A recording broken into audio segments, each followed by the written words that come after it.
once again by Mo Bogsley to introduce you guys to this absolute banger of a set. We have some incredible games lined up. How are you doing, Mo? I'm doing great. This is one of my favorite events all year, so I'm excited to be back and excited to watch two of the best teams duke it out. Indeed. And with a banned and restricted announcement appearing just yesterday, it looks like this set might be a bit of a spicy one. The last time we had a banned and restricted so close to a set release, we had some pretty big plays happening in those sets. So, what are you excited to get a look at over the course of these matches? Yeah, I'm really excited for all the new assassin cards. I've been super high on new lately, so to see Arakni, Uzuri, and all of them duking it out, I'm excited to just assassinate some people. How about you?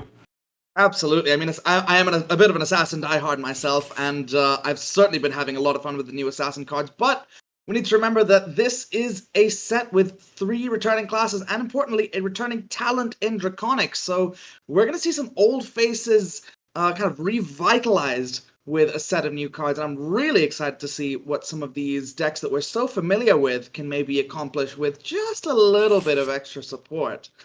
Anything that you've really enjoyed in terms of looking at how the set's been operating, especially the limited environment? The draft games I've been seeing look so high power for this set. If you have the chance to get to some pre-releases this weekend, folks, I would seriously suggest that you do. Yeah, all the pre-releases here in Denver are sold out, so I can't do any pre-releases sadly, but I've been watching all the content I can. Prague was amazing to watch, so this limited format does look insane. Well, if like us, you didn't quite make it to pre-release this weekend, stick around because we have got some games to showcase the power of this set for you. Let's probably start with a little maybe overview of the games that we're going to be looking at, Mo and I. Yep. We are looking at the 2 old faces starting out. Starting out with Will Bradshaw on Fi against Shing, Tsang on Uzuri. So looking at how these 2 heroes have inherited the Draconic Ninja and Assassin card pools respectively. Moving on then to Taylor Crawford on Cindra versus Kaiser Wong on Arakni Marionette, who's I think getting the nickname Mario out of the community these days was a pretty funny one to see how that's going. But 2 brand new heroes, 2 really high power heroes by the looks of it. So that's going to be very exciting to see. And then a little old, a little new to contrast us at the end with a game between Ed Knight on, who else would it be but Jarl Betray Thee, and David Yao on Fang. So we've got a little old, a little new in store for you. I'm pretty excited to see who are your picks to take down these 3 matches, Mo. Yeah, I mean, these decks are so brand new, so I'm gonna kind of wing it and just kind of pick who I hope wins. Round 1, Uzuri. It's an assassin. I'm super hyped for that match. Normally does pretty good against these aggressive aggro decks too. But we do know Fi is one of those decks that can beat Disruption, right? He can just keep on punching through anything you throw at him. So I think match 1 is going to be super close. I think Uzuri might be able to sneak it out, but it's going to be a super aggressive start, and Uzuri needs to really stand her ground if she wants to get through that beginning fight. And now for match 2, I haven't really played much with these heroes, clearly because they're brand new. However, I really think Cindra, with those new ninja daggers with Go Again that get destroyed with the flick knives, with all the cool new stuff you can do with her getting the daggers back, I think she has what it takes to really squeak one out. And then for match 3, listen, we all missed them. We all love them. We have an Ice Guardian back in the house, and we all know how much fun those are to play against, so I gotta go with him. I think it's a pretty good pick for the 3, and well, it looks like our players might just about be ready to go. So let's see if those predictions pan out, Mo. Let's take us to the game between Will Bradshaw and Shing Tsang. This is Fi versus Uzuri.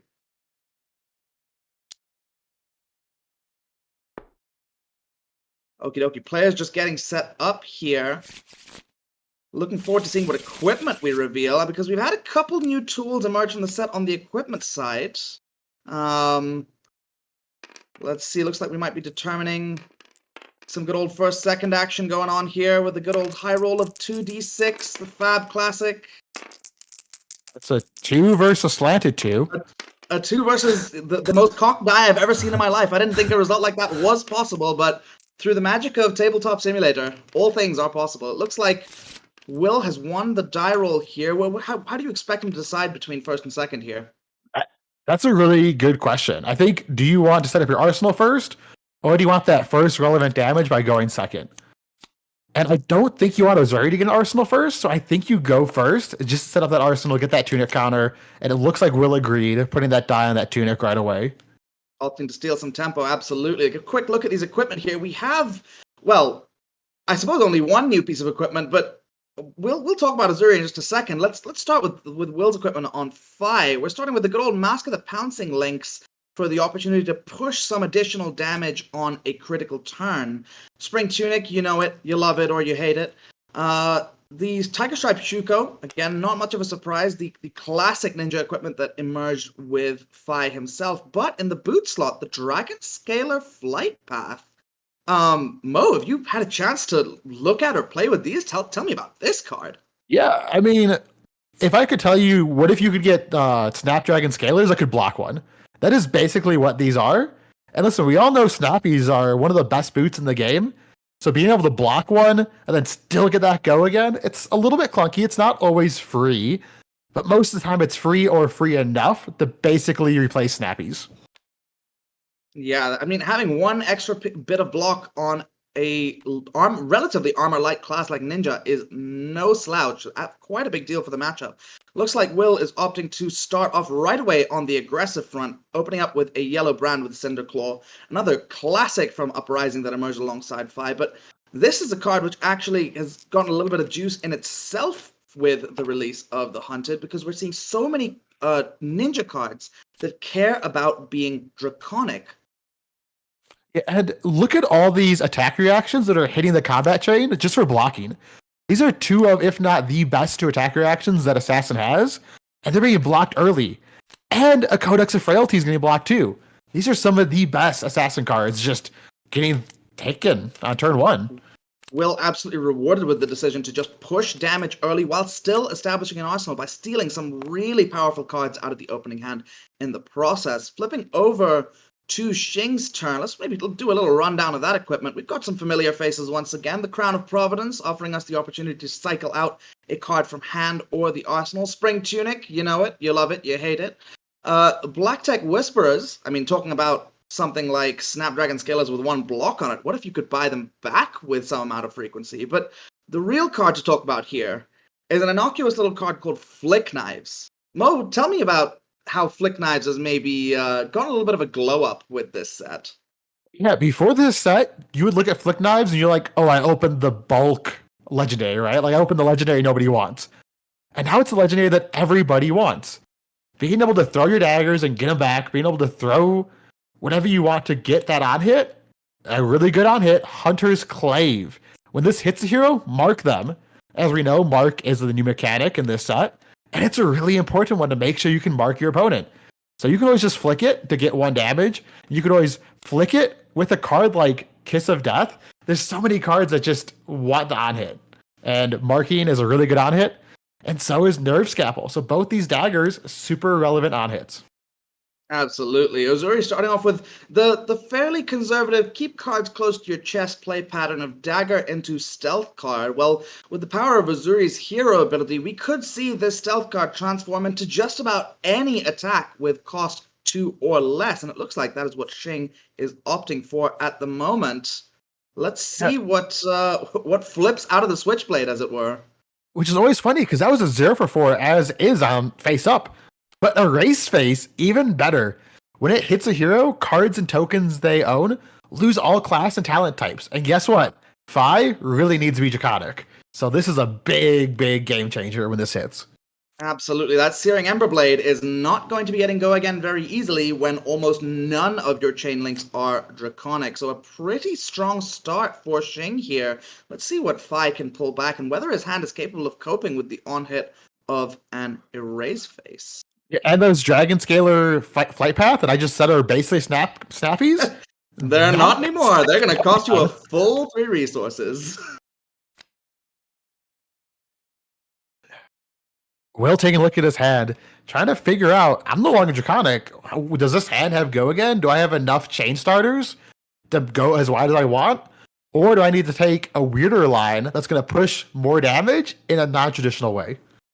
Yeah, this is very much kind of the magic of playing against such a key hidden information deck like Uzuri. You have one plan when you first look at your hand and you see them present a stealth card, but that plan can change on a dime depending on what attack they choose to flip into with Uzuri's ability. So Will taking his time to kind of reformulate, regroup, think about what is going to give us the best possible way forward here. And we're kicking off with yet another brand with Cinderclaw, which actually has a little bit of play against Erase Face. While the brand with Cinderclaw itself is not Draconic, attacks can still gain types while under Erase Face, which is very critical. So we are going to get at least one Draconic chain link on this chain. Yeah, that's always such a super interesting and unique interaction that we're going to see if it actually matters this turn, if the Draconic chain links are going to matter or not. But if Will has two of these in their hand, then suddenly Emberblade is online. So we just got to hope that there's two brands in the hand to make this chain link even cooler. Shing thinking carefully on blocks here. The most important thing about Uzuri is recognizing that she is a hero that plays really well with a fairly limited hand. And so you often find yourself converting lots of cards in a matchup like this into defense. And right away, we are giving the Crown of Providence and sinking the Arsenal. Yeah, that's always an interesting play, right? Because Crown is one of your get out of jail free cards if there's a CNC or any other disruption that might be thrown at you. But the card that was put there on turn one might have just been a dud. So it is relevant to just one get out of jail free card for any dud that you might throw down there. Indeed, the power of a card like Crown of Providence never really fades, even in the face of new toys. Will following up with an Ignite here. This is one of our new Majestics from the set, and one that had people kind of invoking the name of Belittle when people started looking at it. When this attacks, the next Draconic card you play or activate this combat chain costs one less to play or activate. It's a 0 for 2 with Go Again. It's got a little bit of that kind of resource generation that Belittle was so known for, but without many more Draconic chain links coming this turn, I think Ignite may be just a 0 for 2 in this case. Yeah, 0 for 2, followed up by the Emberblade, which does not currently have Go Again, so it's just a 2 into a 3. So Shing has perfect information here that this chain link cannot go any farther unless there's an attack reaction in hand. Yeah, an attack reaction out of Ninja, certainly a Draconic attack reaction on this chain link would be pretty surprising. I think Shing has made the read here that that might be the end of the road for Will's turn, but okay, players seem to be carrying on here. I think we haven't quite tracked the Erase Face on hit, removing... Yeah, I don't think there was Go Again there, unless I'm missing something. Well, in any case, you know, we carry on for now, but I believe you're correct in that the Emberblade should have lost Draconic as a type from the Erase Face on hit, meaning that there is no second Draconic chain link in there. But nonetheless, we carry on. And we're kicking off with perhaps one of the most impactful keywords out of the set, appearing not just on one, but 2 cycles of card. Yes. Tell me about Retrieve. So Retrieve is a new mechanic. This is one of the payoffs for Flick Knives. If you know, forcing your odd hit and 1 free damage isn't good enough, you can get that dagger back by a card like Pick Up the Point. When it attacks, all you have to do is pay 1, just 1 resource. And you get that dagger equipped back into your play area. And it's a 0 for 3 with Go Again. So at worst, it's a head jab, or it gets that dagger that you flicked earlier in the game. So one of the coolest new mechanics, and it really shows off the power of Assassin. Completely changed the way that Flick Knives plays out, where before Assassins often saw it as a limited resource in terms of how often they can throw their knives. They usually just get 2 in a game. Now, they can throw them many, many times indeed. It looks like we have had an Uzuri flip on Isolate, but followed up with a Flick Flack from Will Bradshaw and into a Death Touch, one of the good old powerful overrate attacks that Uzuri is capable of sending through. But Will came prepared with not only a Flick Flack, but that all you got, and that was in fact all that she had. Yeah, but the good news if you're on Shing's side is that was 2 cards you just took from Will, right? This is an aggressive 5 that wants to keep their whole hand every turn. So being able to take 2 attack reactions, you can sit back a little bit, be like, I didn't really present damage, but now he can't present damage either. So it's kind of a win-win for both players here. Yeah, it's a situation in which usually we find that Uzuri kind of gaining tempo in the situation. That the struggle that she might have is, can she actually leverage the tempo that she gains with that big hand that she's acquired? It looks like the gambit of trying to avoid or just cash in that Crown of Providence early for hand fixing might not have paid off in the face of a Command and Conquer. I'm a little surprised to see Vi playing this out against Uzuri, but I mean, one of the most powerful Majestics in the game, just reprinted in the Hunted. I suppose it shouldn't be much of a surprise to appear in Will's deck. Yeah, and there's no crown anymore. The Gala Jail card is free. So this is forcing 2 cards out of Shing's hand. 2 Majestics, no less, and 2 quite powerful ones for Uzuri. The second Justinic is gone. As these kind of attack reaction threats start dwindling out of the deck, it's going to get easier for Will to start predicting the turn cycles and just how tricksy Shing can afford to be on Uzuri. So looking a little bit dicey here for Shing moving forward, but there's plenty of game left to play, and the life totals are in Shing's favor still right now. Yeah, and I believe Shing is super happy playing this. I'm going to poke you with an on-hit with a dagger, play a stealth card, swap it out. Hit you with a dagger, swap it out. And if Shing keeps doing this, if it's a relevant on-hit every time, or if it's just a death touch from Arsenal, you don't even have to be tricky. Hey, face up, here's 6 damage with an on-hit. Do you want to block or not? And Will says, have my hand. I do not like Will's hand was not the most cooperative for him there. I was thinking there's a few ways we could go about reading that Nerve Scalpel block, but the one that it can often come back to is the hand just didn't work, so let's just spend it preventing some damage. But now, with Will just drawing up on his, taking the tunic and drawing up, Shing has a 5-card hand and full tempo. It's time to see what these new cards can do and what Uzuri is capable of when she is given full control of the game.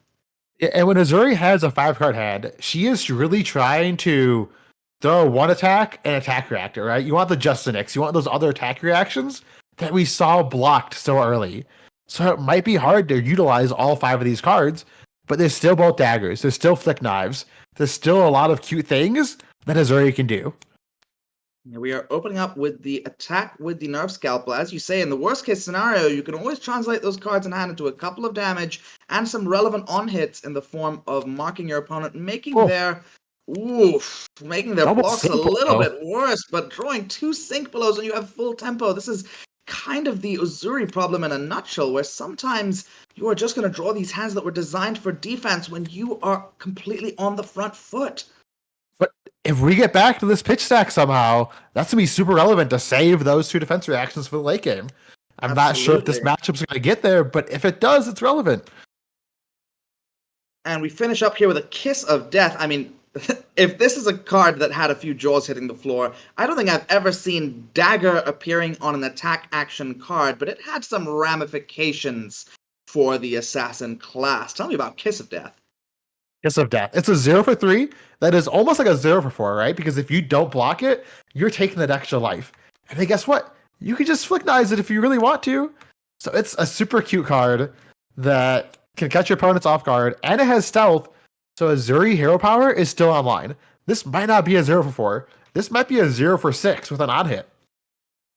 Indeed. Looks like both players thinking about blocks, I think I saw Shing hovering over those Black Tech Whisperers. We could even see a follow-up to this attack, in which case we would get to see the lovely little interaction that Flick Knives has with Kiss of Death. But it looks like players are content to just move ahead with that, taking the 3 damage and taking in the on-hit as well of losing 1 life, so functionally taking 4 damage on that turn. But Will is walking in with 5 cards, no disruptive on-hit, and kicking things off with an Ignite. I think this might be a bit of an explosive turn incoming. Yeah, you hyped up Ignite earlier on the following turn when it wasn't Draconic. Let's see what it can do when it is Draconic. I'm super excited for this one. It looks like a 0 for 2. It only blocks 2. It doesn't look that powerful, but trust me, Will's going to show you why it's so powerful here. Will has decided this is the go turn. We have destroyed the Mask of the Pouncing Lynx, meaning we are searching for another classic from Uprising, Lava Burst. It looks like it's got 2 power on the face of it, but in reality, this card is attacking for 5 damage at the end of the chain, if not 6, thanks to Tiger Stripe Shuko. So it looks like we're following up now with the Ember Blade for 3, costing just 1 this time, thanks to the Ignite ability, leaving 2 resources floating, meaning we could have some seriously powerful plays come up with those 2 resources, maybe even having a Command and Conquer appear on this chain once again. Yeah, and I'm surprised that the boots weren't blocked with last turn. This might be the perfect turn to go super wide with 2 Lava Bursts, but you can also just save it for later in the game, so you never know when those are going to get popped. Certainly suggesting that our players are thinking about, perhaps this is a turn in which they won't be activating them, but if they are, perhaps it was better to just err on the side of caution, keep the block up in case something unexpected happens on this turn from Shing's side. Got this Ember Blade being taken for 3, carrying on with the combat chain. Also, notably, I think we ought to point out that there's a snag in the pitch zone. Talk about some harsh, pointy counterplay. Snag is one of those cards which is really having some impact on the way that people are playing against Assassin at this point. And Devotion Never Dies, another new card. It's a 1-for-4 with Go again, but if it hits, and if a Draconic attack was the last attack this combat chain, you can banish it and play it again. It is a must block. Otherwise, you're going to take 8 damage off of it. I believe it's the new Endless Arrow of Ninja. Exactly. This is Endless Arrow, Gone in the Flash, however you want to call it. This is that kind of recursive ability of gaining multiple attacks out of a single card, is effectively like drawing another card. I mean, effects like these are always so powerful in Flesh and Blood, so it's unsurprising to see Shing respect it with the Surgical Extraction block and the Black Tech Whisperers. And this is the first Phoenix flame that we've seen. And now this is a little bit suspicious, isn't it? It's a Lava Burst for 6. 2 cards in hand, just 6 damage. Nothing else is coming, I promise. You can trust me, I'm a ninja. Yeah, it's a bit of a strange situation seeing 2 cards left in hand at this point with that. You're certainly looking at the Dragon Scalar Flight Path and wondering what could the follow-up be to this that would really punish me. But, of course, if you just choose to block none of it, and Will says, sure, I'll just pass there, then Shing might end up with too many cards in hand that he doesn't quite know what to do with if he wasn't able to defend with them. Yeah, but if he defends here, and if it's a Command and Conquer with the last card, then you get really punished, right? So you gotta be careful, and here's a trap. We're following up with an Inertia Trap as well. I mean, traps are another kind of a little archetype with an assassin that got a little bit of a buff, but we'll be talking about that more in our second game, no doubt. Here we've got our Lava Burst now with Go Again, and following up finally with that good old classic finisher, Salt the Wound. I suppose this makes a lot of sense given that Lava Burst was fetched. Salt the Wound, attacking for let's 6, see. I believe? 6 by the looks of it. Yeah, that is quite some damage to end that turn. There's that combo trend that we're talking about. So Shing has a few options in how he chooses to respond to this. He could just choose to take this as a bit of an off turn and block out, recognizing that, okay, I've gotten rid of 2 equipment in the process. But it looks like he's taking the other option, which is, grit your teeth and bear it. And let's see, with the life total suddenly kind of reversed in direction, let's see how Shing chooses to navigate things from here. Yeah, Fi normally gets 1 big free turn, right? 1 turn where you just keep your hand and you can just dump everything out of it. But now without that headpiece, without those feet, that super wide big turn is no longer available. You can still set up a nice 5-card hand, but without cards like Art of War now, it's a lot harder. We enter with yet another stealth attack that has a pretty impressive on-hit on its own, but, I mean, with that last card in Shing's hand, it's not just going to be a persuasive prognosis, do you? This is one of my favorite cards, though. One of my favorite cards. It gains life. It takes cards out of their hand. It just does everything you want a Flesh and Blood card to do. And you know what? It might just be a Justinic or something cute like that, right? Like, you never know what it could be when you're facing down an Uzuri. If you saw the 3rd Justinic played on this persuasive prognosis, it could be absolutely devastating for Will here, because the amount of life that this is going to gain could turn that into kind of like a 0 for 8 feeling play. Extremely powerful. In fact, 0 for 9 because of the additional banish from Justinic. But I suppose we'd better see what tricks Uzuri actually has up her sleeve before we start assuming all of this. Will thinking about, how exactly am I going to block this? Because it's one of those cards where you really don't want to block that much. But then if you don't block enough, you still get punished. And Uzuri, she just sits back and laughs, right? Like, card in arsenal, card in hand. This could literally be anything here. Indeed. The usual recourse in the face of this might be to just block 6, pure and safely, because that way you know that Uzuri can't really flip into anything which is going to have more than 6 power. So whatever they decide to do, you've probably got it covered, even a Justinik. However, Vi, not a deck that's known for having a ton of 3 blocks in it, so it could be a situation where that block 6 isn't really an option and just would steal too much tempo from Will for it to be viable. Yeah, especially since you just tried your best to buy the tempo, right? I believe Will leaked about 15 damage with that super wide turn and took 2 cards out of hand. It's like you worked so hard to get to this tempo spot. You just don't want to give it up that easily. It looks like Will has gone with no block.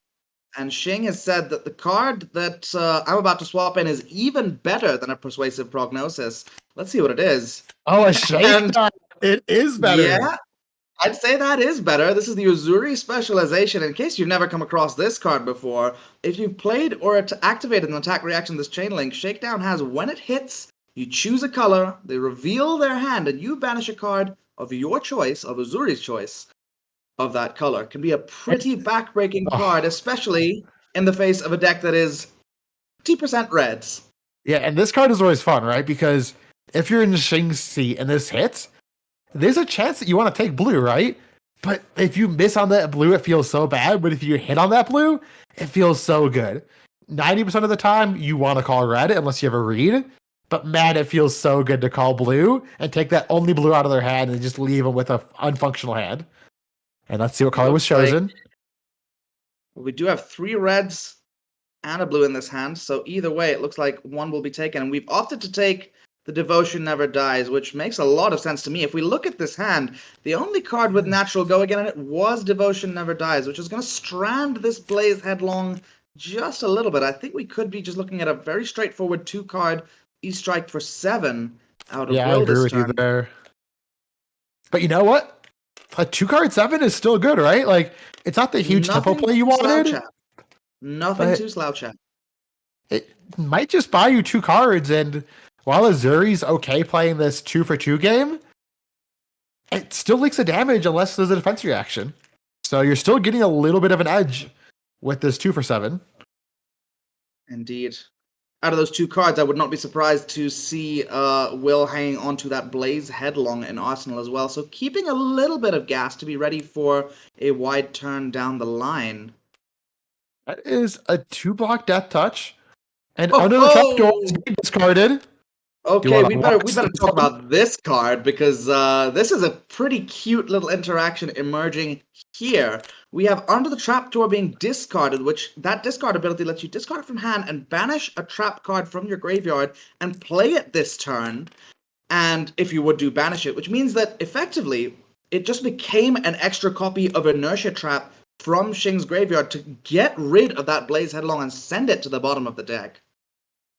Just when you think like, hey, you know what? It's only a 7 damage turn, but I can set up for next turn. I can arsenal this Hedgehog for next turn. Next turn's going to be huge. And then bam, you can't even do that. All your options was just literally stripped from your hand. Shing has declared this place a no Hedgehog zone before following up with a Bonds of Agony. Now, this is a card which, I don't know about you, Mo, but whenever I see this card played against me, I've got to stop and think for at least a minute. One of my favorite cards to play. And I think it's super interesting in this exact board state because that Arsenal has been on Shing's side for, I believe, 3 or 4 turns now, right? So if you're sitting in Will's seat, you go, they've had that Arsenal card for a few turns now. They haven't played it. It's not a defense reaction. Is that attack reaction in Arsenal? Is it attack reaction in hand? Is it going to be a Flick Knives or a Black Tech Whispers to get the full text on this Bonds? Because that's what it's looking like to me. Perhaps the coolest thing about Uzuri with Bonds of Agony especially is that if we look across the hero power and equipment, all 3 reactions are technically already on the board. So it really comes down to just Shing's ability to kind of pump this above the 4 power that it would be if he were to activate Black Tech Whispers, Flick Knives, and the Uzuri ability. And it looks like he's pretty content to just say that one card is going to take 3 of yours and leave you with 1 afterwards. Will taking the pretty conservative line there, once again leaving Shing with full tempo but opting not to aim for the arsenal this time and just go for a Blaze Headlong for 4. Yeah, you got punished last time for trying to arsenal a card, so this time Will's saying, you know what? Here's 4 damage. Give me at least one of your cards. I can't let you have a 5-card hand. I need to at least take something out of there. Absolutely. And in terms of the kind of standard assassin play patterns, you look at the number of cards that they have that are capable of assaulting the arsenal. And it's no surprise that sometimes an aggressive deck will just look at an assassin and go, I guess I just don't want to arsenal. Just send my 0 for 4 instead of setting up for the big turn. Yeah, and especially with the play pattern of playing bonds last turn, you have to assume there's attack reactions in hand. You have to assume the next card's going to hit and you won't be able to stop it. So I would 100% agree with not arsenaling this. Shane thinking about how he wants to save a little bit of life in here, or whether this really is the 5-card hand that can say, all right, I'm going to steal the game here. And that's always terrifying to sit against. When Uzuri has 5 cards and says he has no blocks, you're like, this is going to hurt. It's very similar to like a fighting game when you get stun locked. Uzuri can just sit there and just keep on taking everything you can do turn after turn until they run out of gas. Absolutely. That fighting game analogy is so apt for Flesh and Blood as a game system.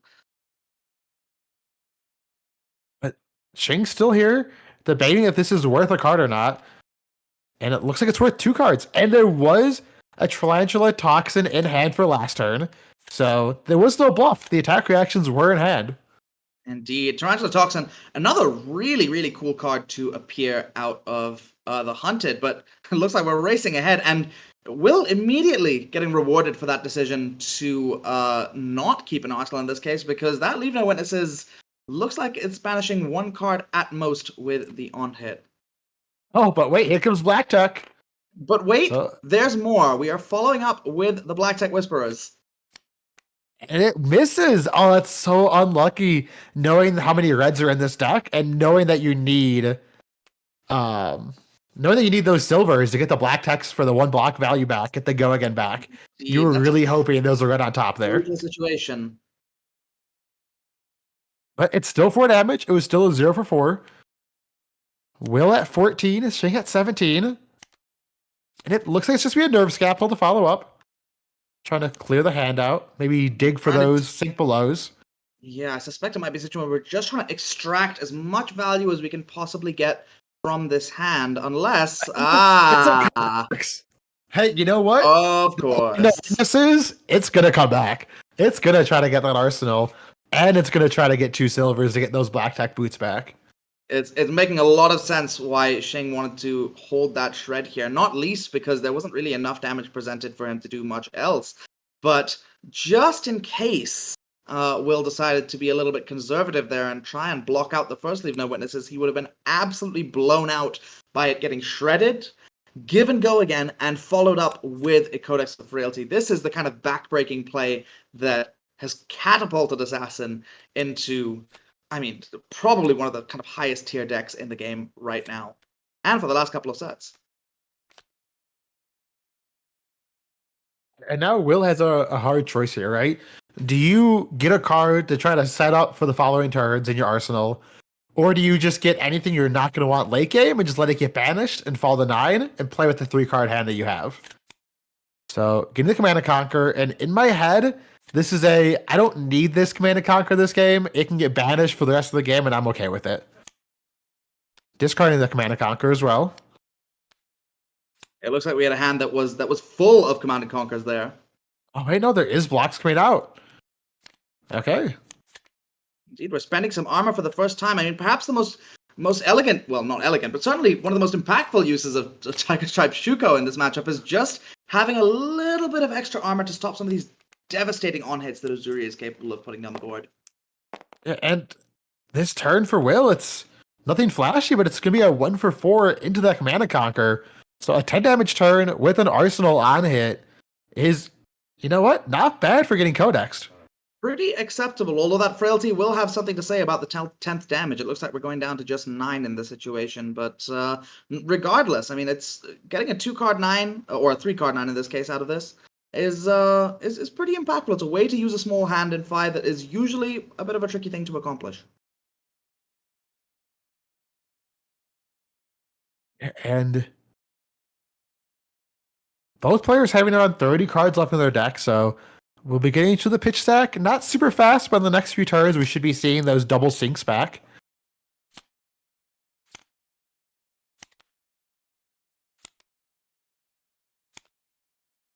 Like Will accidentally drew his graveyard there. Drawing from the graveyard. Good old tabletop confused.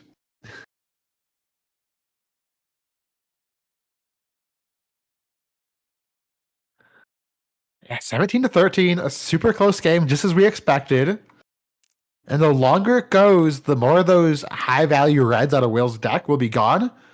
But same with the high-value swaps out of Shing's deck, right? So, like, the longer this goes, this will be less disruption, but also less damage.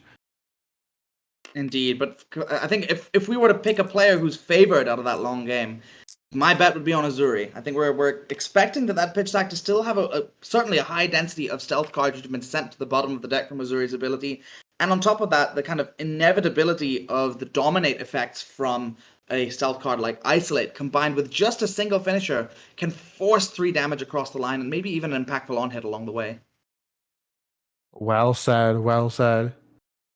And it looks like Shing is getting ready to take this damage and say, you know what? It's only 4 damage. Let me save my blocks for that Command and Conquer for 5 that I know is going to come next. Absolutely. The whole face-up information here is really important, I think, to playing around the situation. Had that Command and Conquer not been a face-up take-back from the Codex of Frailty, Shing might have been pretty eager to block this, seeing, I have no idea what they're just going to try and pass with Arsenal, but knowing that it's there means that this is the place where we give our cards to block. Yeah, now it's a tied game at 13 with a random Arsenal for Shing. Tunic on 3. Looks like we're going to use Tunic here, pitcher red, and it's a shakedown. So currently, it's just a 2 for 6, right? No attack reaction's been played yet. We know there's the Flick Knives. However, face up, it's just a 2 for 6. It's just a 2 for 6, and it looks like there's a fun little kind of gambit at play here in which Will has blocked for 2, kind of suggesting that maybe he has a 0 for 4 D-React here, which suddenly makes the sequencing on the Flick Knives a little bit awkward. If Shing were to flick immediately and send that Nerve Scalpel predicting the defense reaction, Will can respond, have his defense reaction resolve first, and be blocking 6 before that Nerve Scalpel gets thrown at Will and its on-hit processed. So Shing kind of in an awkward position where he maybe has to force the issue by sending the Flick Knives, but probably isn't going to get this shakedown to land. Yeah, because if you don't Flick Knives here, Will isn't forced to do the defense reaction, right? And then it's just like, that's fine, I'll take 4 damage and go to 9, no big deal. Well, with his hand force, it looks like he's sending the Flick Knives, and Will responds in kind with the Flick Flack, taking the 1 damage from the Flick Knives, hopefully. Yeah, I think the 1 damage needs to get sent through still. Yep. And then here comes a Rising Resentment. Just a cute little 0 for 3 that the odd hit normally doesn't do much, but it can reduce the cost of a Draconic card by 1. Indeed, coming in for 3 with Go Again. I mean, this is the archetypal Fi head jab, which has a bit of an on-hit if it's the 2nd or higher chain link, but it looks like not in this case. We're following up with the Welcome to Wraith Classic Snatch, the ultimate on-hit, as it were, but cleanly answered by another Welcome to Wraith Classic, Sink Below. Yeah, these Welcome to Wraith cards are still really good. No matter how many sets that, have been printed, we're just going to go back to the basics. Indeed, opting to use the ability and filter that hand a little bit. Look for something that can maybe capitalize on this tempo just a little bit more, because now we don't even have 2 daggers to swing anymore. We just have the 1. What were you saying about just the 1 dagger? We're going to get that dagger back with Pick Up the Point. You can just pay 1 to get that dagger back into play, and you can act like Flick Knives really never did anything. Except for kind of pushing 1 free damage through. I mean, this is really the power of Retrieve to me. It's that as these games get scrappier and scrappier, that damage from Flick Knives looks more and more unpreventable, which means every Retrieve is 1 baby step closer to a dead opponent. Yeah, and with all the cool new assassin cards that have been printed, here's one of my, if not my most favorite assassin card, Surgical Extraction. It's a 2 for 4. On a hit, banish the top card of their deck and look at their hand and take a card. You just get a free card out of their hand of your choice. You don't have to name a color, you don't have to match the color. You just get to pick whatever you want. But And sadly, it's going to get blocked here. Reclaiming that Nerve Scalpel, just in case Will opted to kind of try and play with a defense reaction there, reclaiming that Nerve Scalpel was so impactful because it really warded Will from being able to actually try and cover that up with just a defense reaction. Looks like we're going with a fairly standard small Fi hand of starting with the Draconic starter with Go Again. In this case, a reasonably powerful one in Mounting Anger. I wouldn't be surprised at all to see the Ember Blade swung in this turn. The question is whether that last card is going to be saved for the arsenal or whether Will stays the course and says, no, I think we need to be just kind of pushing as much damage as we can and opting to play it if he's able to. Yeah, and with the way that Will's been playing of, I arsenaled once and I got punished for it, let me just keep full setting every single turn, then not get punished by, 6 to 9 cards in your deck. I would have to assume that card is getting thrown, that Ember Blade's getting thrown, and a Phoenix Flame is going to come back this turn for max damage. However, I think we're almost at the pitch stack here, so there's going to be 2 Sync Belows coming up for Shing pretty soon. Indeed, we must be coming up close-ish, probably maybe in the next couple of turns, which is going to be pretty interesting to see for both players, how they've managed to prepare for the late game and the cards that they've been pitching early. We've certainly seen a lot of these snags that Will has opted to put in his deck end up back in the pitch stack. One was played out to kind of avoid being placed in the pitch stack, but that's going to mean that Shing's reactions in second cycle maybe not being as impactful as he would hope, but that Uzuri ability doesn't care about snag for the most part. And we're getting really armor light on Shing's side. We know Will lost all of his armor a few turns ago, but the Tunic coming out here to try to not leak any damage, and I have to assume another 3 block is going to cover up this Mounting Anger. And there's the Leave No Witnesses. That scrappy part of the game where both players have worn up all their armor. I was about to say, if you're Will here, do you arsenal a card here, seeing the Leave No Witnesses out of the hand? But no, we're just swinging for the fences. We're sending another 4 damage here. Indeed, I love that he's smelt weakness here and seeing that to cover up that break point, Shing needed to give his, well, not his last piece of armor, but certainly a piece of armor and a 3 block, suggesting there's not a D-react sitting around. This second Mounting Anger is going to demand that second piece of armor, or he's going to get his on hit for an extra free point of damage. Yeah, because we know that Phoenix Flame is in there. We have the resources to get it back, so it's pretty face up that if this hits, it's worth an extra damage. But can you afford to give 2 cards on this? Because I don't think you're going to afford to give up Flick Knives this early. Yeah, it's looking like this is the point in the game where Uzuri wants to keep the big hand so that she can actually take control, try and close out the game, and this is exactly the time when Will has had the hands to actually pressure those big hands. It's leading up to a pretty exciting finale in this game. And also Shing being at 6, you're basically dead if this hits and gets back to that Phoenix Flame. He's taken the 4 here. I think he was at 10 initially, and we've gone down to 6 now with the hit. Reclaiming the Phoenix Flame from the graveyard and banishing it to Mounting Anger to send it for 2 damage takes Shing down to 4 life. Pretty scary life totals to be at against a ninja who goes wider than any other in the game, but he's clearly decided that this hand is worth it. Yeah, there's another Codex as well in Shing's deck, so if he can go wide this turn, that Codex could be a real threat. Still another Justinic left in the deck, I believe, as well. So 9 damage isn't super hard to deal. But let's see what these final 4 cards left over for Shing are.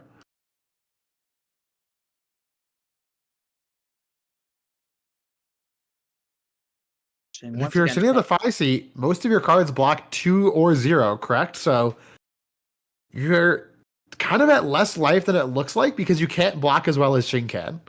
Indeed, I'm sure kind of Shing has factored that into the fact that he decided to go so low on this turn and said that, you know what, if I'm at the point where I can start forcing Fi to block, I can start taking this game over really easily. I just need the hand that can get me there, and this hand that he's holding right now might be it. As long as Will doesn't keep all 4 cards, Uzuri looks a lot better. If Will can keep all 4 of these cards and like go to 1 against that Flick Knives and just finish off the game, this is gonna be such an impactful turn here.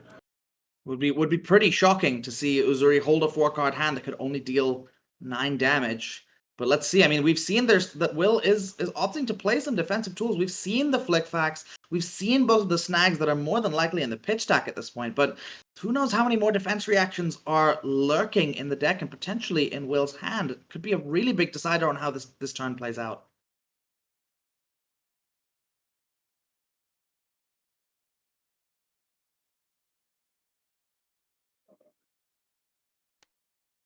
Okay, looks like Shing is opting to make a play, made his decision.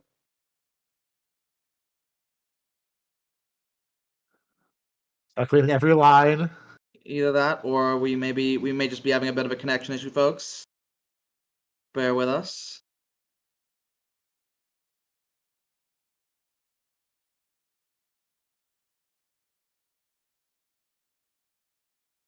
I think we might potentially be having a bit. Okay, he's thinking. Gotcha. This is one of the biggest turns of the game. As we're discussing, this will be the turning point of the rest of the match. You have to make sure the odd hit you choose is a relevant enough odd hit to force the block. Absolutely. It looks like we're going to start up with a 0 for 3, pick up the point. And we'll just instantly snap taking that damage, recognizing that this is not the damage I need to be blocking. If I can get away with not blocking this turn, it is so hugely impactful. And if I do need to block, it's certainly not going to be on a blank 0 for 3 go again with no 1-hits. Not against Uzuri.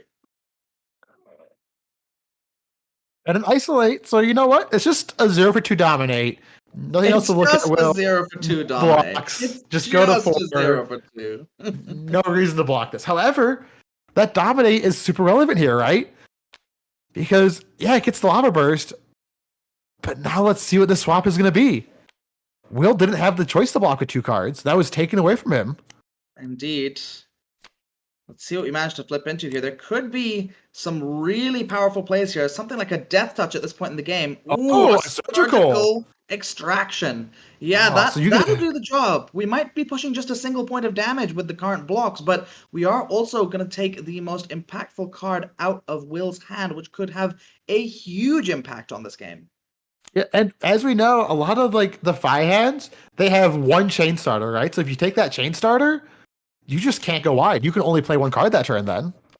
And in fact, I mean, with how aggressive Shing has chosen to be with this line, he even went so far as to flick the Nerve Scalpel, knowing that the on-hit was not relevant at all, just on the grounds that he needs to push that 1 extra point of damage right now, because he's running out of time to do so.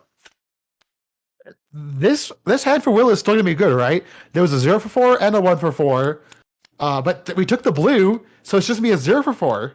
There is no chance to go wide with that blue dishonor being gone. It is just a 0 for 4 now. And with both players at 4, this must be blocked.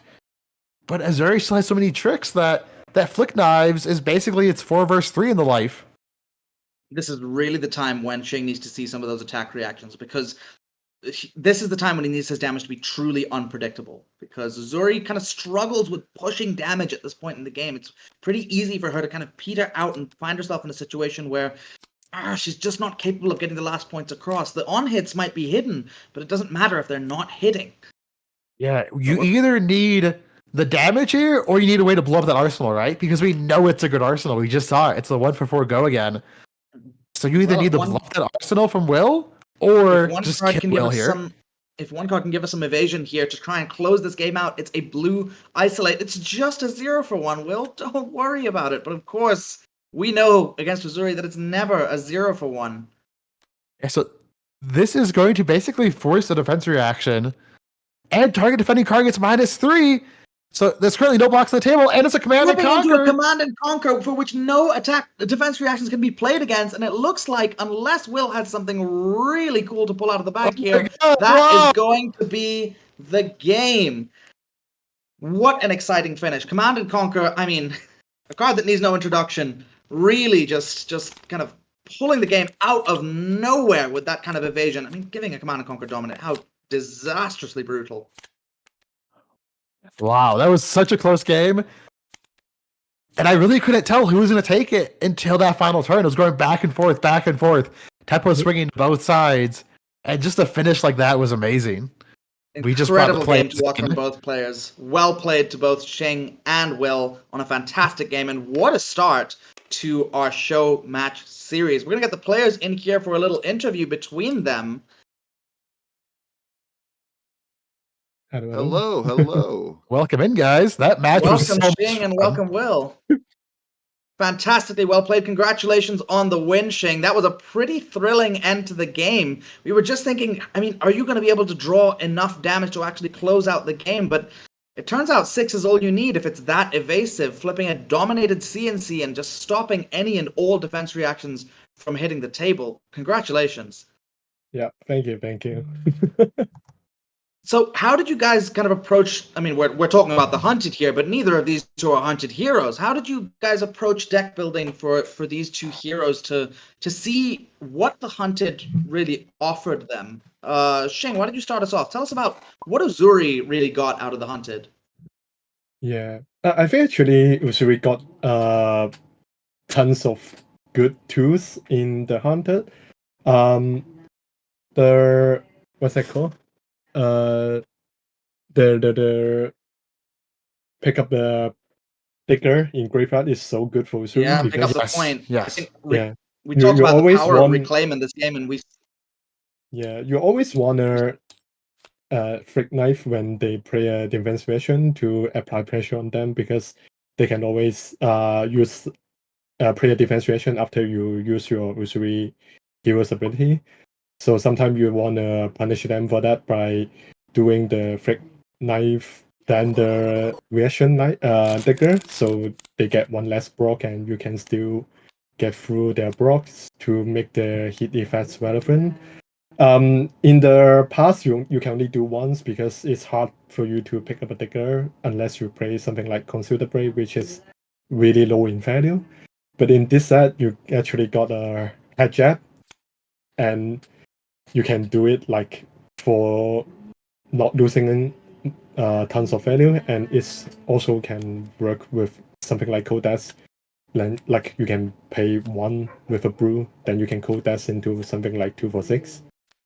So, and also the mark system in Uzuri is really fun to play also, because your opponent always have to guess what is the next thing you're gonna do after you play a staff card. Yeah, so I think Uzuri got we didn't quite see it go crazy in this game, but certainly, I mean, I saw towards the end of the game you had a take up the mantle, perhaps one of the most interesting and powerful attack reactions that we've seen printed for a while that is reliant on that marked ability. So hopefully we'll see a little bit more of marked having an impact in the next couple of games. Thank you very much, Shing. Will, tell me about what did Phi get out of the hunted? Well, Phi got the new shoes that I unfortunately didn't get block value out of. I don't think it would have mattered a ton in the end there, but you should try and block with them before you crack them. They're essentially Snapdragon scalers that block, and every once in a blue moon, you can swing the sword twice, which is pretty nifty. To go off of that tangent, actually, the biggest card that I'm the most excited about is actually Ignite.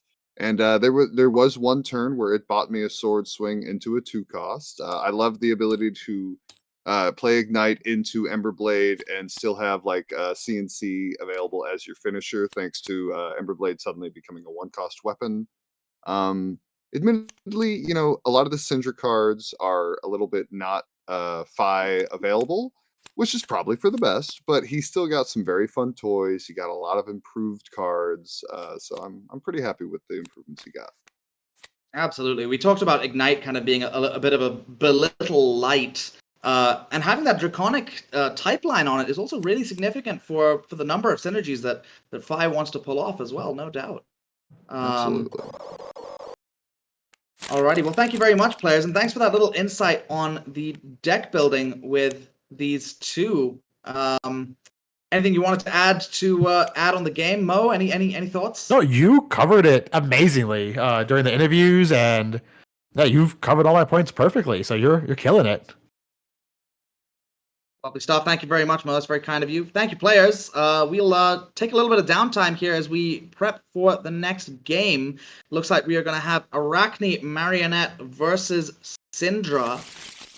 Taylor Crawford playing Cindra and Kaiser Wong playing Arakni Marionette. So don't go anywhere. We're going to have those guys on in just a minute. Let me tell you. Go on, do tell. This Arakni hero, when they slowly started spoiling the different names and they kept us on the edge of our seat, like, oh, is it going to be like 7 Arachnis we're going to play with? This is such a cool hero design, such a cool mechanic with the marked. I'm just excited to see what happens this game with all the randomness and how you can manage your randomness to get the results you want. Absolutely. I mean, we kind of looked at those names being revealed one by one, and not to mention a whole new talent in Chaos, which maybe is not super leveraged right now, but we'll see. There are a couple of Chaos cards in existence, and we'll see if Kaiser has opted to play them in his deck. But it's going to be, I think the thing I'm most excited about with Marionette is that besides that randomness, which, again, as you say, much like when you play Brute, you need to kind of mitigate that randomness, figure out, like, is there a way that I can play so that any of the 6 different demi-heroes that I could flip into is a good result for me? Is also just the sheer damage output this hero is capable of. I think this is going to be a very fast game between these two heroes, and I'm really excited to see it play out. It looks like we've got our 2 players set up, ready to go. So let's take you over to the game. This is Cindra versus Arakni Marionette. Rolling the dice here, and it looks like Blue Pitch is going to win this one. Blue Pitch takes this one. Okay, so one die roll for the Card Guyz, 1 for Team Blue Pitch.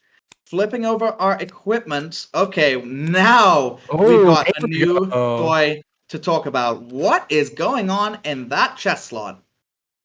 Oh, so this is an interesting one, right? Because it's a super aggressive tunic, basically. Whenever a dagger you control hits, you can get a resource, and it gets a counter. And then when you do that 3 times, it's gone, right? So instead of waiting once every 3 turns to get your tunic counter, you can get your tunic counters turn 1, 2, and 3 if you really want to. It's all up to you. It still has blade break, so you can get 2 counters, block with it. But they're both playing it, so I think what both players are saying is this is going to be a fast game. I'm not going to be able to get 3 tunic counters, 3 uses out of tunic anyways. I believe Blood Spattered Vest is better.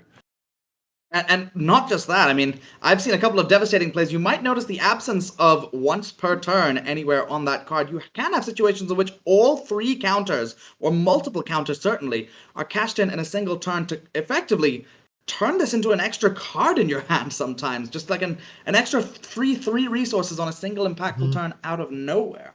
Especially with Flick Knives, you can just throw that thing, get the on hit, and get a resource.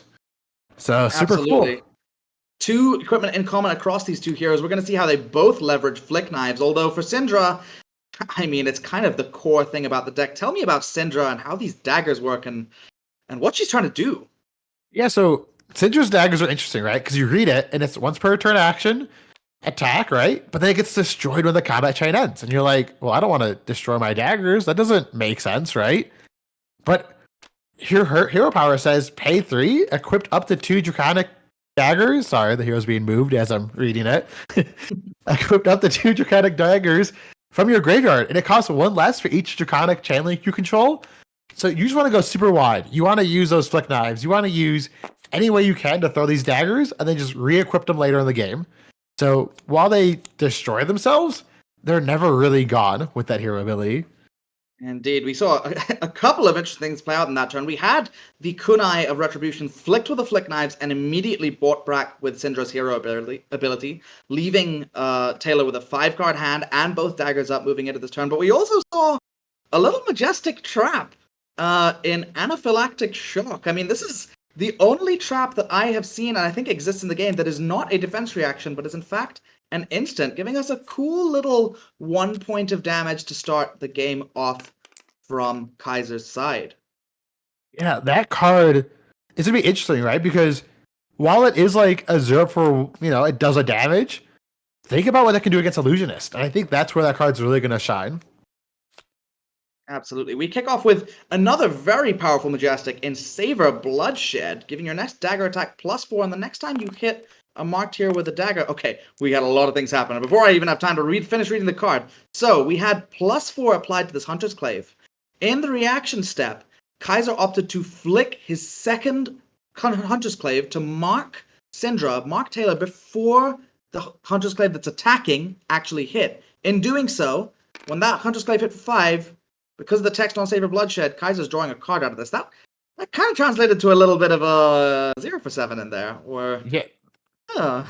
As I say, they're playing so fast. They know these decks so well, even though the set's not even out yet, that we're missing all these super cool plays. So thank you for catching us up on that. And now we're just back to Mark of the Black Widow. When this hits a marked hero, they banish a card from their hand. So it's a 0 for 3 that kind of incentivizes you to block it. But then if it's an attack reaction, you're still going to lose the card and you lost an extra card. And because that you're marked, it gets +1 and go again if it hits. So you're kind of in this awkward spot.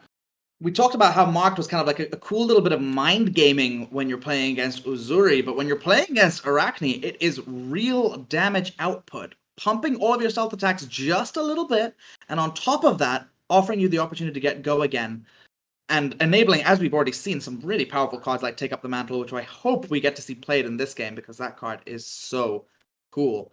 Yeah, Taylor, they're saying, I'm not going to play that game. I'll take the 4, take this card out of my hand. I'm not going to block and get blown out. So, indeed. And Kaiser kind of throwing down the second dagger so soon has made it now so that this mark of the funnel web that's finishing out the combat chain, it is just 3 damage. Because his opponent isn't marked, there's no ability on that attack.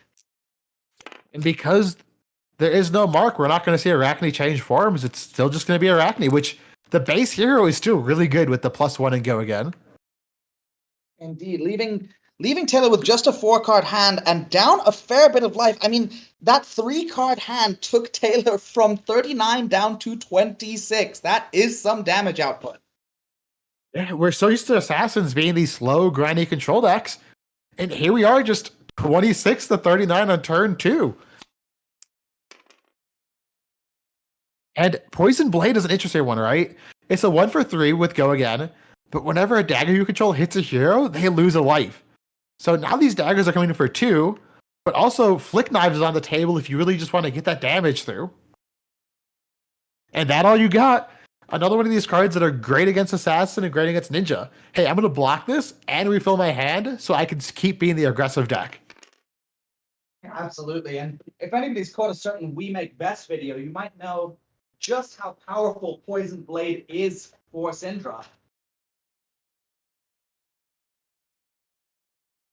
And dagger coming through. Looks like that second dagger hit, so 2 life was lost. And now we have a 0 for 3 go again because those daggers are draconic. And then we have a Flick Knives, which is going to deal a damage, but then also trigger Poison Blade to do another damage. So that's a 2 damage Flick Knives. And then we're going to have a Blaze Hedgehog for 4. So this chain link is going wide. It feels like Fi, but just different. Fi, but flinging daggers all along the combat chain with a couple more on-hits to boot, no less. I mean, we're seeing a very similar kind of combo-oriented equipment, maybe access to even more powerful combo-oriented equipment with the power of Bloodstained Vest. But, I mean, as we said earlier on, this is a fast game. 2 real turns have elapsed in the game, and both heroes are down 13 and 14 life, respectively. This one is going to go by in a flash. And an interesting thing about Cindra I want to point out really fast is because the combat chain is still active, you can't get your daggers back that are on the chain. So you do want to Flick Knives them to get them in the graveyard to then get back. So that's why we currently see Cindra with only 1 dagger. That's the critical thing. Cindra has to find a way to actually get rid of her daggers from the combat chain before closing them to leverage that cost reduction on her hero power. Otherwise, she's paying a full 3 resources to get 1 or 2 daggers back, which is a little bit of a rough one on rate. There we go. Dagger into Mark of the Black Widow. This will be a 0 for 2. When this hits a marked hero, they banish a card from their hand, and if it hits, it also has go again, right? So this is a must block. But if you block this out, there could be attack reactions that punish you, like we talked about earlier. Or Arakni can change forms. It could be anything. It could be a boat. You've got to be a little bit suspicious from Taylor's side here, thinking he took all this damage to send a 0 for 2 at me. Even if it has that on hit, this seems worth it. So you're maybe looking for the read of, do they have an attack reaction here? How can I be prepared for that? Oh, and there it is. That's one of the most powerful attack reactions that we mentioned. Take up the mantle. Okay, we'd better talk about take up the mantle. So, this attack reaction reads, target attack action with cell gets +2.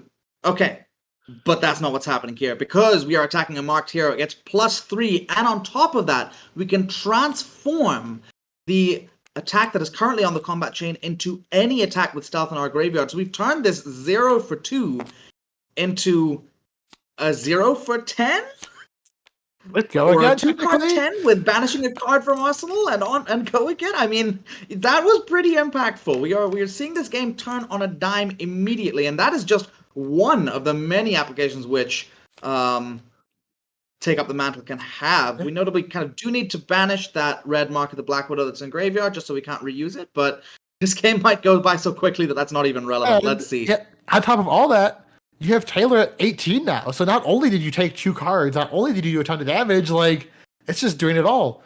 And we have a frailty trap here to make those daggers -1 just in case they want to get blocked with, but we're just going to throw it for that 1 free damage and buy both the daggers back this turn. So kind of an on-turn, off-turn we're seeing right now of, I'm going to use both daggers on the combat chain, and then next turn get them both back.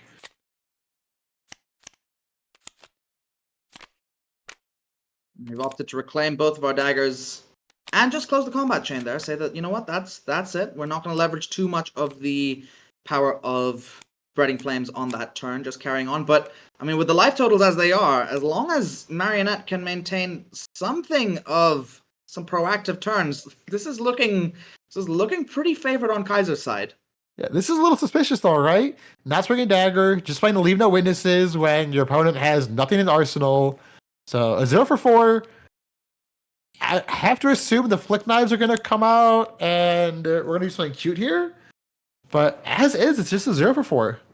Indeed, and we're seeing a block 6, which is kind of suggesting that Taylor's hand, again, probably not very functional in the face of a 0 for 4 with very little in the way of on-hits. Kaiser hovering over that Black Tech Whisperer is thinking, is this the turn when I push just a little bit harder? Or if I do so, am I just going to get blocked again? And I didn't actually gain much ground by cashing in my Snapdragon Scalers. Interesting enough, I didn't realize that earlier. That is a Snapdragon Scalers here, not the normal Black Tech that we're used to seeing. Indeed. I think one of the biggest powers of Arakni Marionette is that the base hero power does mean you kind of already are getting go again on hit. So what you really need to do is provide for when you are not hitting. And that's the power of Snapdragon Scalers in this situation. Another leave no witnesses. We're seeing a block for 3, which is very well considered here.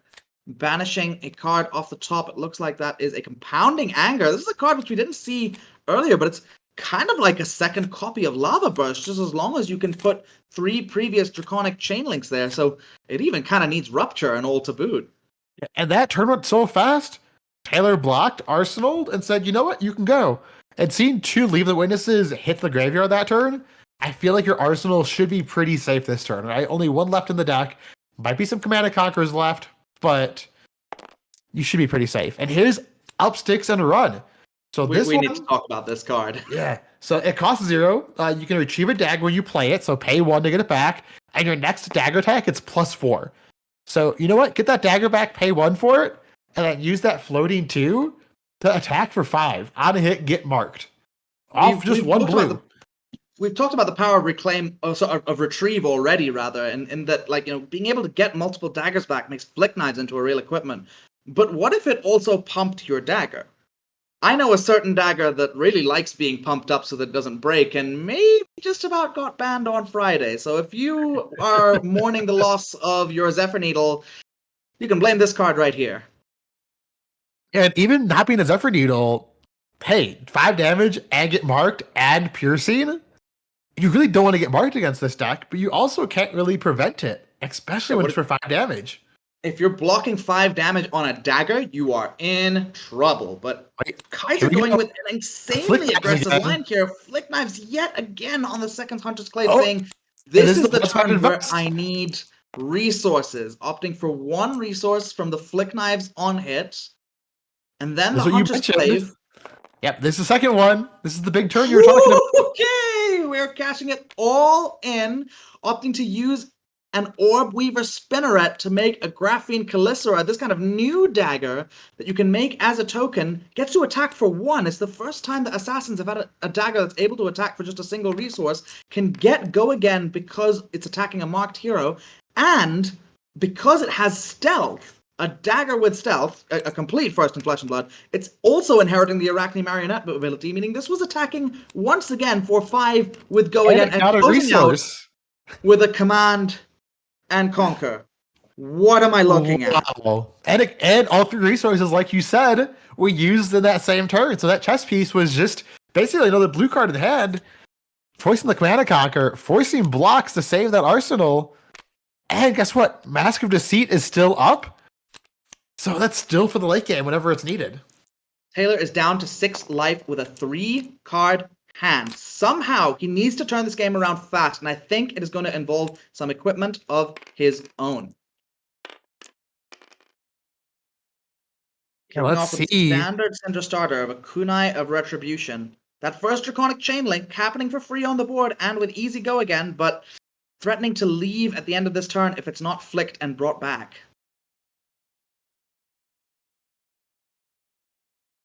Oh, that was such an exciting turn with the lock back into this turn from Taylor here. 1 damage coming across. With all that armor up, like you said, so Blood Scattered Vest, it could be cashed in as well. I don't think this is the turn, but that is always an option. Yeah, it's just getting so close to the wire. I mean, with only 6 life left, I mean, how much more time do you have to use that equipment? I mean, we could see that 6 life drained just in the next turn cycle from Arakni. Luckily, you have the Mask of the Pouncing Links. If you need it, you can just pop that to really use all these resources, but it doesn't look like it's this turn. But we have seen these ninja decks go super wide, right? They're one of the heroes that they can do 26 in a turn. They can just out of nowhere kill you. And here we go. Absolutely. We transform. Here we go. Which number do we get? Number 4. 4, which, if I remember correctly, is once again our... Oh, no, it's our red back. Okay, so... It's time that we talk about this transformation mechanic. So whenever Arakni kind of becomes a random agent of chaos, he can become one of these 6 agents that completely changes his hero ability, keeps his health and intellect the same. So rather than the text that we had before, which is attacks with stealth against a marked hero, get +1, non-hit, go again, we now have a once per turn attack reaction of discarding an assassin card to give an assassin attack +3. And if it has stealth, it gets go again. There is so much impact on these hero abilities because of actually how ubiquitous they can be, how easy it is to apply them to any attack. That +3 can go on a dagger. It can go on a stealth card. It can go on a leave no witnesses. It can go on a pick up the point or some other kind of head jab. It is really not very difficult to leverage that +3 and just hold it over your opponent's head when they're at such a low life total. Yeah, I would say this one is like one of the non-flashy ones, right? Like so many of the other heroes are super flashy, but this is the perfect one for this scenario, in my opinion. Your opponent's at 6.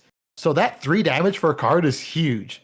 At any point, you can just do half their life total if they don't respect it, but they can't respect every single attack you throw at them. They can't overblock everything because they only have 4 cards in hand. And this is the perfect card to start with. We kick off with just a Persuasive Prognosis, but the possibilities on this card are endless. This could be given go again with Arakni Redback. It could be just a nick. It could be take up the mantle potentially via the use of Flick Knives and Hunter's Clave. I mean, nobody knows what this attack's even going to be at the end of the combat chain, nor how big it's going to be. Looks like we're going to discard to give it go again and +3, so the odd hit is there. Which coming in for 4 with go again now, and that disastrous on hit of stripping a card out of hand and threatening to gain some life. And it looks like Taylor's going to take it. And the top card of the deck, what color is it? This is going to be really important. Indeed. It is a red. Okay. The red. So probably what Kaiser wants to see here. He gets to, and he sees it on an all red hand with but a single card with natural go again. I get the feeling this Ravenous Rabble is what is about to leave the hand, but we've got a peek at some new cards in here. Do tell. The other argument right now is there's only 1 3-block, right? So if you're not worried about the damage that Taylor can throw back, you could have took that Lava Burst. You could have just said, your hand can only block 6 this turn. I think I can do enough damage to kill you. And it looks like the Chain Starter was the card taken there. And we follow up with a Command and Conquer, which is no doubt on a hand like this going to get blocked for 6 with 2 cards. But once again, just Taylor sitting now at 3 life on a 2-card hand. Yeah, when we took a look, there was 2 blocks in the hand, so you just got to drop the whole hand. Of course, it's actually taking all 3. Oh my goodness. Now Kaiser's going to transform back into the original Arakni. One of the coolest things, you're going to just change heroes every turn if you inherit that original hero ability once again. Each one of them so powerful. I think that's what I'm so thrilled about with Arakni Marionette, is that each one of them can really, really shine at different points in the game. And your role as a player is to find a way to make any of them shine. Yeah, and here's where we're at this point, right? It's 3-23. If you're in Taylor's spot, you have to really hope for one of those normal assassin hands. Either a bunch of reds or a bunch of attack reactions and defense reactions like we're seeing pitched right here. 2 reds and attack and defense. This might be the assassin hand that if you're Taylor, you're just praying for. You're hoping that it happens. I mean, prayer answered potentially. It begs the question of, can he afford to get marked at this stage in the game? Because the other thing that is looming is that flick knife. So even just a single point of damage taken at this point in the game means you are eventually dead to flick knives. There's another defense reaction. The new one, Shelter from the Storm. So attacking for 1. There's an attack reaction for +3. Is there the defense reaction here? Tarantula Toxin. A card from Arsenal put on, and that is the game. Wow. What a really fast game between these 2 heroes. My goodness, we certainly got to show off the power of Arakni Marionette. I mean, this hero is so cool. I cannot wait to play more with him. He's capable of pushing an obscene amount of damage. Taylor not quite getting to showcase all the power that Cindra offers, but we got to see a little taste of it. The beginning of a big Poison Blade combo starting to show up, which was pretty intriguing to have a look at.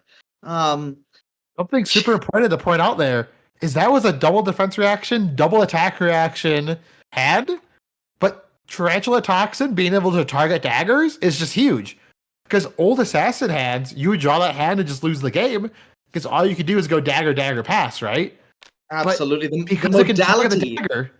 The modality on that attack reaction is probably the most important thing about it. It is one of the safest attack reactions to Arsenal in Assassin, because even in the worst case, where you draw a hand without an attack with stealth, and your hand is just so bricky, if you find yourself in a situation where you're swinging daggers, you can still cash it in, free up your arsenal for something more important, or just get some value out of your hand, maybe even the value that closes out the game, as we saw in this case. A fantastic game played by both Taylor Crawford and Kaiser Wong. Yeah, let's bring those players in here. I want to talk about that match. Because it was a quick one, but there was so many decision points, so many choices, that I want to hear the thoughts on both decks and how they built them. Absolute blink and you'll miss it kind of game, but I mean, as you say, so many decision points, so much interaction happening in this game. I mean, that's just the magic of Flesh and Blood as a game system. So I look forward to hearing from these players on what they were on what they were thinking with as they went through it. So far, we are 2-0 to blue pitch. So Card Guyz got some catching up to do over here. Let's see if they can pull it together in the last half of the core set. Yeah, and I do think the next match is going to be super interesting, right? Because we do have Ed Knight and the Guardian, right? That's where he's the most comfortable. So I think if you put a Guardian lover on the Guardian, that is a good spot to be when you're down 0-2. Absolutely. I mean, we're looking at and not just any old Guardian, mind you. I think that ice keyword has something to say about that draconic type in Fang's type line, because if there are any heroes that you would expect to not enjoy having to pay for their cards via Frostbites, via Channel Lake Frigid, I suspect it might be the ones who draw all red hands sometimes. Yeah, but you have David Yao, who's I played against before, a super great aggressive player. I believe I played against him on Dash.io, and he put on a show. So this is gonna be a super tight match of an aggressive master versus a control master. Absolutely. Players are getting set up. Looks like we might be skipping over the interview in the last game unless we can get the players in here. But I would love to have a chat with them if we can. If not, the show will go on. I guess let's start with maybe we thinking about what we've seen so far in terms of the cards that. What do you feel are some of the most impactful cards or interactions that you've seen coming out of the Hunted so far, Mo? Yeah, I mean, it's kind of a cop-out, right? Because it's not out of the Hunted, but Flick Knives, that last match, showed us like how important a non-Hunted card got like busted with Hunted. Because before Hunted, let's be honest, Flick Knives was just kind of there, right? Like, it might get used once or twice a match, but even then it's like just a block too. And now it's like a core piece of these assassin game plans, a core piece of the ninja game plan. It just does so much for you, even though it's not from the Hunted. So I'm sorry, but that wasn't the answer you're looking for. No, I mean, I'll take it. It is all about that retrieve mechanic. It really has been the talk of the town since we saw it revealed for the very first time last weekend at the world premiere in Prague. To have such a key and important mechanic completely hidden from us until the day players got cards in their hand. I mean, it was a bold move by LSS, but I will say it paid off for getting me hyped up about the set. I think beyond just the power of Reclaim, there's a cards that are really sticking out to me right now. We didn't really get to see much Kiss of Death shenanigans in that last game because it just went by so fast. But Kiss of Death is, and I guess at the end of the day, it does come back to Flick Knives in some way, but Kiss of Death is such a deceptively powerful card. It's really the first time that we've had a stealth card with an on-hit that is, I mean, it pushes it a little bit over rate. I guess that's pretty standard for stealth cards, but what really makes it shine is the fact that it is a dagger attack means that suddenly there are many more interactions that open up. You can play a Savor Bloodshed to play a Kiss of Death for 7 on hit 8.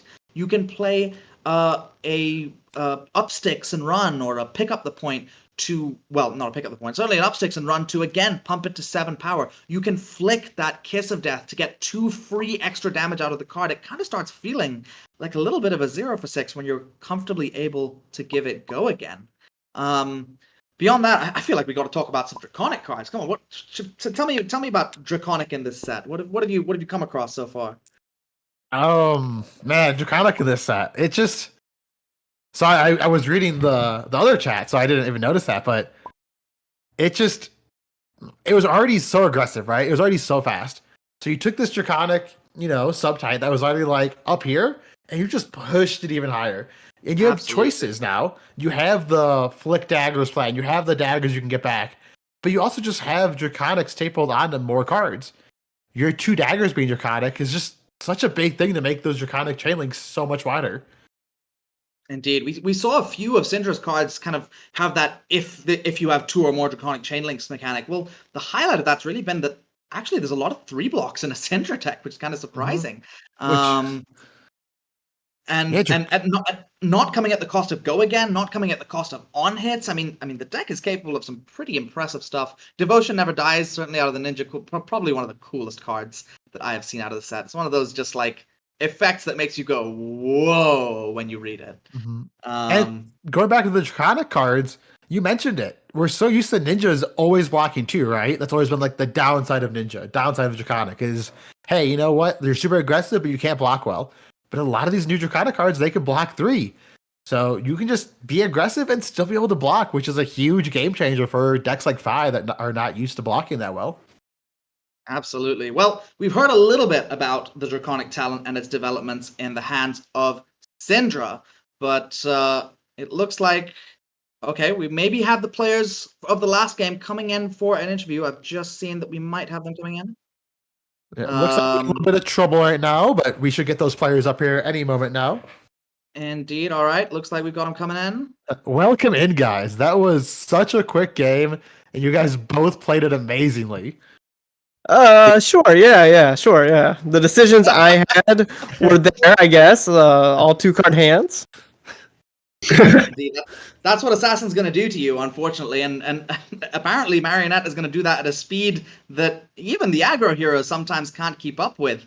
Kaiser, talk to us about that game. That was blisteringly fast. Actually, I told Taylor I was very nervous about this game because I think this is the deck which I've played in the Showmatch. This is the most difficult one because I think this deck can go so many different lines, and you need to predict your opponent. Are they going to block you or not? Because your heal power can give you on hit go again sometimes. So it's very easy to make mistake. So that I'm very nervous to make some mistake in front of like 200 plus people. I think there's more nervous than playing in the calling or Voodoo. I mean, it shows you the stakes that are on these matches. I mean, the team's reputations perhaps are on the line here. But Kaiser, I've got to say there were some. We discussed the choice of Snapdragon Scalers in the boot slot. It's kind of a fail-safe for if you are blocked out and you can't get that go again on hit, you can still get it somehow for the lines that you really, really needed. So, I mean, from my perspective, it was a game masterfully played, really, really well played. But Taylor, I don't want to take away from that Cindra deck. You had the beginning of something cooking there. I mean, tell me about your deck building. Like, what's going on with Cindra for you? Well, I was trying something a little bit more OTK based, around Mask of the Pouncing Lynx and double Poison Blade, but I never got to really convert a bigger hand into Kaiser, so I was just kind of throwing, 3 cards, 8s and 10s into.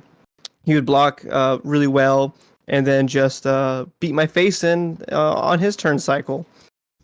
Yeah, we only had the one turn cycle in which you were holding kind of a 5-card hand. I think it was actually maybe on your kind of very first turn or your second turn of the game, perhaps, after Kaiser had sent a little bit of damage. And after that, you were just being kind of choked underwater, which was brutal to see. Oh, yeah, because it was like one of those situations, like if I do block a dagger, he can always flick a dagger, and then I'm already down to 3 cards, then he could swing, like the mark for 4, and that would be either 2 more cards or another card from hand. So I think it was optimal to not block the daggers, but at the end of the day, he played wonderful. It just absolutely rolled me over. I think there's very little things I could have done. Well, hopefully we'll get Cindra to have a little bit of a showing in the upcoming CC events that we see have in the future, because I want to see. Cindra was the only ninja I've seen so far that kind of made my ears prick up and go, am I playing ninja now? Oh yeah. So we will see. I hope that she crossed the line and makes it there. We saw ridiculous use out of the Bloodstained Vest for Kaiser, but we also saw you playing it, Taylor. I just want to ask you both about the impact of Bloodstained Vest and how you feel about like that card going into the future of Flesh and Blood. Taylor, start us off. Well, it blocked 1 in my game, so it was like tunic. Activate it. It's like a tunic that didn't manage to get counters. But hey, it's a blisteringly fast game. You'll be thankful for that 1 block sometimes. Kaiser, on the other hand, did manage to show the sheer power of that card, gaining 3 resources in a single turn to just finish up with a command and conquer after an already brutal series of attacks. My goodness. Well, thank you both very much, players. It was a blisteringly fast game, so I'm glad we got a little more time to chat with you afterwards, and looking forward to seeing you both play in the future. Thank you. Thank you so much. See you guys around. See you. See you. All right. And with that, we have our next game set up and ready to go. This is Ed Knight on Jarl Betray Thee versus David Yao, on Fang. So we get to see a little bit more of that Draconic card pool play out and see how it fares against our Ice heroes. Yeah, and this is the first time we're seeing a Warrior and first time we're seeing a Guardian today. And now the next question is, can a Warrior outgrind a Guardian, right? Because in the past, we've had Hatch's story. We've had these slow, grindy, mathy Warriors. They don't really care about Frostbite. They don't really care about the slow game. They can outvalue you. But now, can a Draconic Warrior also outvalue you? Can they also play the slow, grindy game that Jarl might not like? Well, I'm looking at Ed's equipment and thinking this might not be the slow, grindy game we thought it was going to be. I spot a Goliath gauntlet sitting in the glove slot, which suggests that Ed might be putting on the beatdown in this game. And also looking at those boots, quick dodge flexors. This is a card that kind of broke the Flesh Miller community when it was spoiled, right? All the Discords we do need were to talk about that freaking card. out about how strong this card is. It can block 6 in a single turn, even 8 if they go wide enough by just paying for each chain link, paying 1 to just block 2, block 2, block 2, block 2. So super defensive boots, but super aggressive arm slots. I wonder what that means. I think it might be just kind of hedging your bets a little bit. And that quick dodge flexors, the other really significant thing about it is that even in the worst case scenario, you can pay 1 to have it defend for 2 as a defense reaction, meaning if there's damage that was unpredictable or an on-hit suddenly coming out of nowhere that you need to deal with, your quick dodge flexors can save you in a pinch. Looks like we had Ed starting off the game and starting off with a pretty powerful turn 0 play in Crumble to Eternity. We've not actually seen this card on any of our show matches so far because of how Jarl Betrayed the released, but I feel like we got to talk about Crumble to Eternity. This is a card. Yeah, so only Jarl can use it, right? It's specialization. But when it enters the arena, you can put a -1 counter on an equipment, and at the beginning of your action phase, destroy this, and the next attack this turn gets dominate.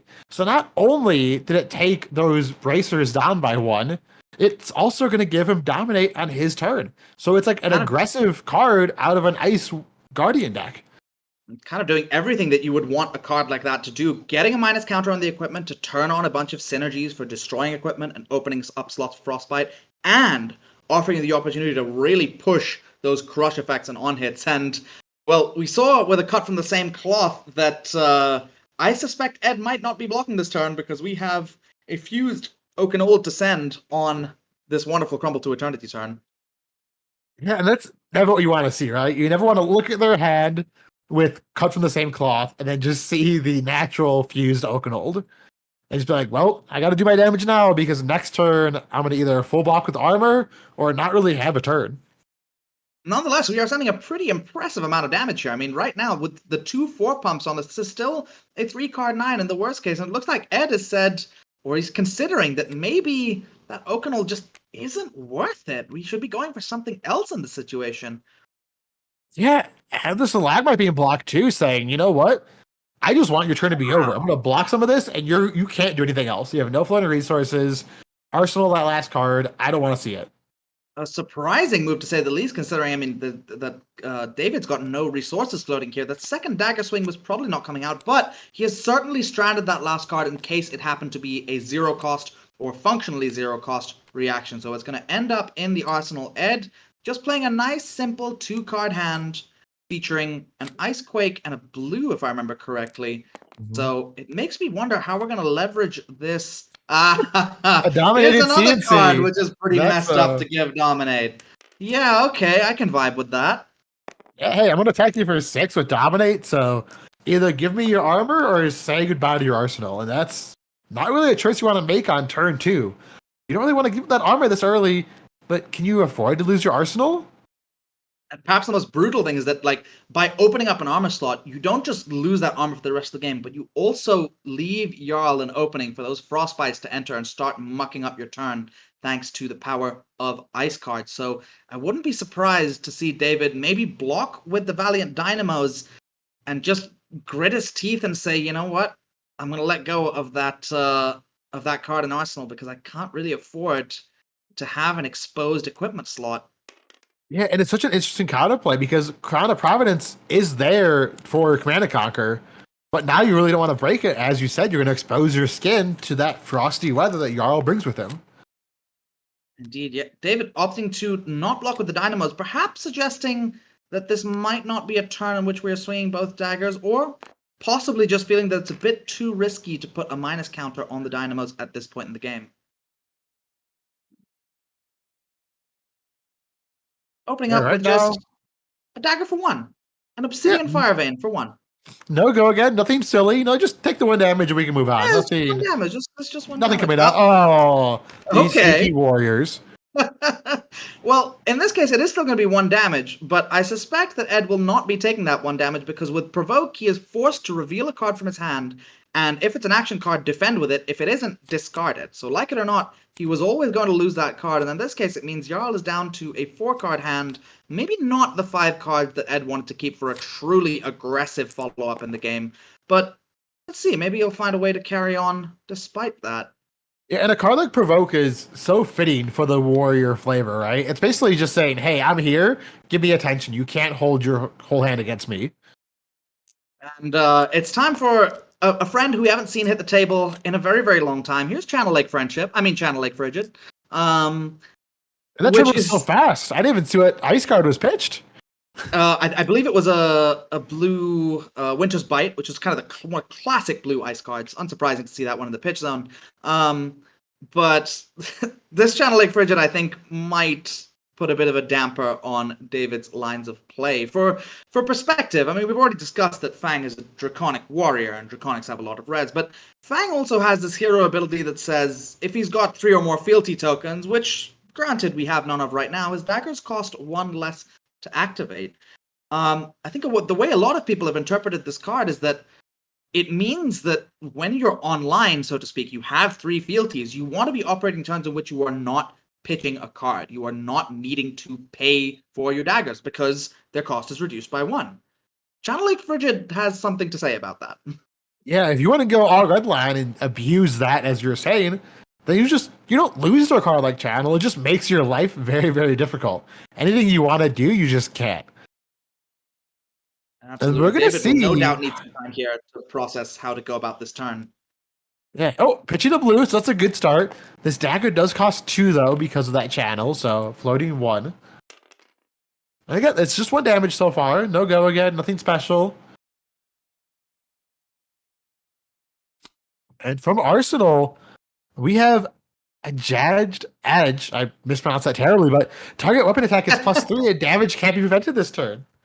So absolutely. We're just going for classic warrior cards here in a Blade Flurry, which currently cannot be followed up by a second swing because this Fire Vein does not have go again, and a Jagged Edge. Cards that I'm certainly the Jagged Edge I'm a little surprised to see in the matchup, but I think David looked at Jarl and said, I'm going to be playing a slow game. And Jarl looked at, or rather Ed looked at Fang and said, I'm going to be playing a fast game. We might be 2 ships kind of crossing paths and crashing into each other here.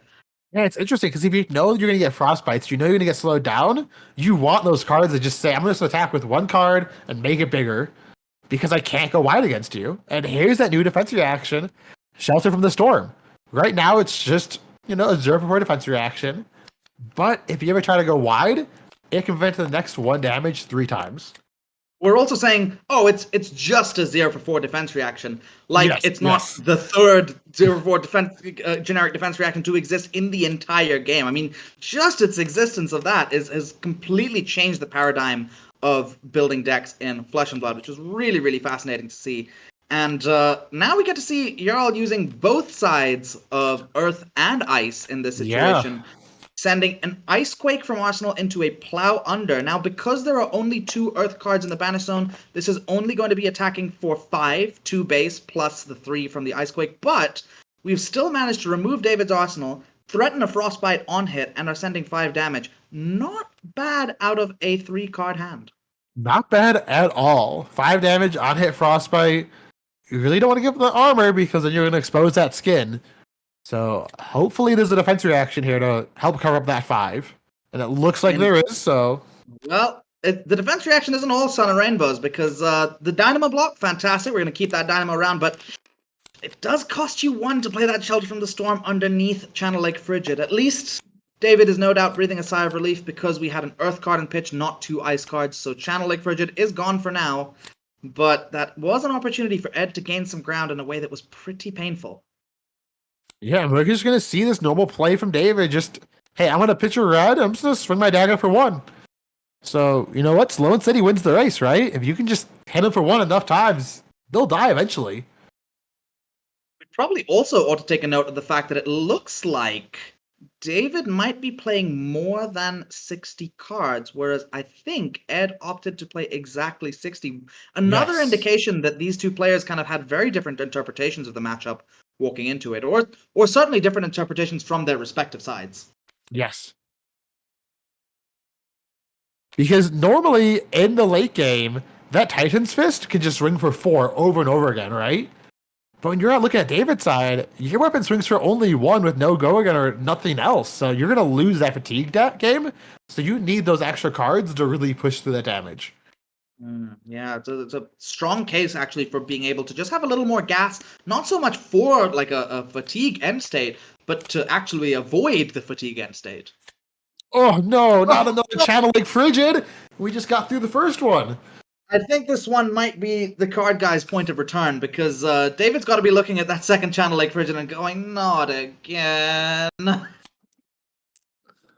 pitching the Blizzard, but fighting through one channel just to get another channel, it's a brutal spot to be in for this super red line warrior deck we're facing down. And thinking about what the follow-up will be. Guardian very rarely having access to action points, but in this case, they get it. Oh, in fact, we have a response to the channel Lake Frigid in that we are playing out a pledge fealty. This is a really simple little draconic instant that says, make a fealty token.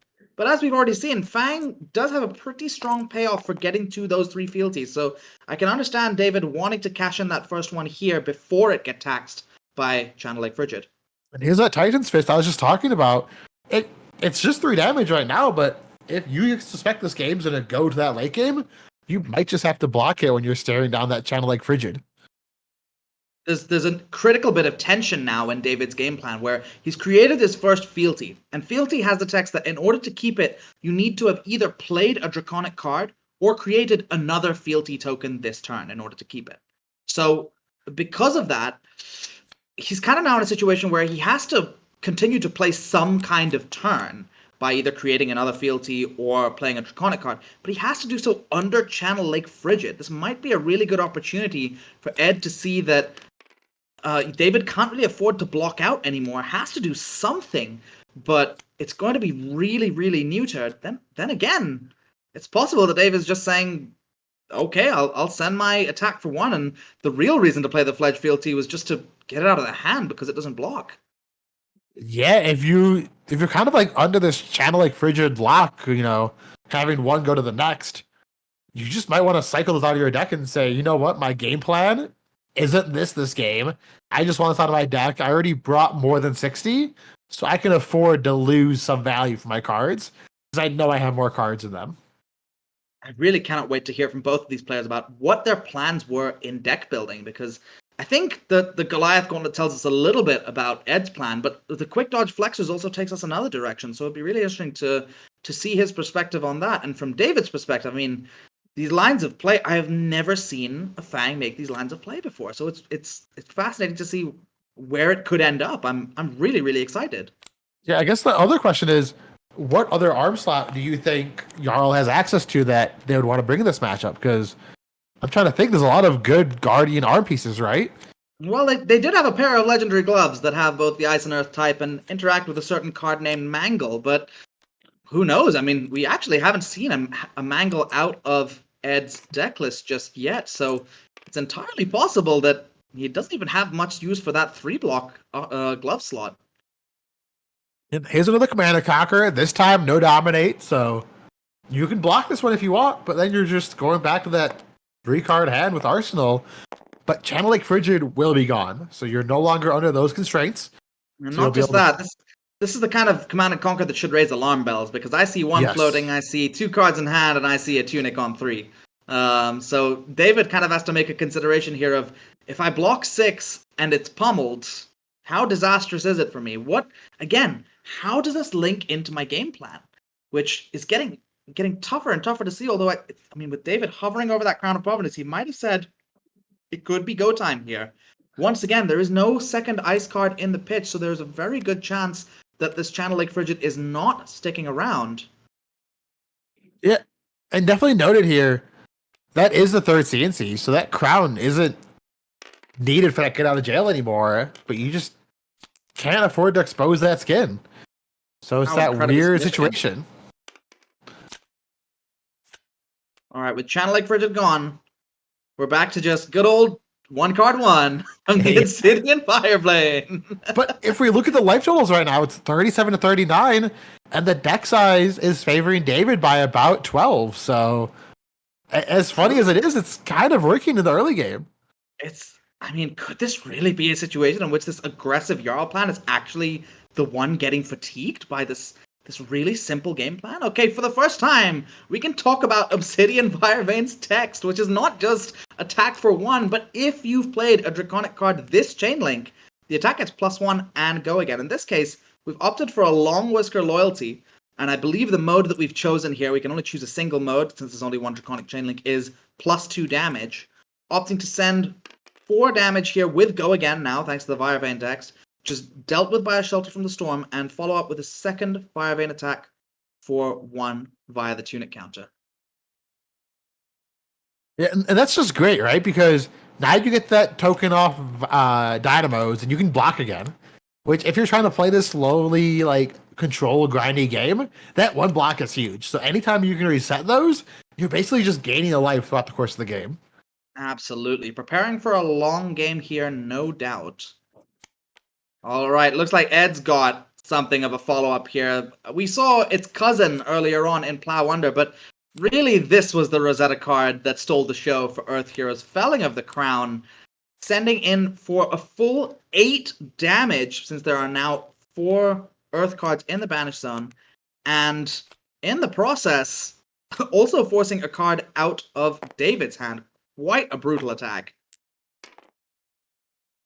Yeah, I was just mentioning how there's no more Command and Conquerors, so you can kind of rest easy knowing you're not going to get disrupted. And then here's Felling of the Crown, just doing the exact opposite of what I just said. Ripping a card out of hand, swinging for 8 damage, and these numbers are just so hard to keep up with. Indeed. Again, David has so many pivot points here. We can decide, am I going to continue to play this slow and steady game plan where I'm pretty content blocking with 2 cards, doing a bit of like a 2-card play or even a 1-card play. But I think for the first time, David is saying, there's no ice disruption. I've got 3 cards in hand and a card in arsenal. It's go time. Let's actually send some damage here. Let's show us what Fang can do. I'm excited to see what this Fang deck can do, because there's finally some breathing room, like you said. Cut from the same cloth, which we saw turn 1. It didn't really do much. But let's see if there's an attack reaction card in this hand. No, but there's another channel that David has to know is going to come out next turn.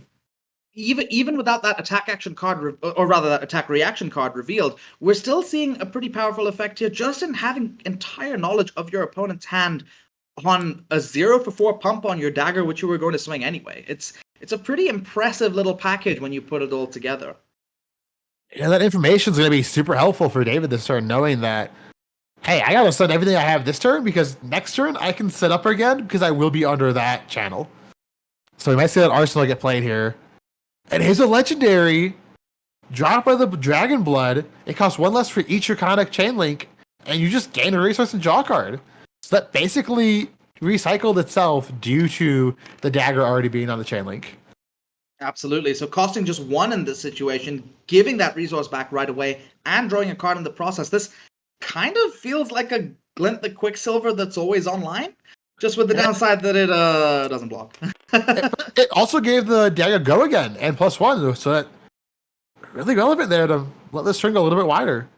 Absolutely. And we follow up with a second swing of the Firevein. Now, the important thing about a lot of Fang's cards is that second swing usually is what enables these attack reactions to do a little bit more, and we see that in Endear Devotion. The dagger getting +3 plus an additional +1 from the dagger itself. So it's turned into a 5-power attack. But on top of that, we get a fealty token generated because this is the second Draconic chain link. So we're a third of the way to Fang's hero power doing some really, really powerful things. And the Mark token coming out because of Searing Glaze. So, hey, 7 damage was leaked. But you just have to look back at that channel like Frigid coming back next turn, right? You finally get the turn you want. You finally get the tokens. You finally get the damage through just to be put under the ice spell again. Indeed. And now with Ed marked, I mean, a lot of David's cards are going to kind of get a little bit more powerful. We've already seen a few dagger-oriented cards that get significantly more powerful when your opponent's marked. I really hope that we get to see David play out a Savor Bloodshed in the near future while Ed is in this kind of vulnerable state. And there's everyone's favorite, Channel Lake Frigid, and the Titan's indeed. Fist, so... But we knew that Channel Lake Frigid was coming. Keeping this fealty around might be a bit of a tricky one. It could be that we see David pivot right back to that super defensive game plan where he's content to just send a single point of damage and block. But it looks like he took 4. He said, hit me all you want. I'm going to play this game. I'm done blocking. I'm the aggressive player now. Indeed, we're seeing the life totals creep down pretty much at the same time. Ed at 27, David on 26. It's pretty fascinating to see. Ooh, having to navigate an all-red, what looks like an all-red hand under Channel Lake Frigid. The good news, if you're a Warrior fan, is this is the last channel. So once you get through this one, you can finally breathe that sigh of relief. Indeed, I think Ed might actually be in a bit of a tricky spot, having played through his kind of 6 most impactful pieces of disruption, and without an armor slot opened up, Jarl's hero text isn't really online either, so kind of sitting in a situation where he doesn't have that much of that disruption left, and it's possible David can start taking over the game.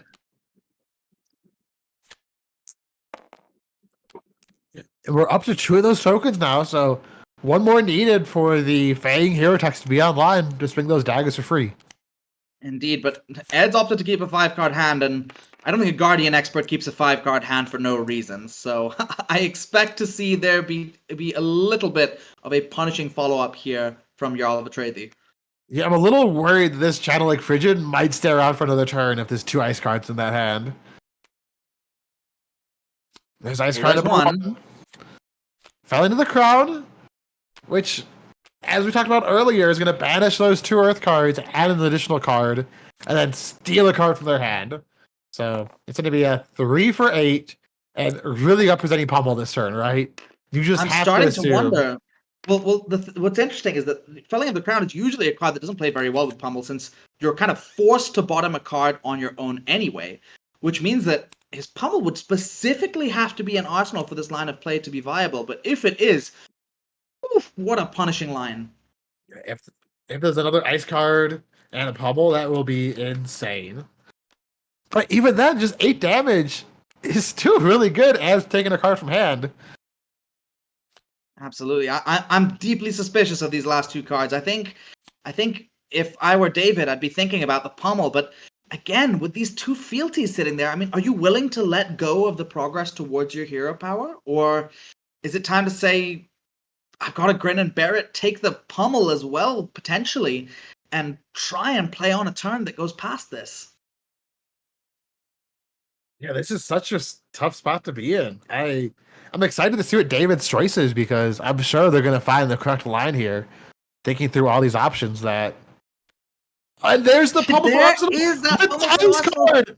with the second ice card. It is literally the most punishing option of the bunch. Now sending through 12 damage, discarding an additional card, and at the end of it all, keeping Channel Lake Frigid. It's quite possible that David now actually is in a situation where he can't even keep those fealties around because it's just too expensive.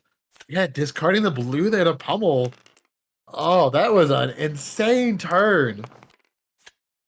Indeed, that's the kind of thing that you dream about as an aggressive Guardian player, which is looking like Ed has made that shift towards playing something a little bit more aggressive. But David was prepared here. He did have the Oath of Loyalty, a neat little majestic 0 for 4 with Go Again that only has the slight limitation that you can only play Draconic cards this turn now.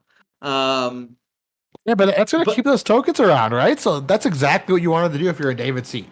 Most critically, exactly. We are just a short distance away from Fang having those 3 fealties at the same time, and Fang starts to become a very different hero once you actually have those fealties. Was that the second Pummel we've seen so far, or was it the first Pummel we've seen? I think that was the first one. I don't think we've seen another one played this game, nor do I recall seeing one blocked with. It's possible that we've had a couple of cards sunk by other Felling of the Crowns, one just this last turn cycle and one on the first one that we saw. It's possible that there are Pummels still sitting in the deck that were sunk from that, or that they have yet to be drawn. Oh, here's a Winter's Bite. Winter's Bite, but in the face of a Tunic on 3, it's a pretty interesting decision for Yeah, but with Channel David to Up, make. you really can't use that Tunic counter, right? Oh, true, of course. Yeah, normally it's just a little cheat code. You take that counter off, you pay for it, but when you're looking down a channel, you go, well, I guess I can't use Tunic for this. Yeah, in this situation, we are forced to lose a card here, and we are now threatening a second, or rather, a first Frostbite, and a second taxation effect on this turn via the Icequake placed on this Titan's Fist. Yeah, when you're at 14, this Titan's Fist really just starts to stack up. So there's the Dinos blocking for the third time, I believe, this game. I always like to keep track to see how much block value they get. But otherwise, we are just taking the full brunt of it. I mean, David's saying that it's time for this game to start going fast, and this is the hand that'll let him actually do it, I guess. These 3 cards, I hope, can help him play through a Frostbite alongside that Tunic counter. Yeah, hopefully we can see that third fealty counter come out here. Just those daggers can be online, and David can start getting the tempo that he's fighting so hard for. We see a Saber Bloodshed pitched in this case, unfortunately, but it makes a lot of sense here, given that we need to pay through the Frostbite, and Ed's not marking the situation, so it's more important that we just get to play a turn, and critically get to play a Draconic card, so that we keep those 2 fealties around. We're back to the original strategy, attacking for 1 that we've seen work so well this game. And I'm sure a Draconic card's going to come out, and it's a Blistering Blade. So just going to give the dagger +2 attack, but it also gives it +1 for the text box and go again. So this dagger's coming in there for 4. Yep, sitting in there for 4 makes a lot of sense. And we're opting even to pitch the second card for the second dagger swing, saying it's more important for me to get those dynamos up and 1 damage in now than for me to hold on to that Affirm Loyalty, which could have been the ticket to that third fealty. So let's see, maybe David's got another plan to get himself online, as it were. Yeah, Ed keeping all 5 cards once again is always terrifying, with all that armor up still not being blocked with. Tunic hits 1. Oh, the We see a Winter's Winter's Bite Bite after you use played Tunic. just as the Tunic is activated. How brutal. Oh, Once again, pitching a red to do so. another red Icequake. Is this going to be another Hammer Swing? No, it's going to be a Frost Fang. So it's going to be on hit, get a Frostbite, on hit, discard a card to pay 2, and it's for 8 damage. So not only does this put you to 1, it has 2 super relevant on hits. Indeed. Had David pitched a blue here, that there may have been a world in which he was able to kind of pay through the Frostfang effect without worrying about the discard. But we're talking about a Draconic hero. Once again, the number of blues is so light in the deck, and at this stage, while he's not actually got 3 fealty, it's so important for him to hold those blues when he has them so he can play out a turn. So he's going to have a tough time navigating through this and potentially getting down to a dangerously low life total with still 2 red, well, what we'd assume to be 2 red pummels left in the deck. Yeah, and can you ever full block this? Because then you just lose all those tokens you've worked so hard to make. But if you don't full block it, you just fall so low in life. So you're really stuck in between a rock and a hard place right now. The real central conflict of Fang here, opting And David to takes it. go to 2, having blocked with just the Braveforge Bracers, and saying, it's fine, I'm going to be able to play out a turn that lets me keep these fealties. Again, I think the most important thing for him right now is I have to keep these fealties. My only ticket to actually close out this game now. There is the blue that you mentioned being pitched here for this dagger.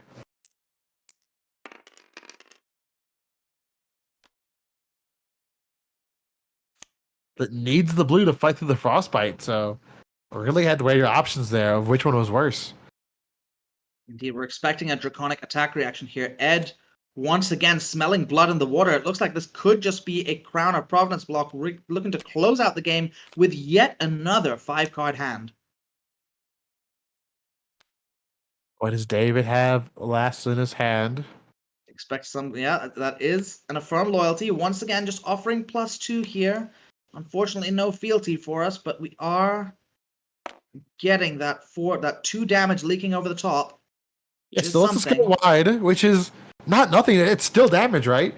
If David can find a window here, the lower that Ed gets, the more likely it is to happen. And Absolutely. Guardians could draw a Guardian hand, right? They could just draw 4 reds and only swing hammer. So you got to See just keep David pushing as much hovering damage. hovering over the Dynamo, wishing that he had blocked with it earlier. Maybe trying to play around some mid-turn ice disruption, but realizing that without it being there, he actually just lost a point of value. How critical.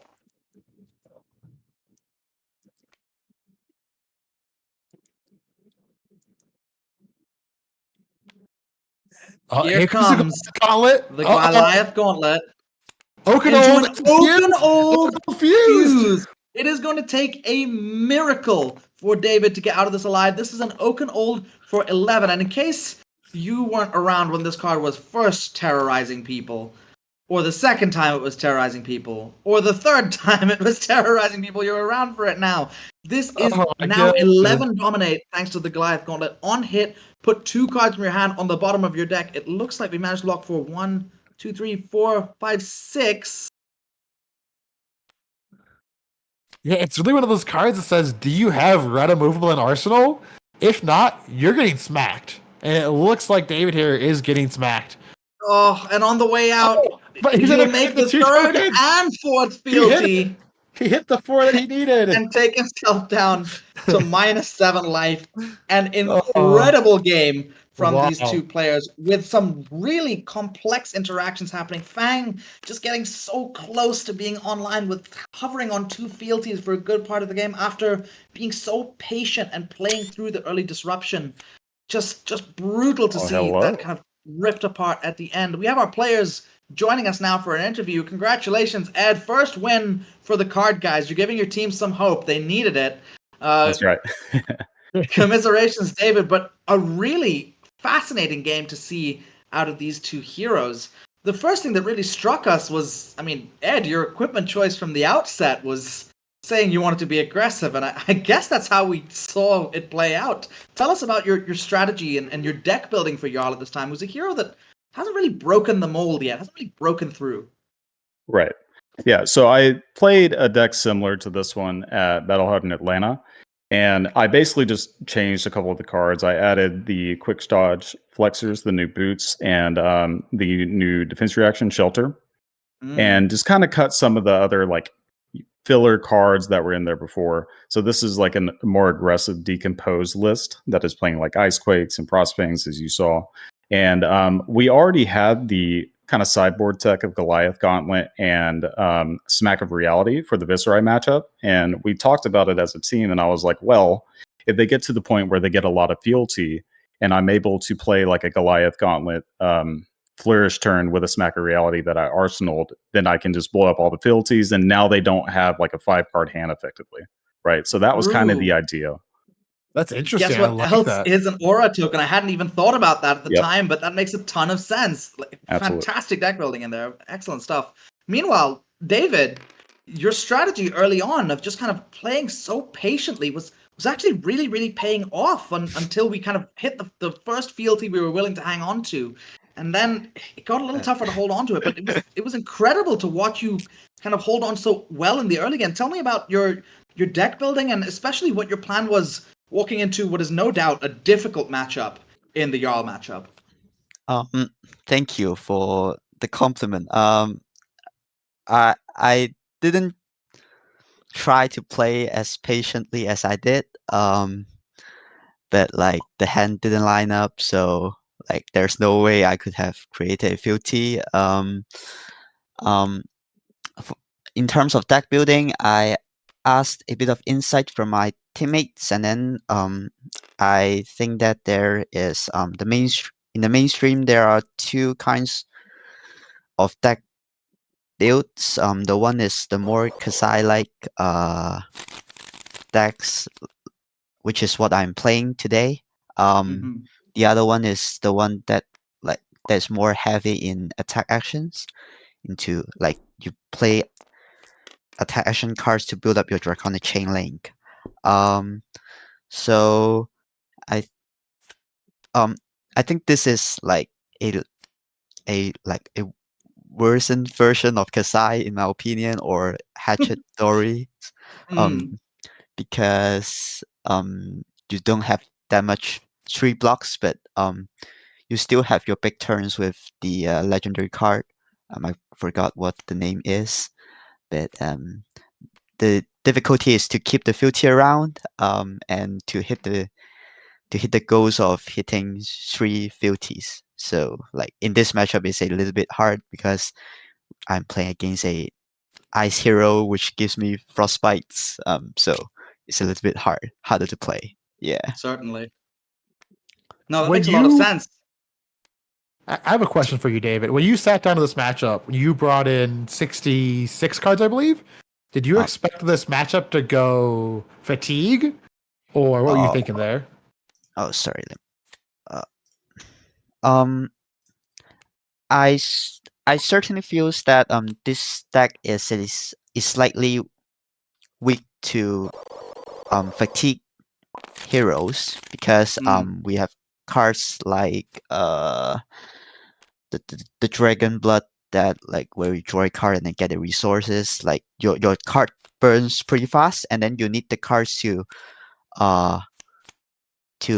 you need to play draconic cards to keep your filthy around, and there are also a lot of attack reactions that you cannot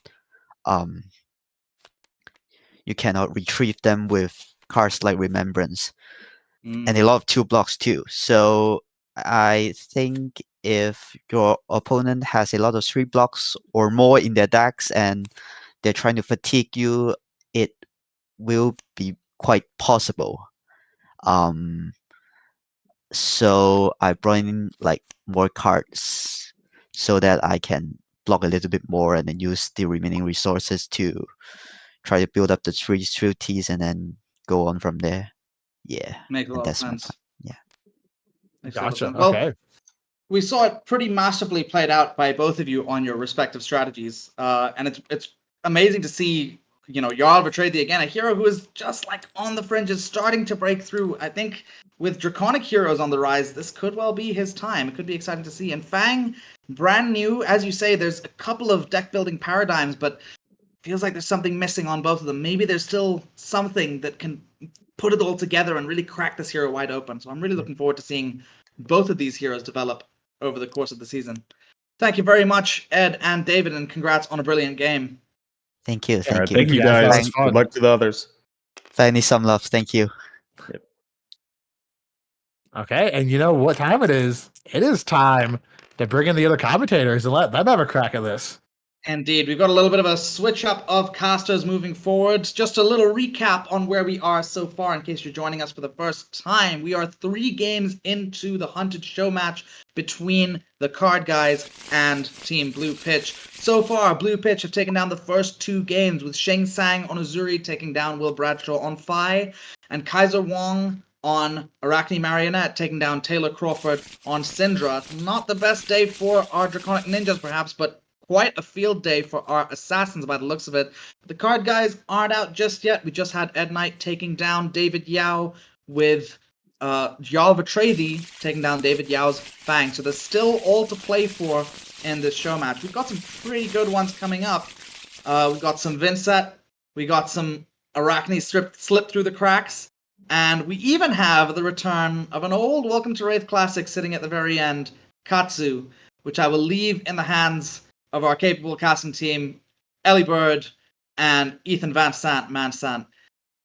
Thank you very much, folks. It's been wonderful to cast for you all. My name's Shamir Sami, and this is Mo Bogsley, and we hope you're enjoying the show match so far. Stay tuned for the rest of it. Have a good night, everybody.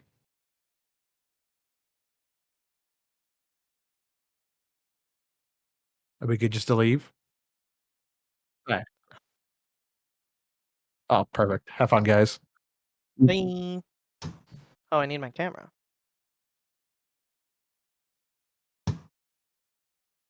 Yes. Oh, wait, hold up. Let me get Join the TTS. I've not done that. Oh, shit. Okay. hold on. Damn. Okay. I forgot about that. Steam. Where is the game code? Hunt.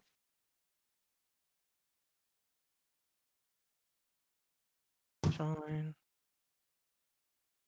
Hunt Fab. Please don't have an update. Please don't have an update. Okay, we're clear.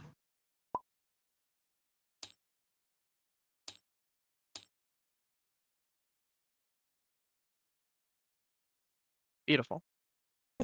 Okay, hold up. Give me like another 2 minutes That still. might have just crashed. Join.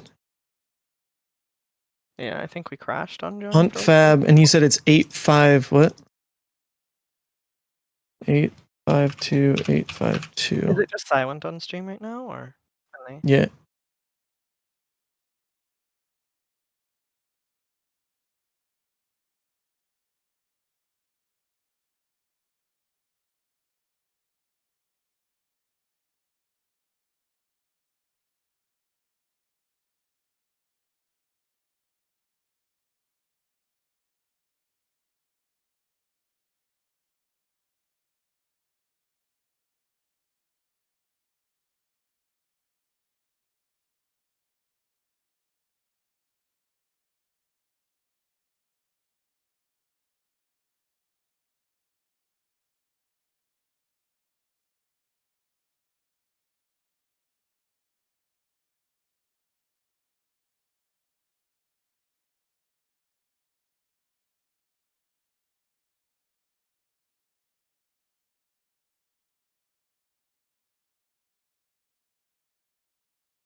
Hello?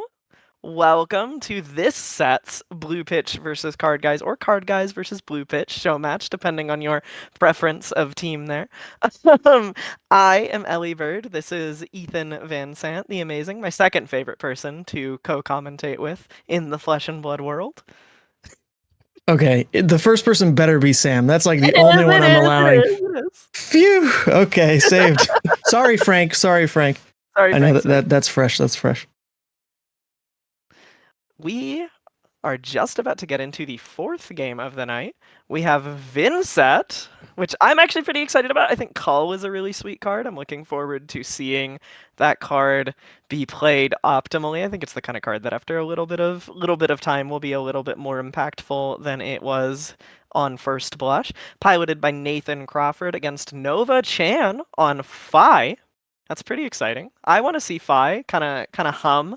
I've been working on Fi a bunch this set. He's like, as some know about me, he's one of my favorite heroes of all time. Especially when he was like really bad, like every 3 or 4 months, I would just like go back to Fabry and be like, "What if Fi's sick?" And then after like 30 minutes, I'd be like, "Fi's not sick." Yeah, it's kind of sad that the last hurrah Fi had was that like 60 head jab deck, which did abuse needles, by the way. So that deck is effectively dead. No more Best of the First Fist needle combo. But you can do a lot more exciting, a lot more thematic, a lot more intentional things with Fi. He's got plenty of new starters to play with, which is like 8 new lava bursts. Exactly. Dragon Power in the blue slot. There's a lot of subtle upgrades for the deck that are really fun to play with. But this matchup is something I've also run into on Talus Charges because I've been spamming Fi as well. I really, like you, have wanted to make him work. So of all the matchups we're going through today, I actually do have enough substance to add on this matchup. And Cull is a big part of it. So I'm hoping as we go into it here, we can see some exciting things. Yeah. Let's get into it if our players are ready, which I believe they are. Looks like it. Let's get Mask of the Pouncing Lynx, Shuko, Tunic, Tide Flippers. That makes a lot of sense. I think like the biggest question on Vi's equipment suite in this matchup is whether or not they will choose to present Flight Path, the new legendary Dragon Scaler Flight Path, or Tide Flippers, and I think it'll depend on how much Vi is actually caring about pitching into AB on their turn. But Vynnset cares about dealing damage a lot, so I can definitely see that. Interesting. So have you been running Flight Path over Snapdragons just as that go again slot? Yeah, absolutely. Flight Path are really, really sweet. I think like Battle Worn 1 alone for like a more complicated snaps is like, I think already off the rip very strong. And then I think if you can like on your Spreading Flames turn convert it into an extra Searing Ember Blade swing, you often can, off of like Ignite or a Tunic counter, you can create a situation where your boot's functionally converted for 4, maybe 5 value depending on how many chain links you have. And that's a lot of onboard value that Fi does not typically have on his side outside of Mask of the Pouncing Links. Yeah, I want to continue that discussion in a bit actually because it's something I've been trying. But there is a card played to kick things off. Looks like Vynnset did go first, banishing a yellow Deathly Whale to set up that rune chant, which means 1 blood debt will go through. And a Rune Blood incantation has hit the field, and generating these rune chants comes oh so easy to Vynnset these days with Malefic. And I guess even Rune Blood Incantation, I wasn't sure if that card was still in the list or not, but I'll tell you what, on a turn 0, you damn well do want it in the list because it's basically the best setup you can ask for. Yeah, this card got so much better when they printed Sonata Galaxia, and then a little bit worse when they printed Malefic Incantation, to the point where, Viserai, kind of classic player of this card, doesn't really run it anymore, but the start of turn rune chant without having to play an attack action is so high value for the Iron Maiden. Absolutely. So the Iron Maiden is queuing up some defense here on the first chain link of the turn, Rising Resentment. Not much of hit effect when it comes in on that turn 0, but it is a Draconic chain link starter, which leads into these beautiful, if you control 2 or more Draconic chain link cards that kind of fill out that suite. It's not just Lava Vein Loyalty. You can now trade that 1 defense point for the added ability of creating a fealty, the marked synergy that comes with these cards. So this one is pretty fantastic. It's just no condition attached to the hit of it. You just make the fealty, which is really critical for when Fi wants to play perhaps a snatch on a Oath of Loyalty turn, things like that, where the fealty making Draconic really makes things sing. Yeah, and speaking of synergy with other cards in the deck, we have Ignite hitting the table here, which in conjunction with a fealty and an Art of the Dragon Fire, you can get some pretty insane things going on, like a pretty comfortable 2-card 9. Absolutely. The Ignite plays that I've been searching for in my deck building with Fi are perhaps not the most successful as of yet, but I'm really feeling it. I've been trying to make Engulfing Flame Wave work. Yes. Yes. Okay. You agree. I've really been trying to make that the synergy piece I'm looking for with the Ignite portion of the deck. I feel like there's such a huge power bump if you are making the 2 cost effectively 1 cost for how it curves with Fi's deck versus a 1 cost into a 0 cost. There's just like a tipping point there that's basically like a Tunic level turn that you're unlocking when that's your combo. So I do hope we see that in the deck. I feel like it's the more experimental version of what you can do with Fi, but Engulfing Flame Wave has such a ceiling, and it'd be so fun to see that card come back. Yeah, that was like very much one of my first impressions with the newer Fi list, or like Fi cards, was like, oh, maybe I can just between being always on Tunic and having 3 Ignites in the deck, maybe I can just run a few Engulfing Flame Waves. And then I ripped Loyalty from Beyond the Grave or a Oath of Loyalty off the top of my deck for the first time, and I was like, no, get this away from me. Yeah. The Defense React, I think, is something you just have to cut for that kind of game plan. But the Oath of Loyalty definitely has come up, which feels bad for sure. But what feels good is when you lead the turn with a Brand with Cinderclaw, absolutely critical card in converting. I guess if you're running like the cards like Dragon Power, we assume are in the deck, the cards that are looking to become Draconic, if it's not off fealty, it's off of Brand of Cinderclaw, which you're definitely running in at least 3-2-6. Sometimes it still pops up in the blue slot. I've seen it in the maybe board as yellow, just because the guaranteed convert to Draconic is so powerful. But it's also just a starter. It's beautiful, and leading into another display, Loyalty, stacking up the fealties.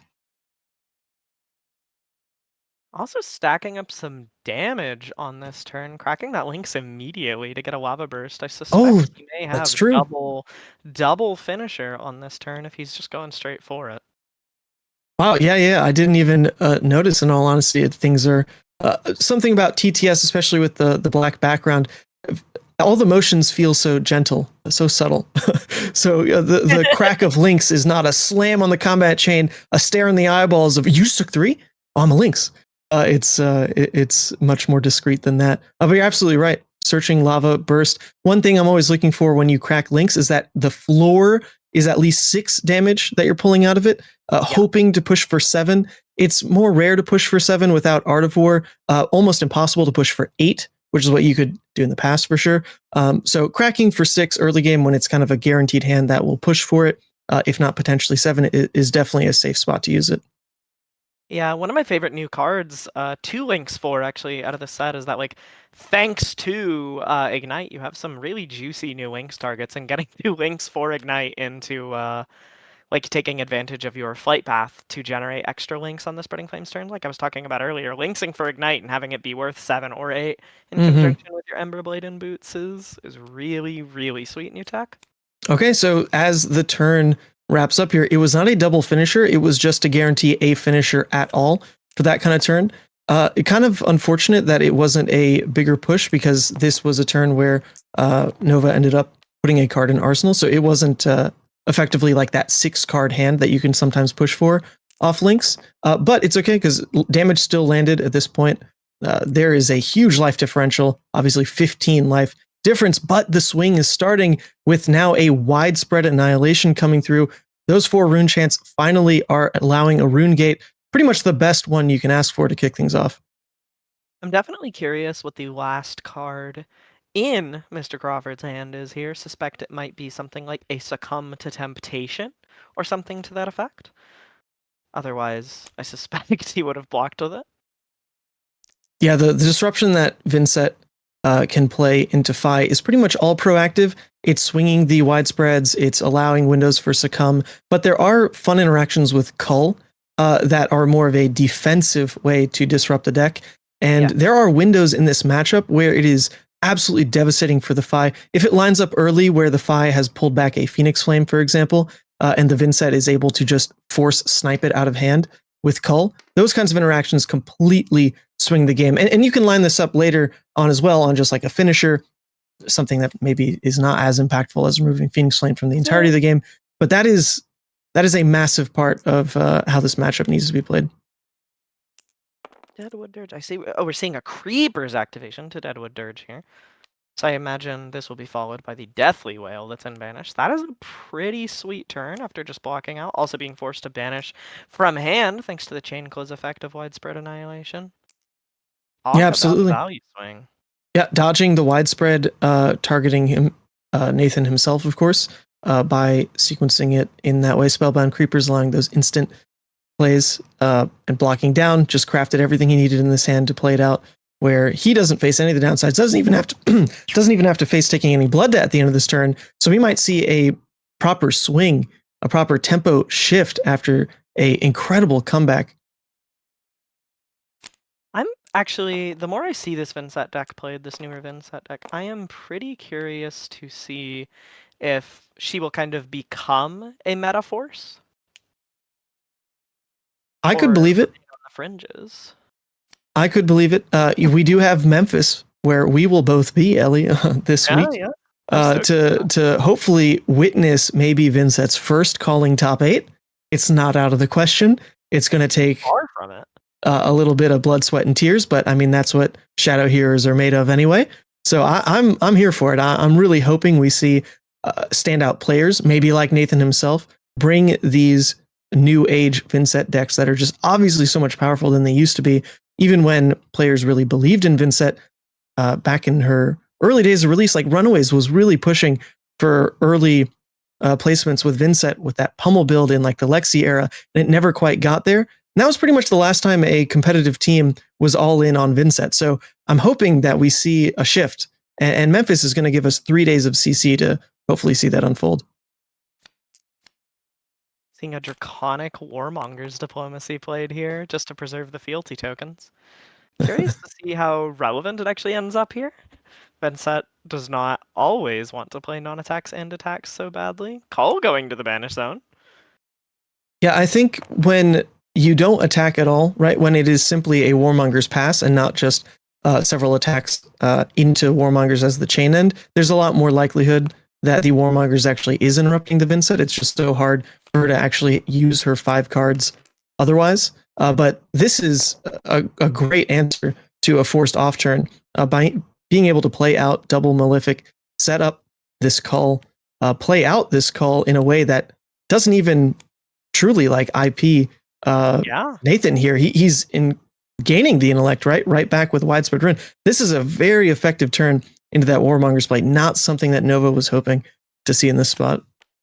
Yeah, it's kind of the post Rosetta Runeblade classic. You slam down the Warmonger's diplomacy, hoping it kind of sends their turn to the Shadow Realm a little bit. And they just say, okay, name peace, I'm gonna make 17 rune chance and make you discard a card. Go ahead. 17 rune chance. Vynnset wishes. We're actually we're definitely ramping up though. 2 rune chance is pretty much all you need to guarantee that all but the widespread annihilation is playable just off of even the 1 card hand, right? Just cycling in, or 0 card hand in theory, because we have the widespread ruin already set up. But we're looking at pretty much any rune gate completely playable on the start of the next turn. And with the room that was bought on that previous turn with Malefics to help this setup of a double attack turn, we could really see that choice coming up, depending on whether Nathan wants to take the damage or commit the cards to defense here. Our virtual table judge here mentioning that Spellbound Creeper should have left the table last turn. Oh, thank you. Whoever that table judge was. Probably Michael, or maybe Josh. But there we go. Michael says probably Josh. So there we go. Always on top of it, Josh is locked in because he knows he's signing off our night with a very exciting Fang versus putting on Katsu, folks. So do not tune out. That is how we're going to cap this night. Josh Lau on a warrior versus putting on his Katsu. I can't freaking wait, but we still have games before we get there. Like this exciting one at hand because he's playing my favorite card. Here we go. Ignite into Engulfing Flame Wave, and it was off Tunic. This is just beautiful. Come on, Nathan. Be cool. Let this hit. Let this hit. Let this hit. Be cool. Be cool. Be cool. Be cool. Be cool. Be cool. Be cool. We want to see it. We want to see it. Funny enough, this is one of the better spots for where Face Purgatory might line up. You're blocking tall. You're getting that card out of hand. So I wouldn't be surprised if that's how he goes. Or just the 2 block from hand also will cover it up. Save Face for a rainy day. Still a very threatening card. I mean, look at this. This was all done off of 0 pitch. Something that was just not possible pre-Ignite. It is just impossible to pull this line off unless you had like maybe an E-Pod in play, right? In prior versions of Fi. So I love seeing the innovation actually work out. Interestingly, opting to ditch the Funeral Moon there at end of turn at instant speed to make a rune chant rather than banish it. Probably conscious of his life total trending downwards in this game. Not wanting to give more to Blood Debt. Right. It's more immediate damage for the way that this turn will trade because the rune chant will count towards the total damage thrown on top of this widespread ruin. If he had placed it before, there is the chance that he doesn't get to play it out. If Nova had actually pitched into AB and blocked, there is that world where that 1 Blood Debt tick could have gone through. So like you're saying, just being a little bit heads up on how those single points of damage are going to matter as the game has gotten so much tighter. Yeah, you have to be very conscious of your life total as Vynnset when you need to block out. You know, you're very focused on blocking out and finding the space necessary to send back these really big turns, but you have to have enough life to take that pivot when you get towards the latter half of the game. If you just take too much punishment from Fi too quickly, too early on, it gets a lot harder to actually weather his later turns. Yeah, it's all about incessant damage with Fi, right? That's the idea of being able to convert hands to 1 to 2 points above value compared to how almost every other deck in Fab draws up, just off the back of Shuko and off the back of the Phoenix Flame. So not just counting how those hands will draw, but also as Tunic gets higher value on and on, you do just start to drown in the efficient damage that is Fi. It's all about finding windows to actually disrupt it, because otherwise he will say no blocks and continue to outvalue you in that way. So it looks like Nathan is finding a window here. He's already blocked down with 1 card, but it was in a proactive sense to actually make a rune chant. We'll see if the rest of the hand is going to go to the block as Blaze Hedgehog is presented, or if this could be another 2-wide return to try to get himself back in the game. Yeah, as a friend of mine really likes to say, the sun shines, birds sing, and Fi comes in for 7 with 2 cards. 7 with 2 cards. You know, that sounds a lot better now in a game where Needle Ira is gone, because if not, the 2-card rates that deck could pull off just make that saying just so utterly dated. But hey, we don't live in that world. Thank you, Brian. Thank you, Brian. So 7 is still respectable.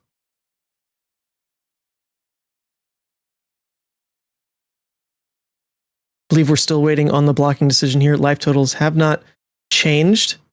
There are new rulings for everyone to learn about how priority works in damage and resolution. If you haven't read that article by Joshua Scott and Nick Pacao, I would go ahead and read it. It's actually quite enlightening. So now the decision has been made on the block. It is going to be face purgatory. So overblocking, obviously, when you go this tall, but it is to try to trigger the discard draw. But a fantastic return with Fi getting the Phoenix Flame to sack, 2 damage this turn because of Tiger Swipe, but effectively nullify face purgatory, discarding a true card. And using it to protect a Lava Burst is a trade I will gladly make on the Fi side of the table here. Fantastic. I mean, the Shuko trigger isn't even wasted, right? So that Phoenix Flame was really just 1 damage, because we can still push that Shuko trigger on the Lava Burst here. Wow, what a punish on how that face purgatory was lining up. You look at those moments, it's kind of similar to how the Vynnset should track where Cull is most effective. If they are able on those big turns to cycle back that Phoenix Flame, your actual hand disruption on defense is just a different equation entirely. Over to Vynnset's turn, being forced to banish a non-blood deck card is kind of brutal. Oof. Yeah, not the sequence you want to see, but it looks like that widespread ruin cleanly pitched for here. It's not a disruptive return. Deck damage is not relevant on the Fi side, and we're not even paying into Vynnset in any capacity to potentially gain an intellect off of that type of effect. So it's strictly a damage trade, not the best rate, but it does trigger the Malefics to once again set up what the small Runegate hands can do for you. You say not the best trade, but thanks to Vynnset's text, it is still a 3-card 10. Not quite thanks to Vynnset's text, thanks to Vynnset's setup, it's a 3-card 10. Not the most aspirational raid of all time, but it's certainly not the saddest thing ever. No, but those rune chants would have thrown at any point in the game. So if you look at the 2 cards spent on that turn cycle alone, it is just 2, or rather it is just 6. But the important part here is that the rune chants are once again set up in a spot where these small hands will play. Right, 2 rune chants makes almost anything live, and we're still in that phase of the game where Vexing Quill Hand is up to also make those small hands with basically no rune chants going into the start of turn still playable. So Nathan's likely looking for those windows now. Go for the outvalue lines since his life is too low to even keep large hands anyway. We only saw that 1 large push to go 2 wide on Runegate stuff, but it was relevant. Now it's just going to be the small hand value. Right. Forcing out attack actions to make your Malefic Incantation sing is proof that Runeblade operates on the axis of you have to spend money to make money. That's what we like. Honestly, Runeblade has become much more fascinating than in the early days when I would bash on Viserai. I might actually be sad to see him go in this next RTN season. The class is just much more interesting to play. Their cards matter. their draw sequences can be quite tricky, and the skill ceiling just continues to increase. So as everyone's watching this Vynnset game, please, let us know in the chat what you think of these lines Nathan's taking. I'm sure he will expound upon all his thought processes in the post game and any upcoming streams. Yeah. Runeblight has become a much more textured class. I think a lot of it has to do with there just being so many more of them now than there used to be. That's right. We even have Aurora getting more support coming up. I'm sure you're happy about that. I am absolutely stoked about that. My first thought, speaking of Face Purgatory, when I saw Skyward Serenade was, ooh. Is this a Face Purgatory deck now? Yeah, my first thought on seeing that was new border. that's all. I just saw flashy borders. Was it? The it is. Runeblight border is on Arc Lightning, right? Oh, is it? Oh shoot. Yeah. Okay. Well, I'm not an Aurora player then, but it is a striking card, as well as this turn is quite striking because the small hands come to strike. It is the widespread ruin off of those gated chants to now threaten a succumb hit as well. This is turning a otherwise vanilla attack into some disruption, which can absolutely save you at this point in the game. Just clawing to this game is Nathan at 2. No more equipment that blocks, but rune chants are set up to hopefully block 3 and still return what will be lethal on a 1-card rune gate attack on the next cycle. This is something that makes Fi generally so impressive into decks that want to disrupt him, is a lot of the time you can find these effects, these succumb effects, persuasive prognosis, bonds of agony, all sorts of disruptive effects kind of hit Fi, and he just tips his hand and says, all right, well, you can take one of my 5 head jabs, but what are you going to do about the rest? Especially facing down this end, what are you going to do about the threat of a breakpoint in Snatch or Devotion Never Dies? Both of those are almost guaranteed to push that 1 damage through with no equipment left. It's just up to Nathan to draw another, is it called Haunting Rendition, the block card? Otherwise, he is most likely going to 1, and going to 1 is dangerous because if you ever get stuck with a Blood Debt and Banish, you just die at that point in the game. Even more so than dying on your own turn, you're liable to die on Fi's turn thanks to Phoenix Flame just forcing so much difficult to block damage. Absolutely. The choice is being made here. Devotion Never Dies, pretty interesting card. Not one that I've experimented with yet. I'm trying to make other core parts of the Fi deck work. But this is one of the huge payoffs for fealty for the Brand with Cinder Claws that you obviously are going to run in the deck. If you can pop off with the Devotion Never Dies to play it even twice in 1 turn, what you're looking to do is just push those turns with a blue plus Tunic to new highs, and Devotion Never Dies definitely can do that. This is a pretty interesting choice. It's also a tough one.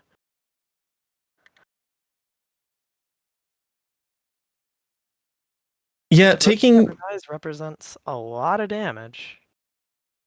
Definitely represents a lot of damage. There isn't a blue pitch to make this turn really sing, but at minimum, with the 3-card hand, Brand with Cinderclaw into the Devotion, into off of Tunic rather, into pitching the other red card for Devotion again is absolutely possible. Yeah, you're definitely hoping to see the D react on Vynnset's side of the table here. Reduce Come on, Nathan. Very premium to draw. It's all on draw sequence, Nathan. Give us a 4-block or give us death, most likely.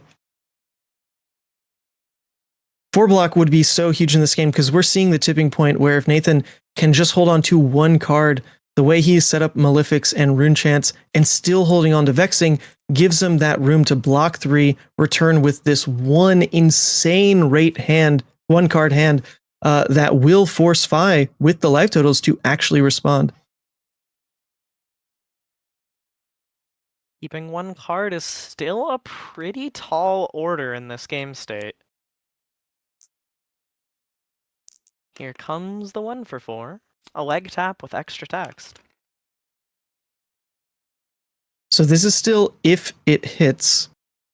So the 4-block here, quite relevant. And it's the reduce. Beautiful. still got to contend with another head jab and a Phoenix Flame here. But Right. I think he's going to be able to keep the one card he wants to.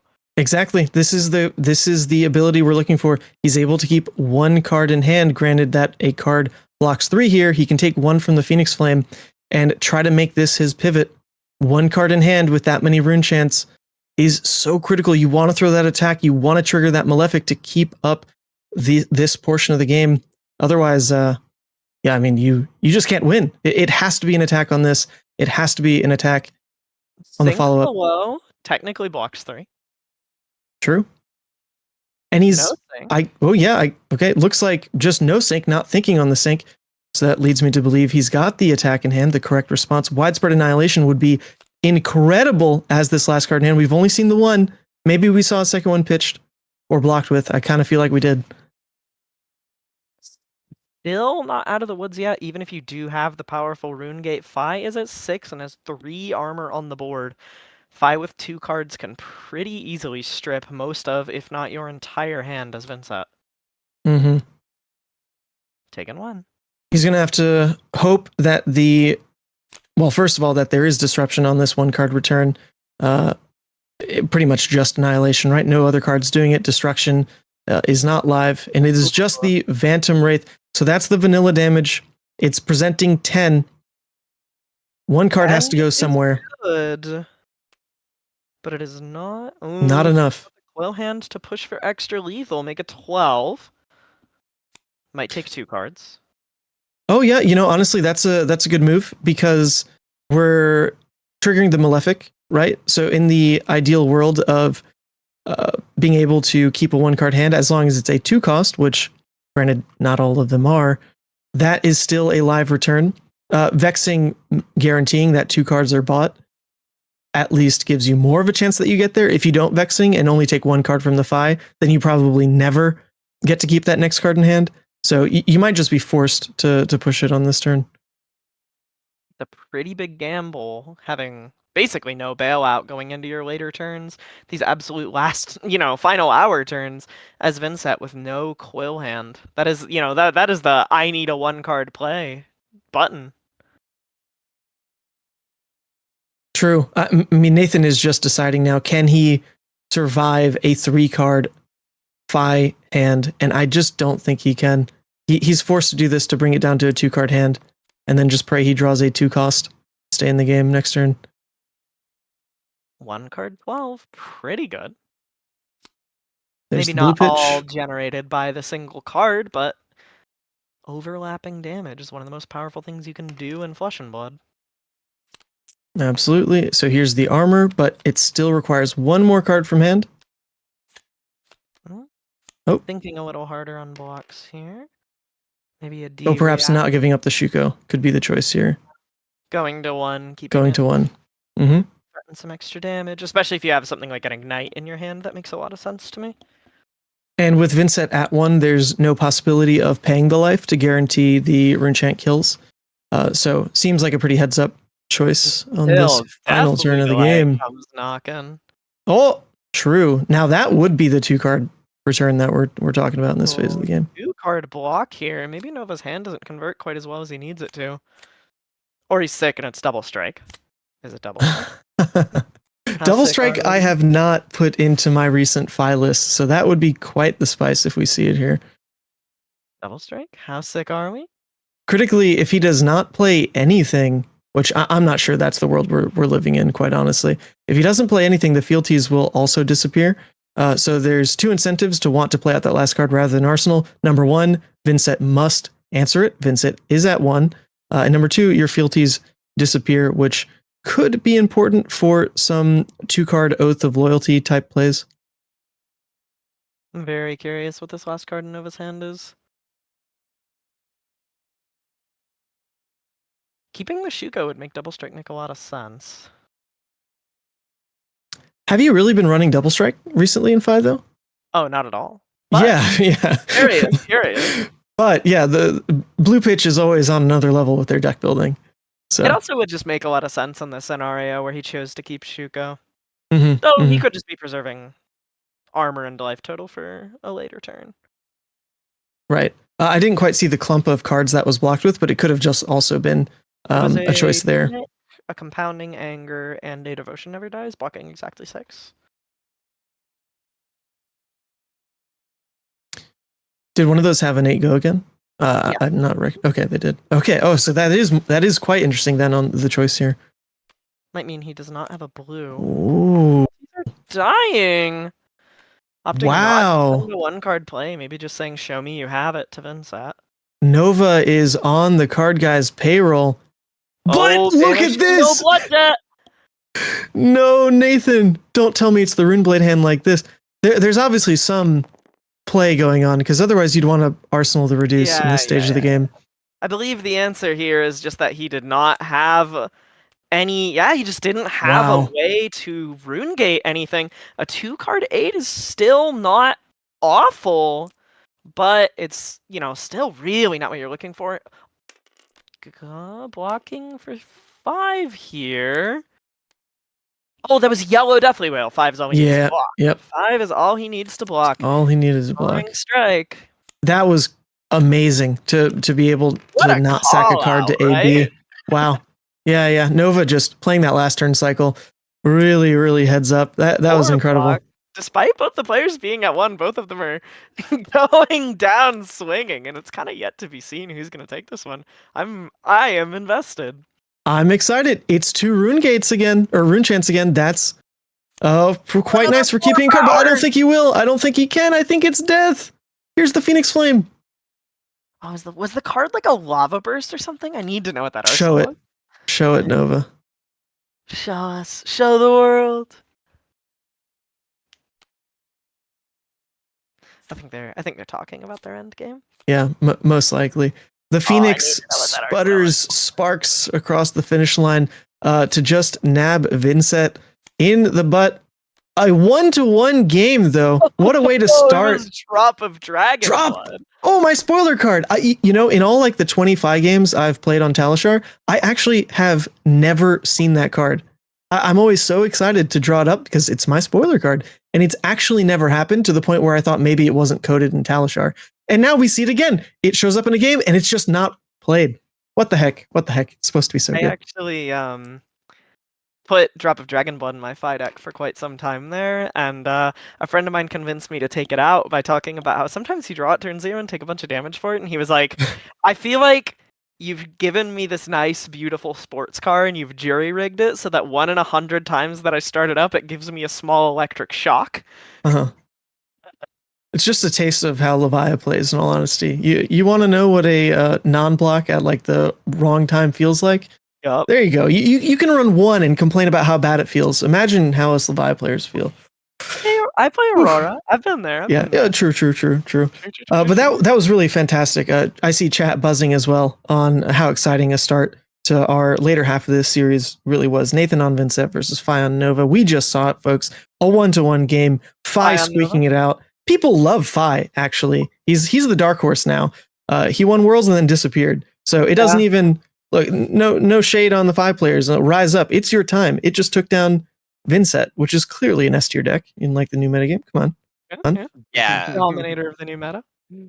I think Phi in this meta is just pretty good because the hunter have a lot of new Dragonic card like the Inlight to cheat on the mana, or just have the new Oath of Loyalty. Devotion never dies is pretty fight needed, and I think maybe Phi this time will be LL in the RTN season.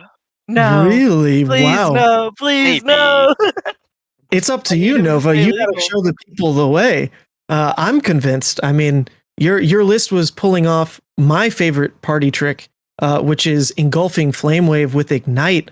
That kind of combo, especially how you pulled it off, that is not a possible turn pre the Hunted, right? A pitchless turn to pull off an engulfing Flame Wave combo. Is that kind of what you've built your whole deck around? Is that really just for those Ignite combos, or how are you handling this extra 2 cost in your deck? Yeah, because in the old times, if you have played the Engulfing, you can just swing with your weapon and with the Ignite. So I can play the Engulfing and just cost 1 blue to play it all around, and I have played a lot of new one-cost attack action card to combo with the Ignite to don't need to pitch. Oh, yeah. Yeah, to just have those big, powerful pitchless turns. It looks sexy. So thank you, Nova, for pulling that off for us and flashing what your Arsenal card was there. We were confused, and lo and behold, it is a card you didn't have much choice about, a non-block instant. But it made it a really exciting game because Nathan, you tried your hardest and pulled off a really impressive kind of twofold game plan where in the early game you're able to use your life, go for a double rune gate turn, and then slow down the game and use the malefics that you set up to try to throw those one card play patterns. Is that kind of what you were expecting the playstyle into Fi to be, or is that just how you drew the game up?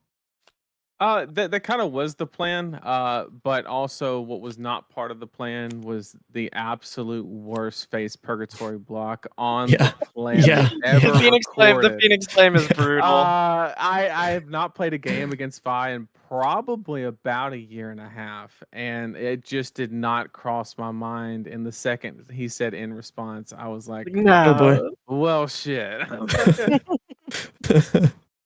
Are you playing Revel in Runeblood?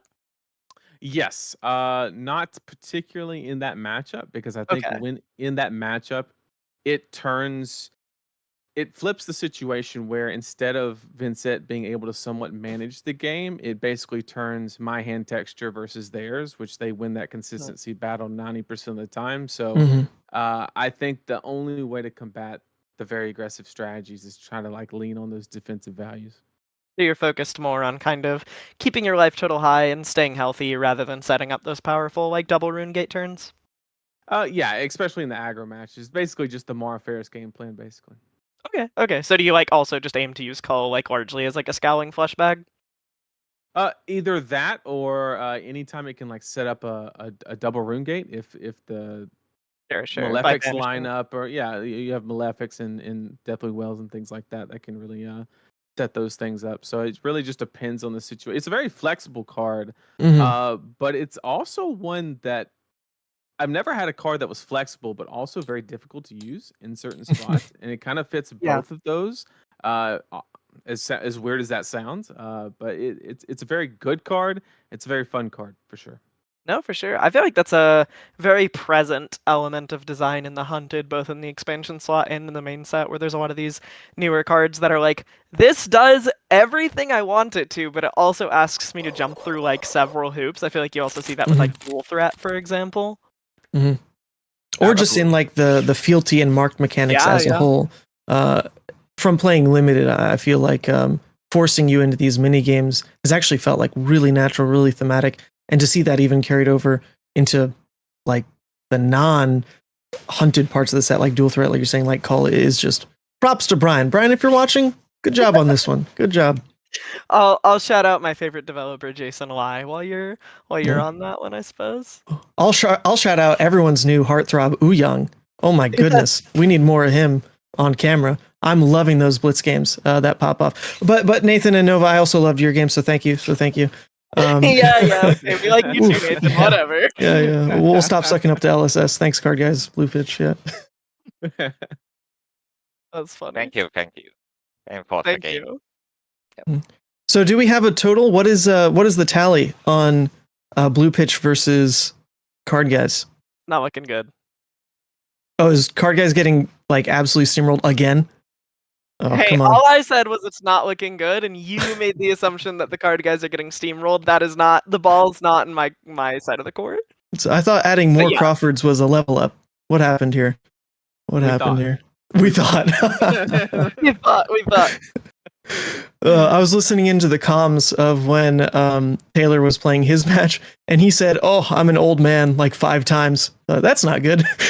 So makes some sense now. Makes some sense.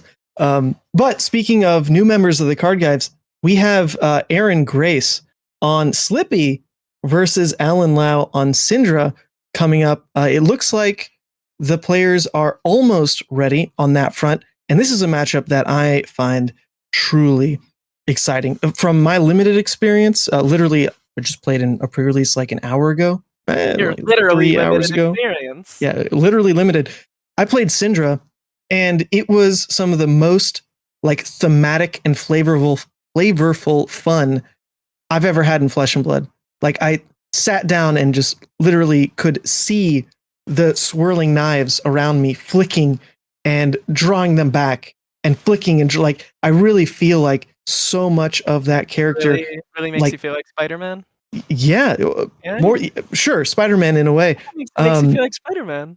It actually okay. This is like a super fringe reference here, but if anyone ever played Duelist, there was there was a like minion or card, whatever they're called in that game. I believe called Flame Caller, and that little sprite, the animation of that sprite, had a bunch of I think cards or like mini flames spiraling around the hero, and all of its animations were like flinging them and summoning them back. And I loved Duelist, and all the sprite animations were just really cool to see. And for some reason, that's what I'm picturing in my head when I'm playing Cindra. It's that same like haloed effect of slinging and summoning, and it just feels so alive. Too, yeah. Yeah. Slippy's also cool. But you know what's not cool about Slippy? I have my Slippy right here, actually. Typos, Ellie. Typos. Can you read to me what his title is, or their title is? Arakni 5L P3D 7HRU 7H3 CR4X. Now, how many P's were in that? Well, I think that's intentional. No, surely not. It's leet speak. Yeah, but even in leet speak, it's double P. Is it not? Don't think so. I really? can excuse the sliped through the cracks for this one. Sliped through the cracks. Like I'm glad everyone's just calling it Slippy, because calling it sliped through the cracks is ridiculous. But I think we now need to call it Slippy with one P. I can appreciate you staying consistent to your thoughts on grammar and typos. We wouldn't want any inconsistencies to wreak that kind of havoc on our commentary. You know what else I found out about this set playing in the pre-release? There is a generic card which has a foot being grabbed by a crab. Have you seen that one? Snip at the heels. The man whose foot is being grabbed has 2 left feet. Have you seen that one? There's no way. Yeah, that one is. He's like a pirate, right? Maybe it's like it's like not his anatomically 2 left feet, which maybe you can chalk up to this guy's backstory. Like that's why he's a pirate. Like he doesn't have land legs. Like sure, I could see it. It also feels like that's Lenny left foot. An overlook. That's Lenny left foot. Leonard. Is there flavor text? No. On that? Oh, I thought you were saving it. Pirate here. of the Seven Seas of Wraith, Leonard of the left foot. Okay. Sorry, folks. I'm trying to. Oh, yep. Okay. Yep. We have an update. We need to fix how we're going to be viewing this game. So I'm not sure if we're still going to be live for this section or not. But I'm very bad at using TTS, and it sometimes crashes my computer. So I'm going to need to focus in on this for just a second, folks. Little bit of technical difficulties. Got it all under control. The fewer amount of players in the lobby has prevented it from crashing my computer this time, which is nice. That is an upside to resetting the lobby a little here. Also, this was because someone in chat said that they were going to join and flip the table. So. Oh, fantastic! Thank you, chat. They were obviously joking, but can never be too safe. Can never be too safe. Is there even a table to flip? I feel like we're in like a black endless void in this TTS setup. I really know nothing about TTS. I was almost tempted to use it because Talishar broke last night, and I was really itching for more Fi games. And Talishar was, or rather TTS was right there. It was right there, but I withheld and instead just worked on some Memphis stuff. So, you know what? I fully indulge the urge to sit there and goldfish for several hours on TTS when I'm doing back ratios. Speaking of several straight hours of Flesh and Blood, our players are ready to go straight into this one. We have Cindra on the other side of the table this time versus Arakni sliped through the cracks. And I'm really, really stoked to see how Cindra evolves into her CC form. I truly only know her from my limited experience, but I had so much fun. So to see how the strategies level up into CC is something that I probably can't narrate super well, but I can follow along and be impressed with the rest of you. First thing that's happening is the kunai followed up with display loyalty, which has such great synergy because these kunais are already draconic. So it's so easy to go ahead and trigger those if two draconic chain link type of effects. Fealty is created, and now we get an ancestral empowerment to tip it over just for raw damage and some cycling on turn 0. Do you think that when Cindra looks really good, she says she's serving kunai? I'm not sure I'm allowed to agree with that one or not. But sure. Oh man, you're allowed to say yes. You're allowed to say yes. Oh hell yes. Yes, queen. Yes, queen. Slay. Oh wow. Okay, this deck is already being built in ways that I was not expecting. Looks like a lot more aggro-centric, a lot cheekier with how breakpoints are going to deal damage. That ancestral empowerment, right? Pushing 1 damage across. Now Scar for Scar coming in, not with Go again, but as a chain ender, just for another awkward breakpoint, saying, give me 2 cards or give me a little bit more chip.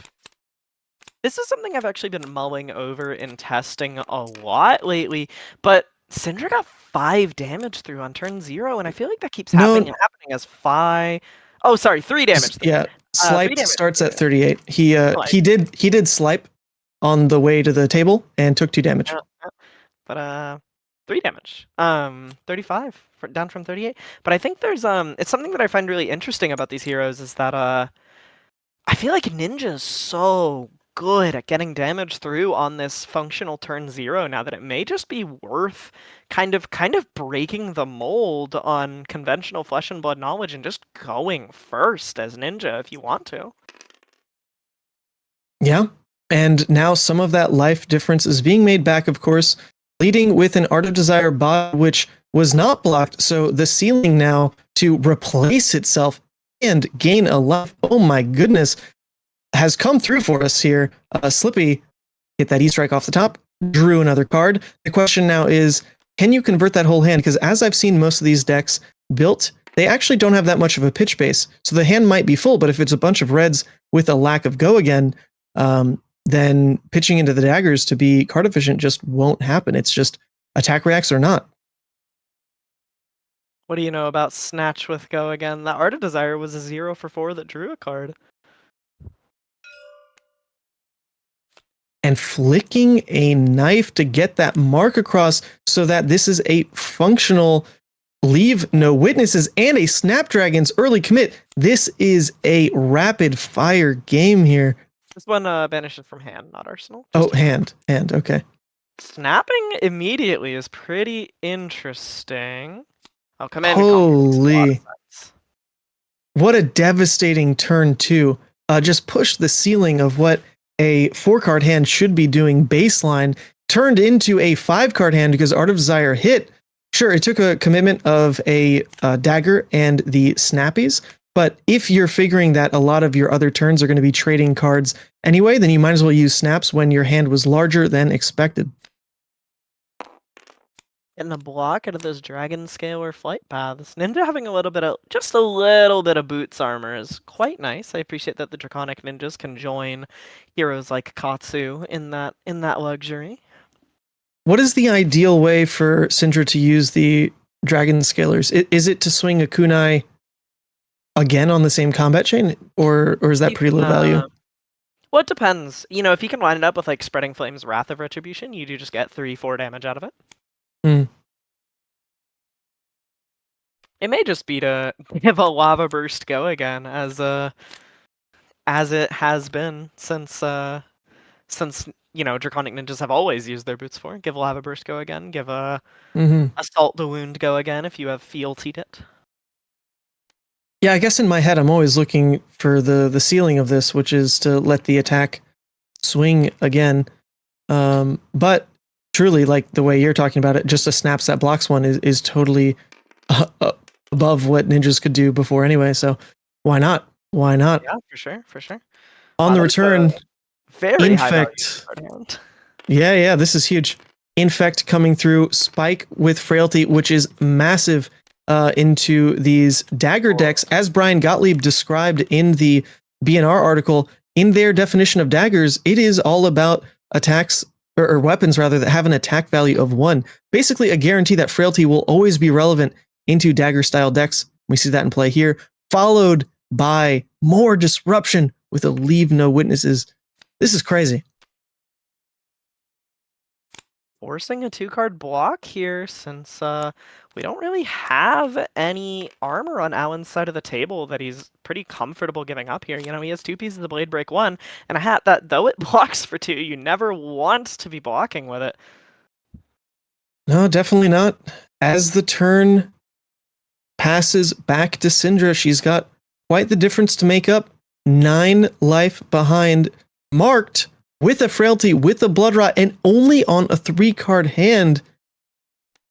This is a tough return, but Scar for Scar is a good way to do it, albeit docked by 1 due to the Frailty, so 3 go again on the combat chain.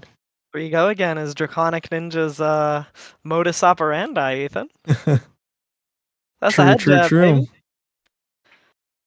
Draconic seemingly not important on this turn. Fealty was not cracked, so now it ends up being Hunt to the end, or sorry, let me do the voice. Hunt to the ends of Wraith. And it is Arakni. Pretty good. Thank you. This is so flavorful. We see a mark coming through, a +2 coming through immediately off the mark, and go again with that 0 for 4. Could have been a 2-card 8, only a 2-card 7, but there's something else coming. Surely, right? Nope. An Arsenal's coming. A 2 from the Blood Rot and an Arsenal is all that the turn ends up being. Back over to Slipey. Slipey. Mark of the Black Widow. 3 go again. Give me a card whether you like it or not, please. So much threat off the back of these Flick Knives, Hunter's Clave. Well, I believe Cindra is already marked. Oh yeah, there is that as well. The mark is already there. Great point. Oh, that's not what you want to say. Oh my god, why does it even give +2? What's going on with these cards? Oh, it gives +3, Ethan. Oh wait, yeah, marked hero. Whoa. Now I've got some real questions, but there's a nice answer. Loyalty Beyond the Grave actually will cover that up for the full 6. Good return. I'm 12 years old. Sorry. That we all are. card It's 1 a.m. So bananas. I just really want to sing that card's praises. That card is so cool. I've said this about Fry, for example. This was mostly a point of praise for Limited, but I think it's very cool that Fry can be strictly worse head jab and be a card that you want in your Limited deck. I just think that is very cool and interesting and engaging design. Loyalty from Beyond the Grave is an evasive leap that I really actively want to put in my constructed deck, because just being able to yield to that trigger at the start of your turn once there's 2 in the yard until you're ready to hit your opponent as hard as possible is just so powerful. yeah, I really love what it does for how you want to push for that extra card in hand, like what your timing ideally is. Is it to push for a 6-card hand? Is it to recover when you were disrupted a little bit to, regain you back to like a 3-4 card? It's a really interesting layer to the game, and it doesn't feel all too oppressive because we're missing cards like Art of War to the Anthem effects that make cards in hand so much more multiplicative. So I'm hoping it doesn't end up feeling oppressive, because it's definitely really cool design space, as you're saying. Yeah, I mean, it just does so much as a single card for matchups like Victor or Guardian, where Cindra and Phi just really... I mean, Cindra's new, but Draconic Ninja as a whole kind of classically doesn't have that much game into these really disruptive and hard-hitting fatigue decks like Assassin, Victor, Bravo, etc. But it just does so much double duty, basically, by both stuffing these crush effects or disruptive on-hits from Assassin by being a defense reaction, and then also helps you set up a 6-card hand in a post-Art of War society. Cards like that, though, do make me worried that we'll never get Art of War unbanned. Rest in peace, Slithering Shadowpede. That's never happening, Ethan. Don't get your hopes up. That's never happening. No. Oh well. I mean, Zen's gone soon, right? And then Tigers aren't a problem, and then maybe Art of War could have been a thing, but I'm dreaming. Okay. It is a prognosis on the board and another loyalty to answer it. That is guaranteeing the loyalty trigger will be available to Alan here at the start of every one of his turns. Nova was the previous Draconic Ninja player we had on stream. That's right. Didn't I say Alan? You said no, Alan. Oh, no, Alan. No, Alan. This was something I was curious about, was whether we would see Alan use this to just kind of hold tempo here and, functionally block 3 for free. That was basically a test of strength. -1 block value. But it's very interesting to see that kind of use of the card versus using it to set up these powerful 6-7 card hands by virtue of cards like Spreading Flames, Mask of the Pouncing Lynx, that sort of thing. But maybe there's already a Spreading Flames in Alan's hand or arsenal, and he's ready to go here and use this Lynx. Yeah, we'll find out, because Oath of Loyalty does force itself to be the first card played per turn. When you're building these decks, Ellie, are you looking to slot out always 3 Oath of Loyalty, always 3 Loyalty Beyond the Graves, or are you trying to balance it out? Well, I can only use 2 anyway of the loyalties, Beyond the Grave, rather. Drawing multiple oaths is kind of awkward, maybe just 2, or are you going full send?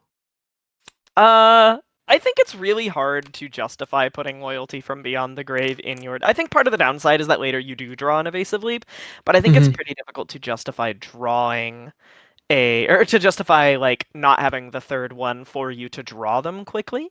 Just the density of finding those cards so that you can set the trigger off later is both an interesting downside of the card and very cool point of design with it.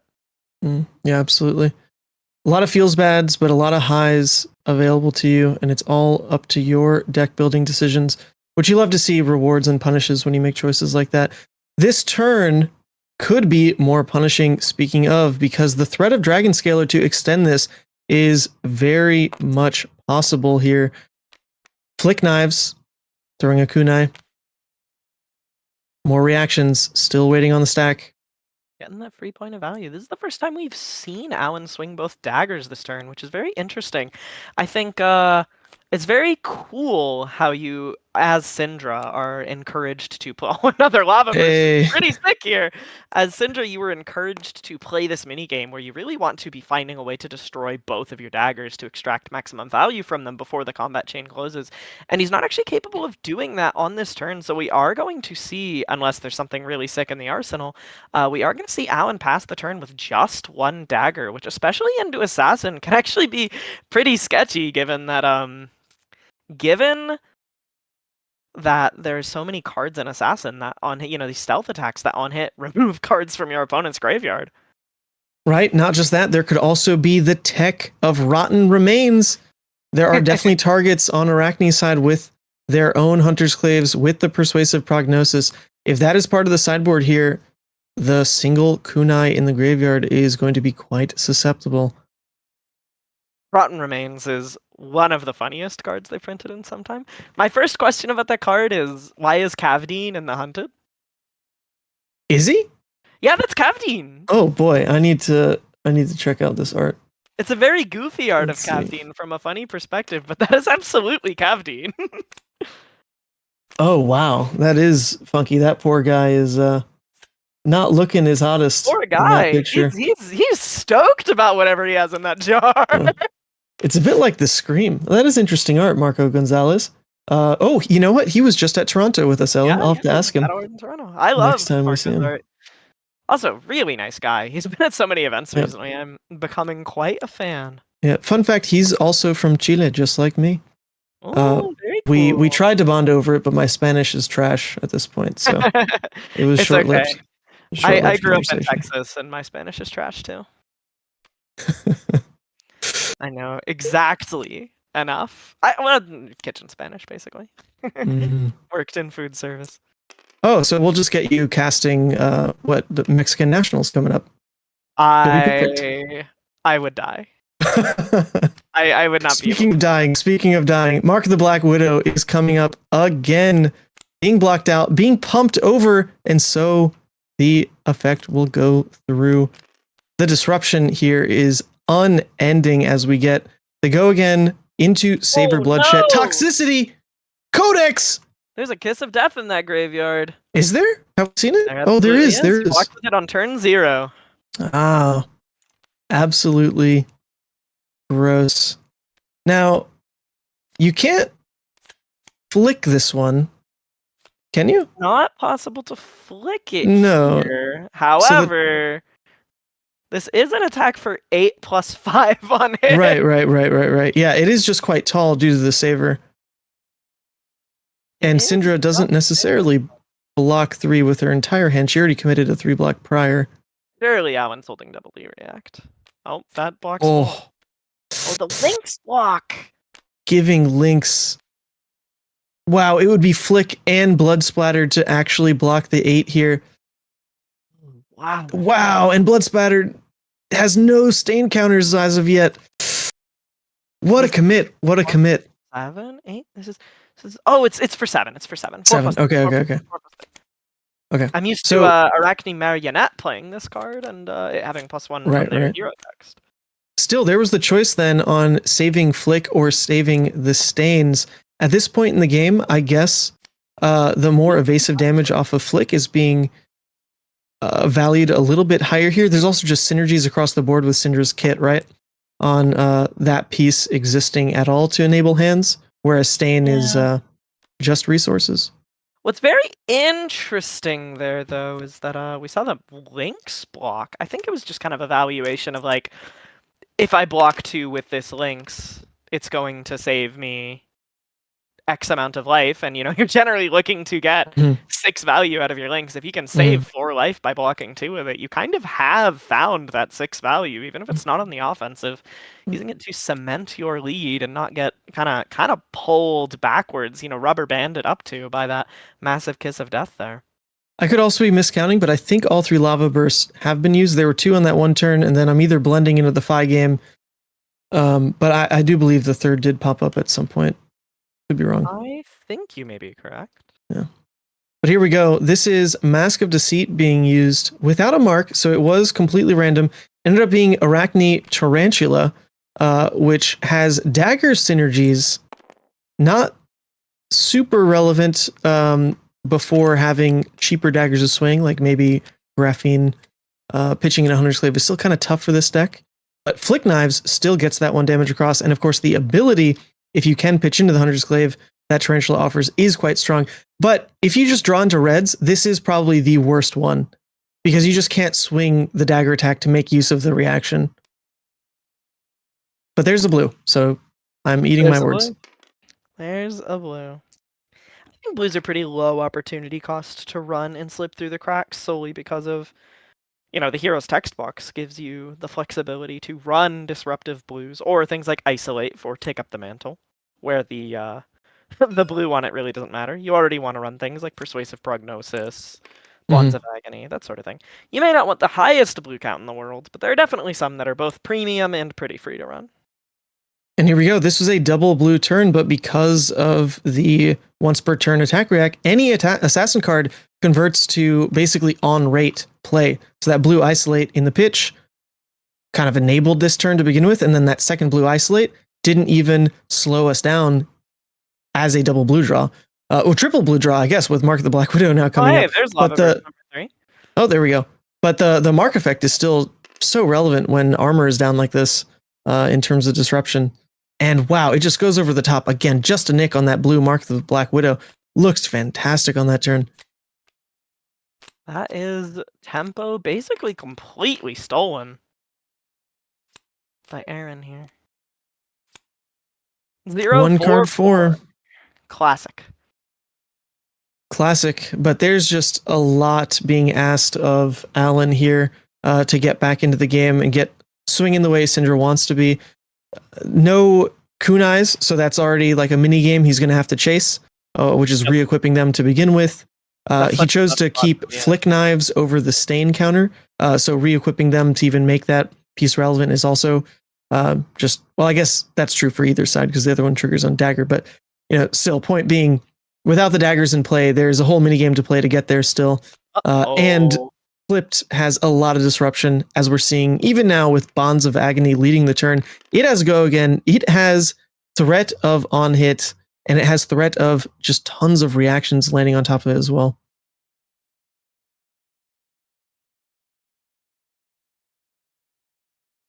Wonder how we're this having go again for free is just so brutal. One of Yeah. the worst things you can see new do after you drop your hand on the table is just okay, path well traveled, go again. And I thought this was a free. safe room from New Talk. I'm distraught now. I'm distressed. Sorry. I Oh, don't the wanna think about bonds that did hero. just buy some cards with no tricks behind it. Here comes pain in the backside for 3, maybe 4. When Mark this on hits a hit. hero, target dagger you control deals 1 damage. If dagger is dealt that way, the dagger has hit. Oh, that's quite interesting. It doesn't destroy the dagger. I have not seen this card yet. I'm really valuing not getting marked here. Aaron pushing for it. Maybe the last card is something disruptive. Damage has been taken, mark has been applied, and now a That's codex to follow up. pretty And it's look at this. good. It's with Tunic Up. It's with Tunic Up. This is disgusting. The line every assassin player dreams of. And this turn was already so much wider than most assassins are able to pull off anyway, because of Slippy's go again text. This is disgusting. Damage landed, complete hand ripped. Inefficiencies all over the place on how those blocks played out anyway from Cindra. It ain't looking good, Ellie. What can Cindra do? Like, what has to happen here to get back in the game? I think Arakni needs to draw a hand that just patently doesn't do much. Mm. A lot of blues, not much disruptive action. I think it's very, very hard for Cindra to find a window back into this game when Arakni has 5 cards, a life lead, and the ability to just keep taking cards from you. I think Arakni even still has another codex. Honestly, what this speaks to was really smart use of the Mask of Deceit to use it in an opportunity, basically right before the turn cycle, where Aaron was guaranteed to steal tempo and just keep it in his court due to all the guaranteed go again in the list. He used it pretty much the turn before we've seen these back-to-back sequences just lock Cindra out of the game. That's really smart play because it can be hard to use those where they matter the most, and we're just seeing that on full display here. Also, just lethal happening, Ellie. I totally missed this. Just reaction stuff lethal while we're reaction having a stuff. chat. Oh my goodness. You know, I think something you see a lot with this hero, kind of common play pattern, like I mentioned with the isolates, is you see these end games with like Take Up the Mantle, where you isolate, they can't block multiple cards, you flip it into Bonds of Agony in the reaction step. He didn't even need to. He just had the Bonds of Agony. I mean, Slippy looked great in that game. I'm really impressed with the ability to grab tempo and use Assassin's Go again to maintain it, because that's been kind of the fault in how other Assassins play with tempo, right? It's like, what does Uzuri do with the extra shred? Pitch it, like if the opponent's not blocking it, pitch into like a 1 damage dagger that's like maybe not relevant. This was oppressive use of Go again. And I've heard tales of the disruption that this deck can pull off just from being an assassin, having all the pumps to push over some of the new mark cards. It all lined up this game. So Aaron, first of all, congrats pulling off that fantastic win. Before we dive too much into it, when you played the Mask of Deceit, was there a hero or a demi hero you were specifically looking to hit, or was it just anything buys me tempo here? So in that case, I just wanted any one that could use the reaction +3. Right. So anything except Trapdoor? Yeah, anything except Trapdoor. Tarantula wasn't really what I wanted either, because I wasn't able to turn on the bonds with it.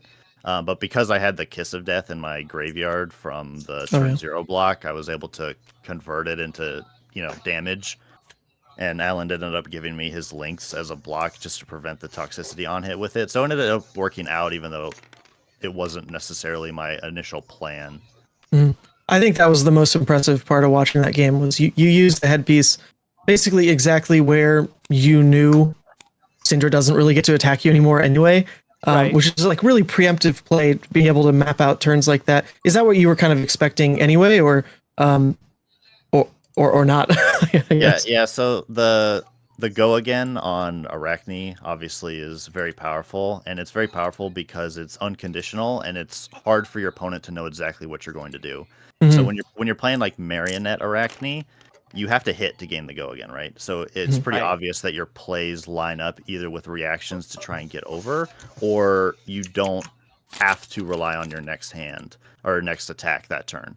But with Slippy, your opponent doesn't really know what you're going to do when you play your first stealth attack and you have a full hand, because you could either have a bunch of reactions to go over the top. They could overblock, like we saw what they did on the one turn where I played the bonds for 1 and they blocked 6, and then you just play something else after it. Like, you don't even react on it. But it's like impossible to gauge, and it really trips them up. So as you're playing an Arakni, you kind of have to like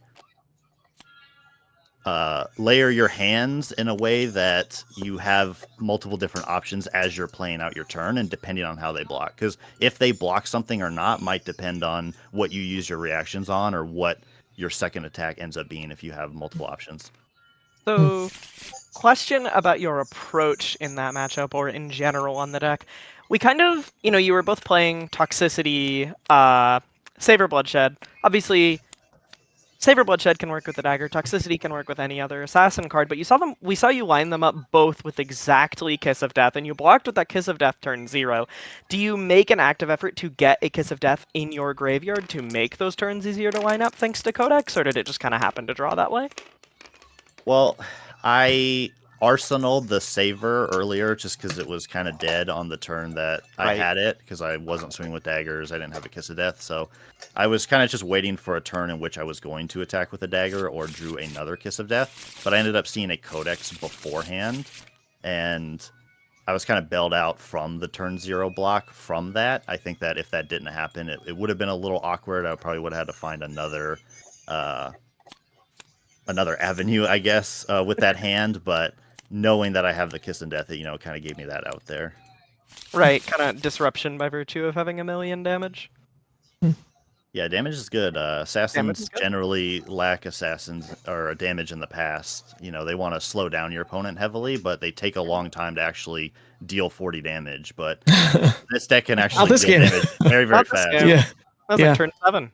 And Alan, you even had a deck built. Look, full disclosure, I'm not entirely tuned in on how the CC Cindra decks look right now, but the way you had yours built looked more aggressive than a normal slant. It had Scar for scars, right? So would you say that? I mean, your Cindra deck is built to basically just burn hard, go fast, right? Yeah, it's basically a red line deck. My plan to use the kunai is just throw them away. Right. Interesting. Only ever flick them.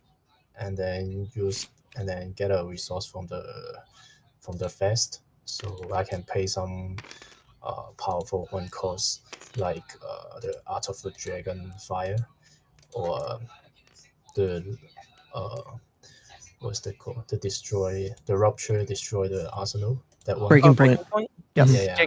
To pay some good value one cost attack, and so I basically try to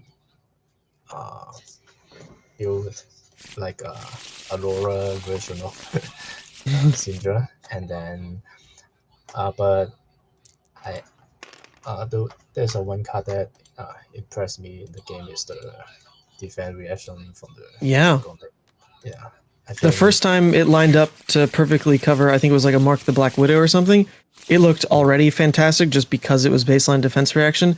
And then, of course, the second one instantly replaces itself. But one thing we noted, the turn you drew the second one, you immediately you immediately drew a card rather than using it to maybe turn a 5-card hand into a 6-card hand, which is maybe then a 7-card hand because of links. So are you looking to just kind of regain the ability to like play that hand at all? Were you missing a piece, or game plan wise, were you just always trying to go for the most amount of cards per hand possible because that's how your deck deals the most damage? Yeah, I would try to go because red line is relatively poor to block, so I would try to keep my most of the hand, and then maybe find a turn to trigger to have my maximum value on the pouncing links. Unfortunately, I don't find the right time to do it at that game. but I use it to block toxicity, so it's relatively cost value to the user. Right, yeah. To use the links, and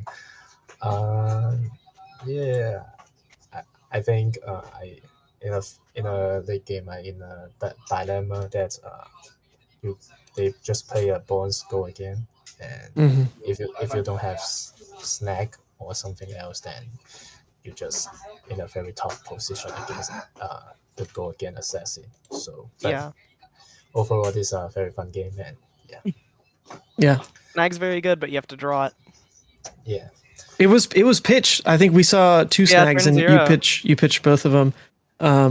I wish we saw more of Cindra. I was leading into that game talking about how exciting and thematic she's been to play, but there really were turns off the back of Codex of Frailty, Brian, if you're listening, Codex of Frailty, that really felt like the game slipped away. It's a great card, and in that matchup, it looked absolutely debilitating for Cindra as well, right? Frailty in how daggers are just baseline 0. I mean, that's absolutely neutering. But thank you for playing, guys. It was a pleasure to watch. Fun matchup, and finally a win for the Card Guyz. So, Aaron, their second well done. win. Second win. Sorry. Oh wait, is it? Badly. Wait, second win. Oh, so does that mean on the official best of 5, Blue Pitch has won? Is the narrative? Yeah, the next one's a bonus match. This is the bonus match. Okay, I follow. Yeah. Bonus match. Okay. Bonus match. Okay, so as the 5 games end, we can officially say Blue Pitch, although they probably clocked this, last round, whatever. They have won the best of 5, but don't go anywhere, people, because the next game, which is ready to start just about right now, is Josh Lau on Fang. Another warrior, folks. He's going to do it. He's going to crack it. Versus Pudding on Katsu. Come on, Pudding on Katsu. And Katsu has had 2 upgrades. It's not just Retrace the Past. It's the rules bulletin that dropped saying that you can name banned cards. So Dishonor's back on the menu as well, folks. This one is hype. It's not for all the marbles, but it's for all of our viewing pleasure. And looks like we're spiritual marbles. It's for the spiritual marbles. Spiritual marbles, absolutely. And we're good to go. So, folks, this is in. Buckle in. Let's break 300 viewers. Like the stream. Share it around. We all want to watch Josh. We want him to make this game last 3 hours. That's how we best take our Josh Laus. Just like last time, the Hatchet story, Kadachi's Ira game. Who is the best dual-wielding numbers pile? This matchup is going to be quite interesting here. I was taking some notes on how I thought it would play out. And one thing to note was whether or not Josh would present the Kabuto of Imperial Authority, because it is relatively low value in this matchup. I think generally Katsu pitching into the Kodachis is just not something that he wants to do into the Dynamo style decks. Like, that's already pretty low value on the just baseline, right? One's being eaten for free every turn. But it also means that Kabuto is just like not as relevant. And yet we do see Kabuto still brought. It might just be how the deck is built, to be fair. But the Kodachi angle is something I just don't think we're going to see Pudding swing in all that much. I'm very curious to see what Pudding's deck looks like here. If this is kind of a bunch of defense reactions for the purposes of covering up some of these warrior attack actions, or if Pudding's just going to try and find something big, powerful, and degenerate and very quickly close this game against Fang. And while Kabuto, maybe not quite as necessarily good for like your own means as Crown of Providence can be for fixing hands, it does have the potentiality to cover basically 4 damage if Katsu chooses to lead with an attack action with Go Again, like a Surging Strike. That's a fair evaluation of it. Yeah. Leading with the attack, potentially threatening Kodachis if that attack doesn't hit, right? That's a lot of the time how Kodachis end up being used. Oh, I'm leading with this attack. You're not letting me hit with it. Now I'll pivot, then ping you with Kodachis a little bit. I totally see how it lines up there. That's actually a great call, Ellie. But from the way the equipment suite is repped on Pudding's side, he's going for this very short game. He's got Links. He's got Heart and Crossstrap. It's not Tunic. It's not Mask. And yet we're facing this longer game plan equipment suite from Josh with the Dynamos. The other note I was in my notes rather about this matchup, I was interested to see the axis on which Fang really plays into the triple fealty, because generally that playstyle means you can't full block. And into Katsu, sometimes you need to take these full block turns. So there's a lot of blocking decisions that I think will be quite interesting. First one here being blocking the Surging Strike straight up. Interestingly, on what you were just talking about, we do see Josh block with this red Draconic Defense reaction from the Hunted Smoke Out that, you know, kind of does double duty in accelerating your fealty mini game, as well as both just doing some blocking, because it marks your opponent on defending a red card. And that was a red Surging Strike, not a yellow, which Katsus are still forced to run, I think. So it did certainly line up with the marked here. So as the Obsidian Fire Vein... Be like water. One day. One day. It's taken Katsu, like, what, 4 sets to, like, get something as cool as Dishonor and then lose it and then kind of get it back. So the road Katsu goes down for power is quite meanderous. We'll see. Retrace the Path is a very cool card for purposes of what does fair Bonds of Ancestry look like. Oof, the 1-card-1 on Josh's side of the table is not where you want to be. That is how these Fang decks can end up looking sometimes when you don't have your fealties yet. And choosing to go ahead, throw Battleworn 1 in front of it. All that's doing is delaying the first fealty that would be racked up on Fang's side. Kind of interesting, because I feel like if he let 1 fealty go through and then commits armor maybe when there's like 2 fealty in play, to try to force Josh to start full blocking, just how dangerous Katsu can be, that's more of a threat, right? To reset those fealties. I feel like 1 was totally doable to let through, but we'll see how it plays out. It could be also Breeze Rider wants to be used on this kind of turn. That's always a value you don't want to miss, right? Using the Battle Worn before you crack it. That we saw the Breeze Riders block just because Pudding was ready to crack them. I think otherwise we could very easily just see like a Breaking Scales block.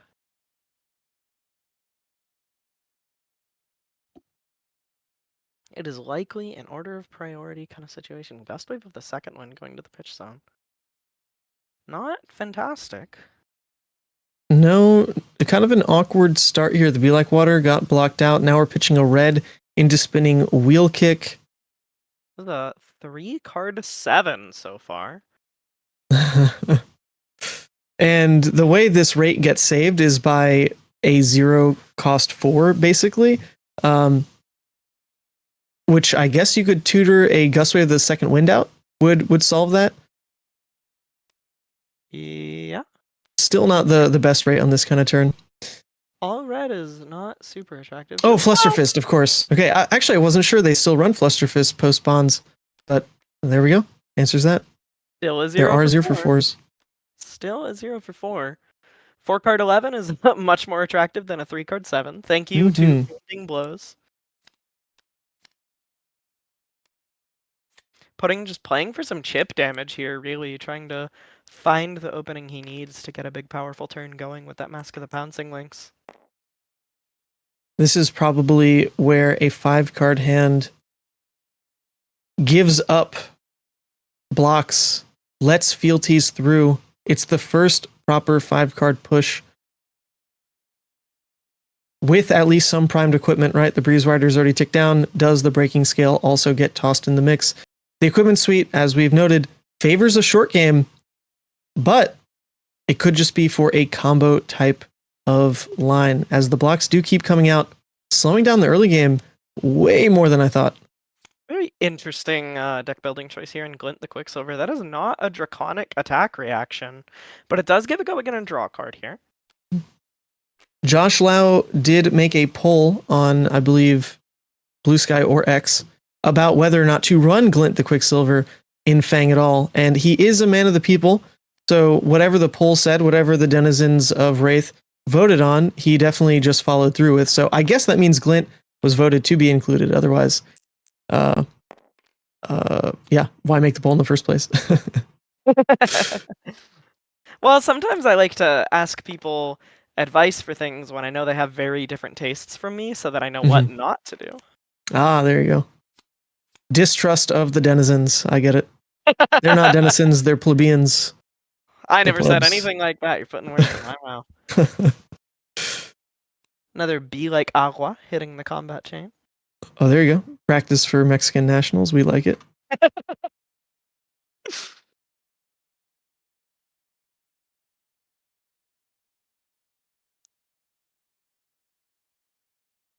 I love to see how low commit leading with Be Like Water is for the turns. You really don't know anything about how the turn plays out from the opponent's perspective.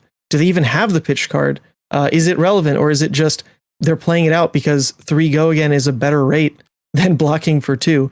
But the blue is here, so we're following up, pivoting the game plan into Kadachis now, which, as we mentioned, not relevant if you only swing the 1. The Dynamo can eat it up. Well, okay, it's not mask momentum, so actually blocking a Kadachi versus just blocking 1 damage is 1 damage anywhere, so throwing it is progressing the game. Just pushing some chip damage. Tragically, the window to block with that Kabuto has passed on this turn, as the second Kadachi comes in.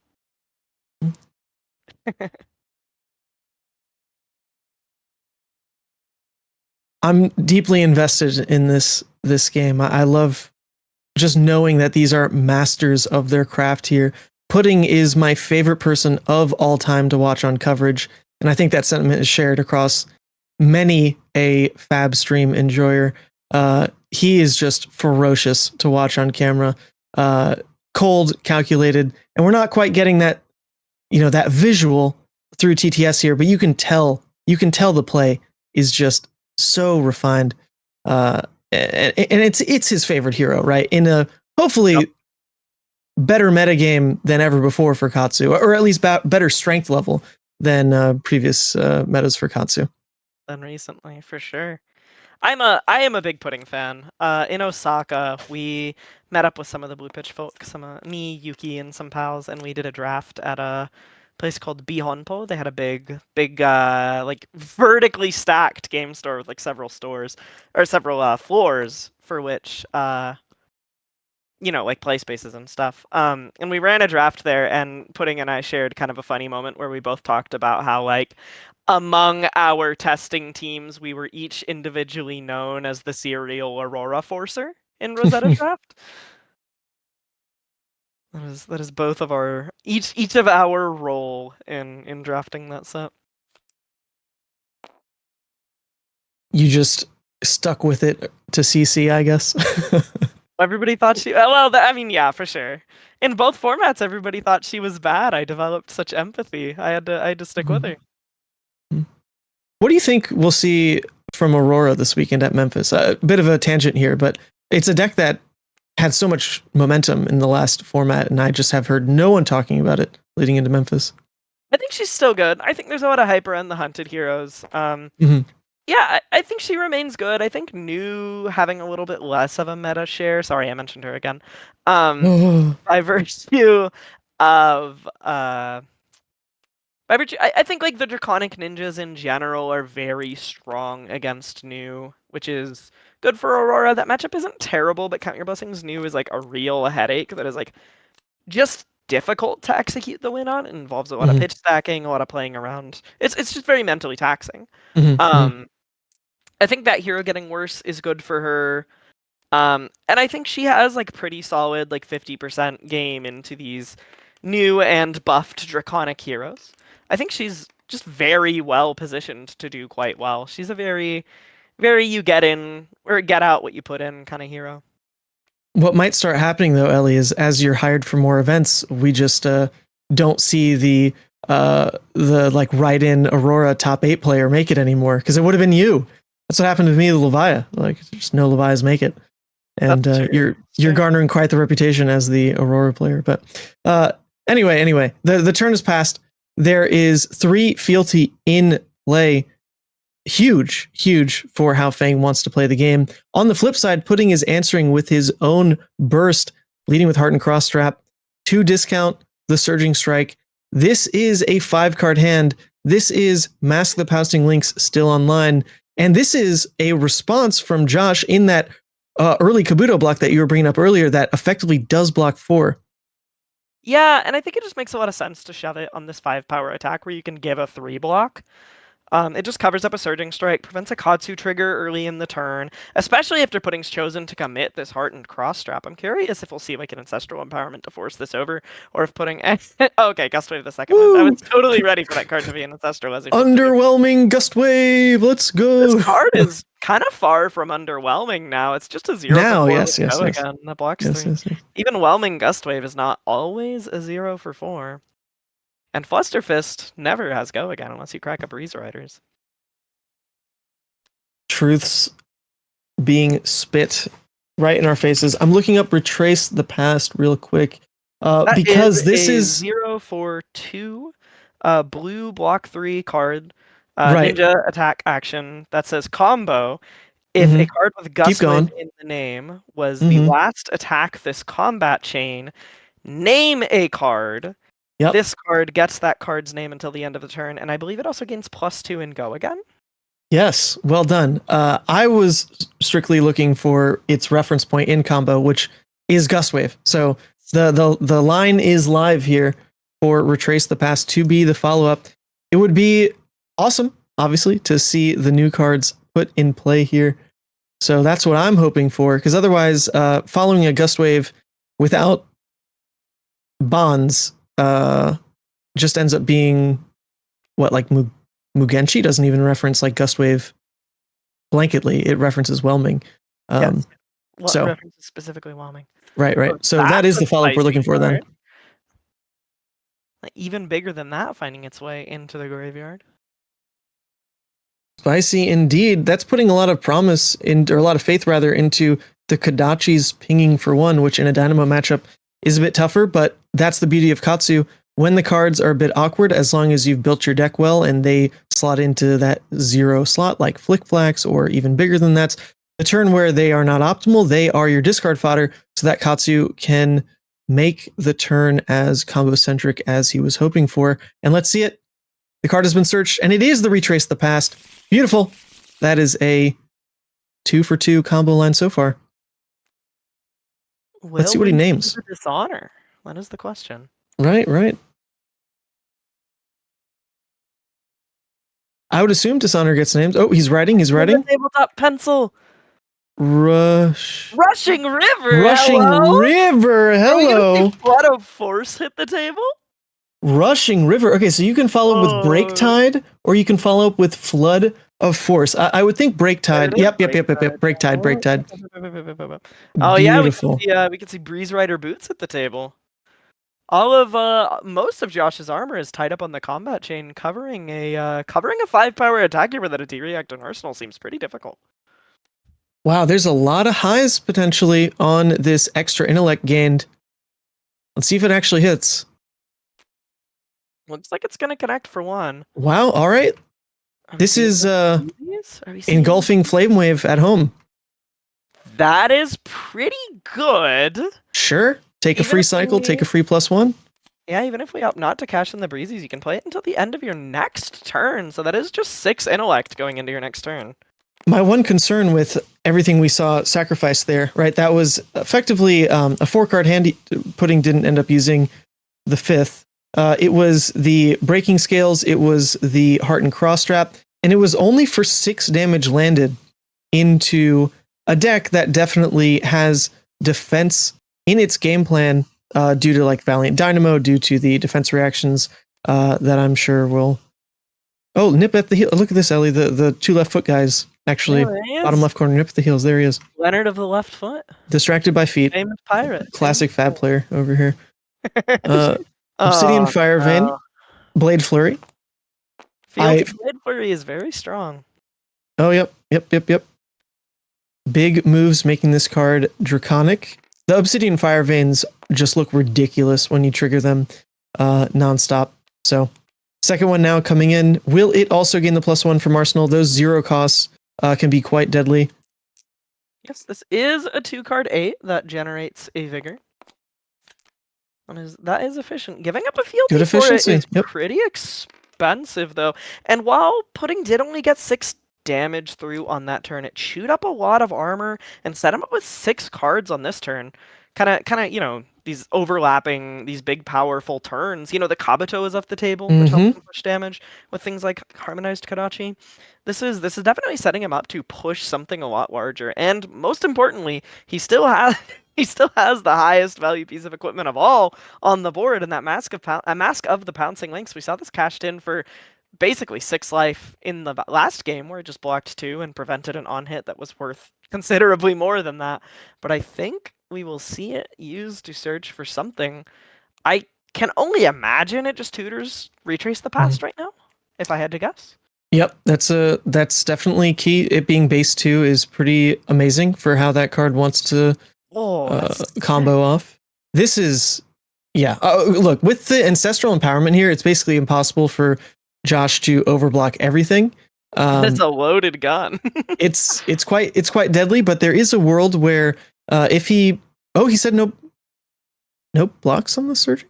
No. Yeah, Okay. We're still waiting. Take 4, knowing that it's just so difficult to put yourself in a situation to cover that up without a defense reaction. There is a world though where you just put 2 cards in front of surging, and then the next attack like doesn't even have go again, and so like the turn kind of teeters off. But if the next card has after that is Whelming Gust Wave. Yeah. If it's the natural combo, like, you know, Katsu sometimes they just have it, and it's pudding, so he obviously has it. Doesn't even need to stack the deck. It draws up that way. Looks like Pudding is thinking about using this empowerment in reaction steps after Josh has said no blocks. Ah, okay, so that's the hesitation. Translating that card in Banish to a card in hand. I think we're going to damage, discarding a yellow Whelming, maybe to get a red Whelming. Sure, why not? Red Whelming staring down that Ancestral is diabolical. Pretty disgusting. It is where Josh probably just gives 2 cards on the block there, and then pumping it with the Ancestral won't give it the hit over the top. So then once again, it comes down to like, where are you guaranteed to have gotten that +1 in tutor? The next attack has to be a ninja attack action card, which it isn't always. So we'll see. Also see Lynx used. Unsure. We are still in resolution on that. Lynx does generate a trigger. Maybe he has the Retrace the Past in hand. Interesting. Okay, it looks like, we are past the trigger for Lynx. The Whelming Gust Wave is actually the attack. Followed up here. Josh, hopefully doesn't forget about Ancestral. There's no way, dude. There's no way. Maybe he has another Smoke Out in his hand or arsenal. But I feel like if you were giving 2 cards that could block 6, then you just surely don't give the equipment.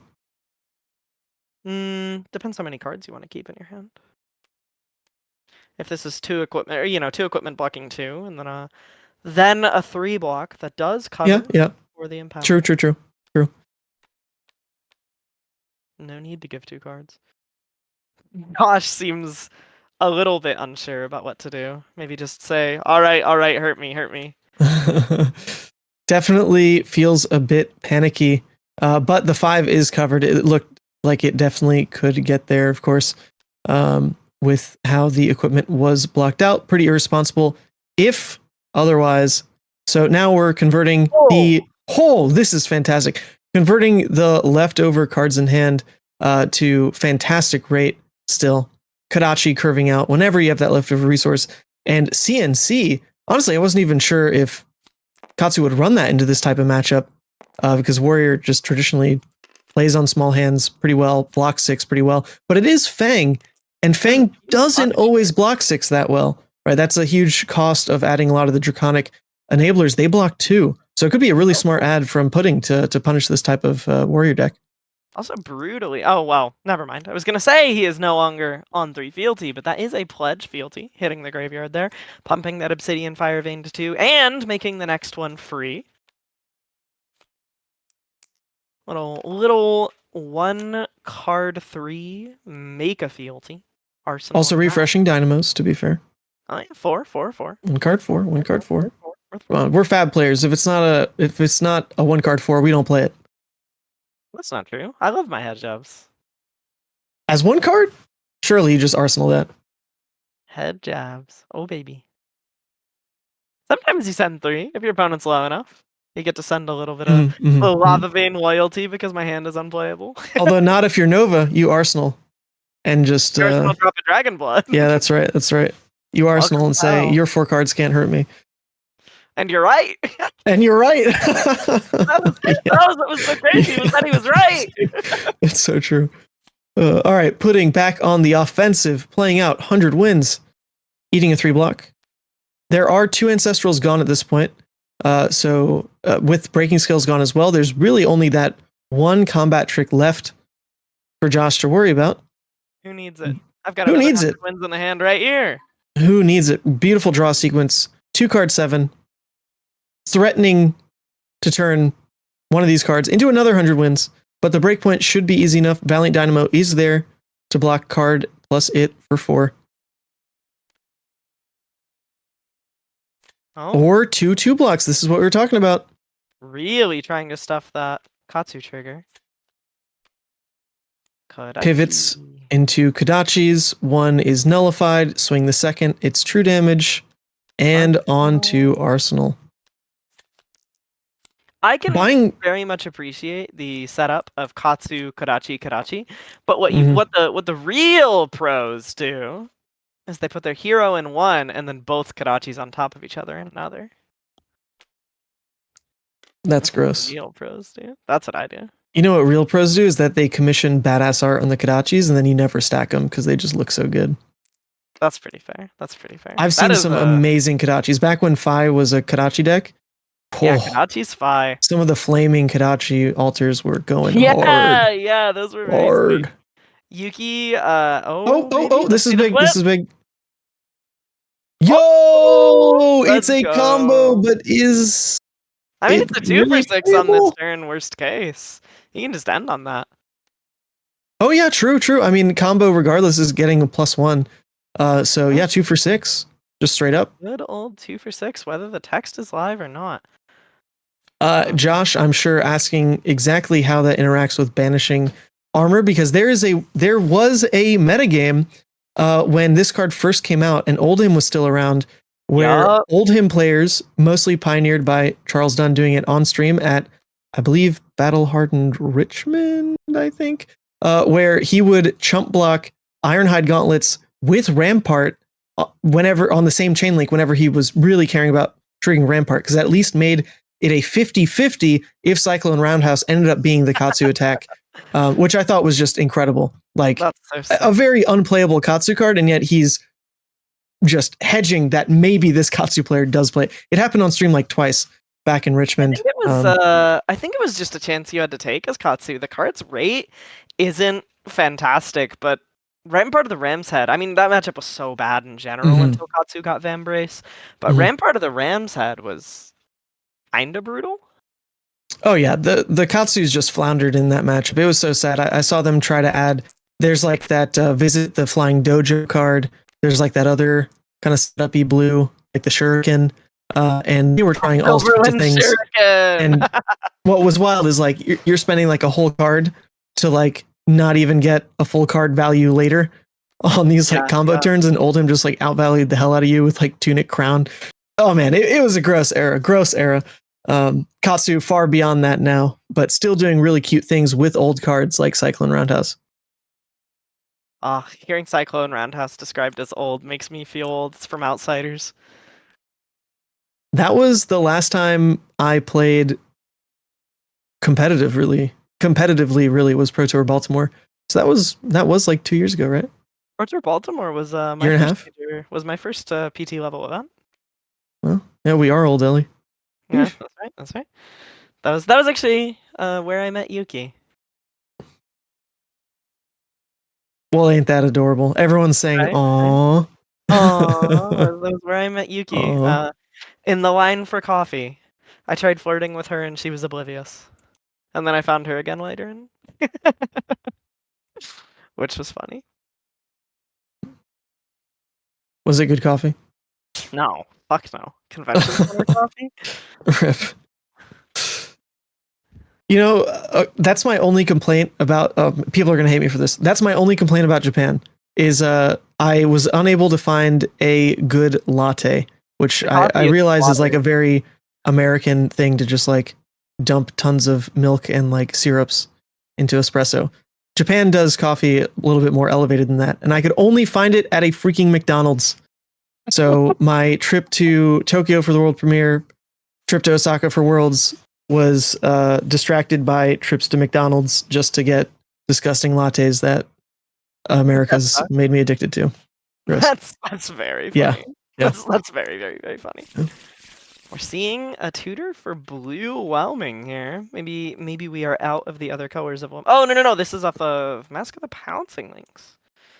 For this blue whelming, we saw a yellow whelming discarded earlier, so maybe that was the only one inputting this deck.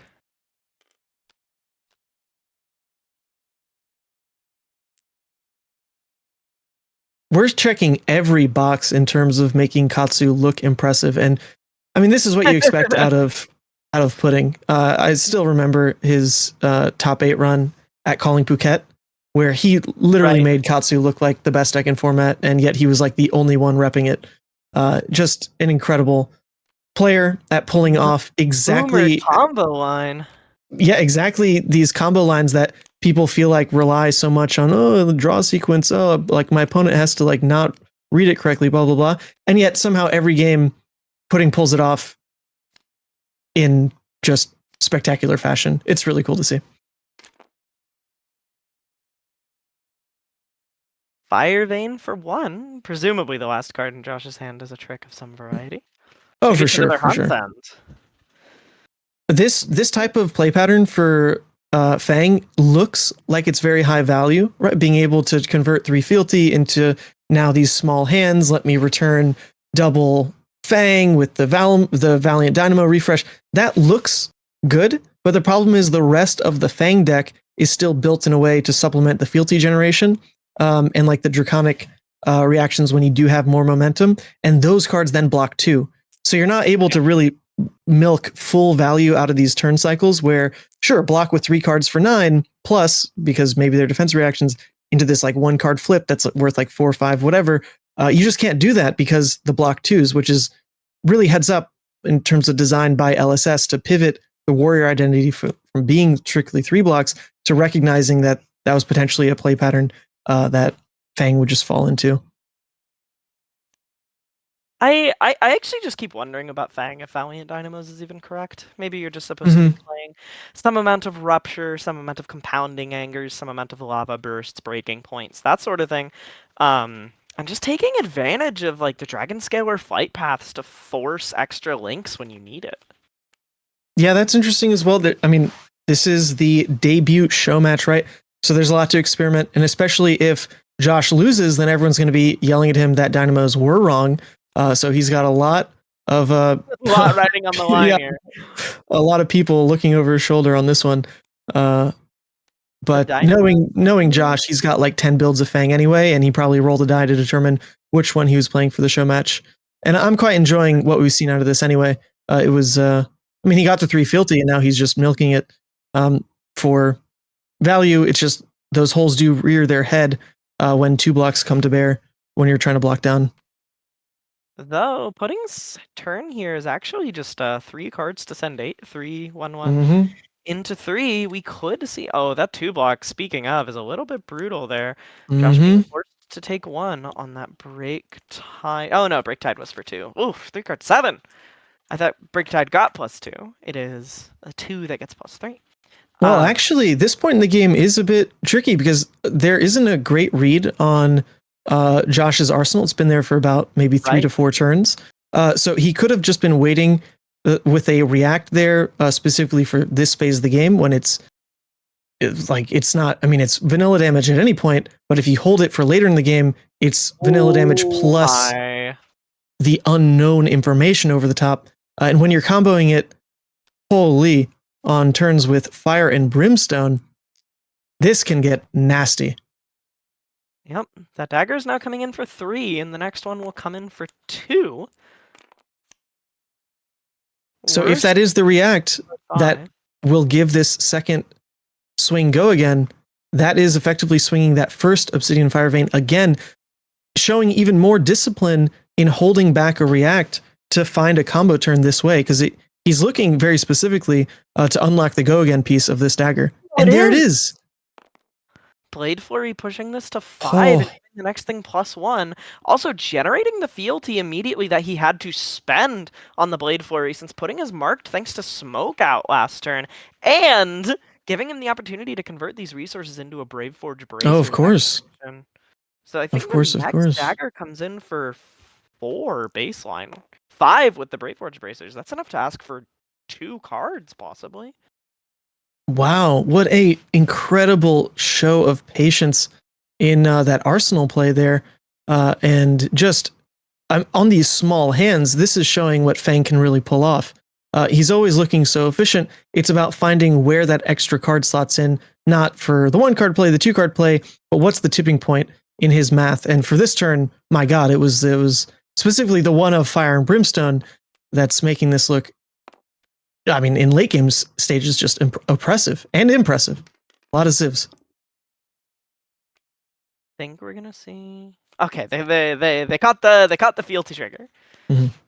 Since Pudding was marked, we're probably gonna see Pudding have only 3 cards to work with, maybe even just 2 on his next turn. But Josh is only at 4. His dynamos will refresh, which is big for him. Wow, this next turn cycle for Pudding, and Pudding will obviously survive, right? That is happening.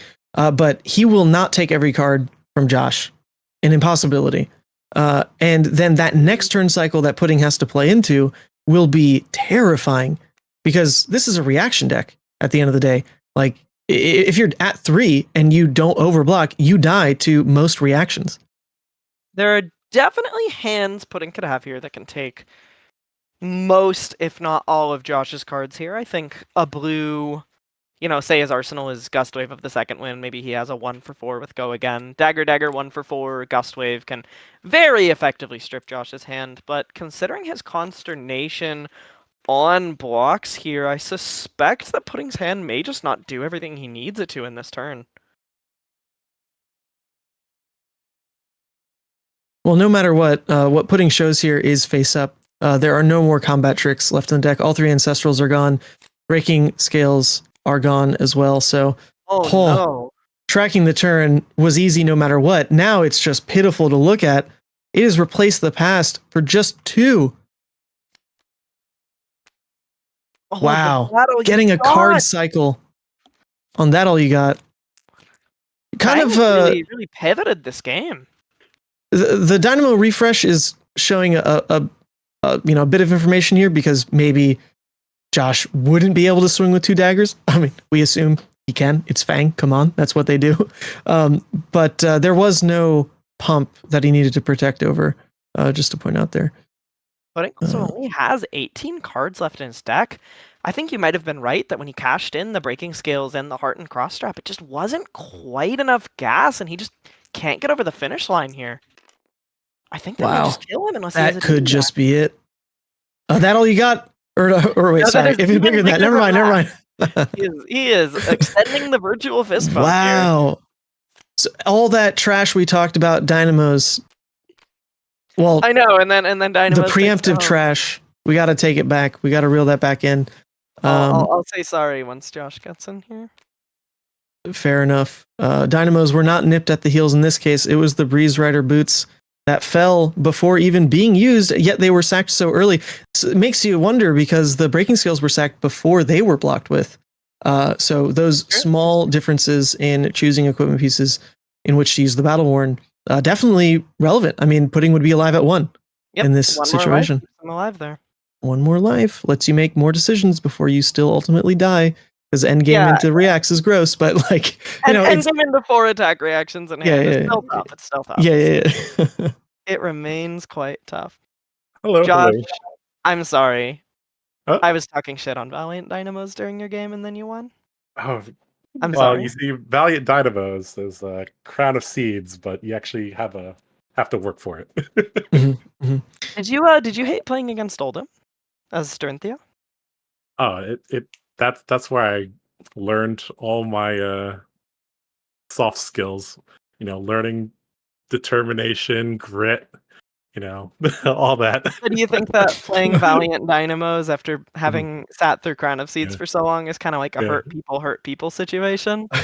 Well, I mean, Dynamos is not infinite, okay? I mean, I have to, hold some cards to attack with it. So, And there's discourse around it. Everyone knew Crown of Seeds was good. You're out here, and you have to prove that Dynamos puts work in Fang, because there were moments where we questioned this play pattern, right? There was a time you blocked 2 cards for 4, right? Like that's kind of the problem area when you are leaning into the Dynamo game plan. And yet you pulled it off. And you also pulled it off with Glint the Quicksilver Blue, not only in your deck, but a played card in that game. Yeah. We drew a card with it. Yay. That's right. It did draw a card. If only it were Draconic, it could have also given it +1. Yeah. Well, if only. I want to shout out real quick in terms of like card quality on display. I really enjoyed just watching you pull off combo after combo, naming Rushing River into Breaking Tide. You did the Break Tide was flashy things. You did very flashy and impressive things, and for that you're a champion in my heart. Even though it was boring ass Dynamos that won the day, that's okay. Whoa! Who said that? But Pudding, I want your thoughts real quick on just how testing has been going with Katsu, with rule change, being able to play Dishonor again. Is it even in your deck? Is like Retrace the Past with links? Like, is that always what you're playing for over Mask? And what have you really discovered in this new era of Katsu? So I dropped the Dishonor package. Okay. Because I think the Descendant Gustwave itself is not good enough. But I really enjoy playing Break Tie and some other stuff. Like now I'm back to Ancestral Harmony gang. So and actually the first one I built is a Needle Needle Katsu. But I have to drop the whole package. So the deck has changed a lot, I would say. Yeah. In one day. Both 100 and in the last 24 hours, right? Yeah. Well, yes. We were joking when we were setting up that Pudding would break another deck if Needle wasn't banned. He was going to show people like just how broken it would be, and I would be his punching bag. I remember roughly 24 hours ago, there was an @everyone ping in the Showmatch server that said, "Please no needles for the Showmatch guy." Yeah, I was already happy looking at the Showmatch lineup that there was no Ira anyway, and then the change came through, and now even better. And I think the show that we put on tonight was already amazing. So, like you guys coming in right at the end, 2 absolute legends on your like your heroes of, or at least like class of choice. He loves putting Ninja. Hero of choice I love for you, Warrior. Josh Warrior. It was a fun way to end the day. So thank you for both of your effort and the team's effort and all this. Yeah, thank you for casting this. I'm gonna definitely watch it back, and I'll hear all the shit that you talked about Dynamos and. The chat did as well. They were bashing Glint the Quicksilver quite a bit, so you'll have to answer up to that one. Yep, 50-50 split. Yeah, I wish Oh, that's what it was. That's what it was. Even though Blue Pitch won in formality, you did get to tie it up in spirit, which is very nice. Yeah. Well, not only that, the Twitter post, right, Josh? Yes, That's the what. Twitter post. That's right. When I was building Fang on my stream on Tuesday, Taylor, Crawford, and I we were building it, and we had like a discussion back and forth. I was like, I think Glint's okay. He's like, no, Glint is crap. And eventually that went on for several minutes. We're like, okay, let's just pull our chat. And then chat ended up 52-48. It's basically 50-50 with like hundreds of people voting. I'm like, I've never seen the Fab community this split on anything. Hey, now it's 51%. I believe. Over hater. 51%. Over hater. I saw you in with it, so I believe. Okay. I believe. There we go. It's back to 50%. I won't stand for it.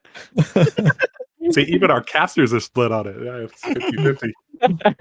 I'm gonna have to ask James White. That's just what I'm gonna. Yeah, yeah. Should I put Q&A. Quicksilver in Should my I deck? put His Glip the response Quicksilver would in my be Fang deck? something like, "It's probably not good for me to answer your deck building questions." Yeah. I'll say the community needs to know, not just me. The community needs to know. Leak the internal deck lists. Yeah, that'd be funny. Yeah, like Brian, can I see the internal Fang deck list?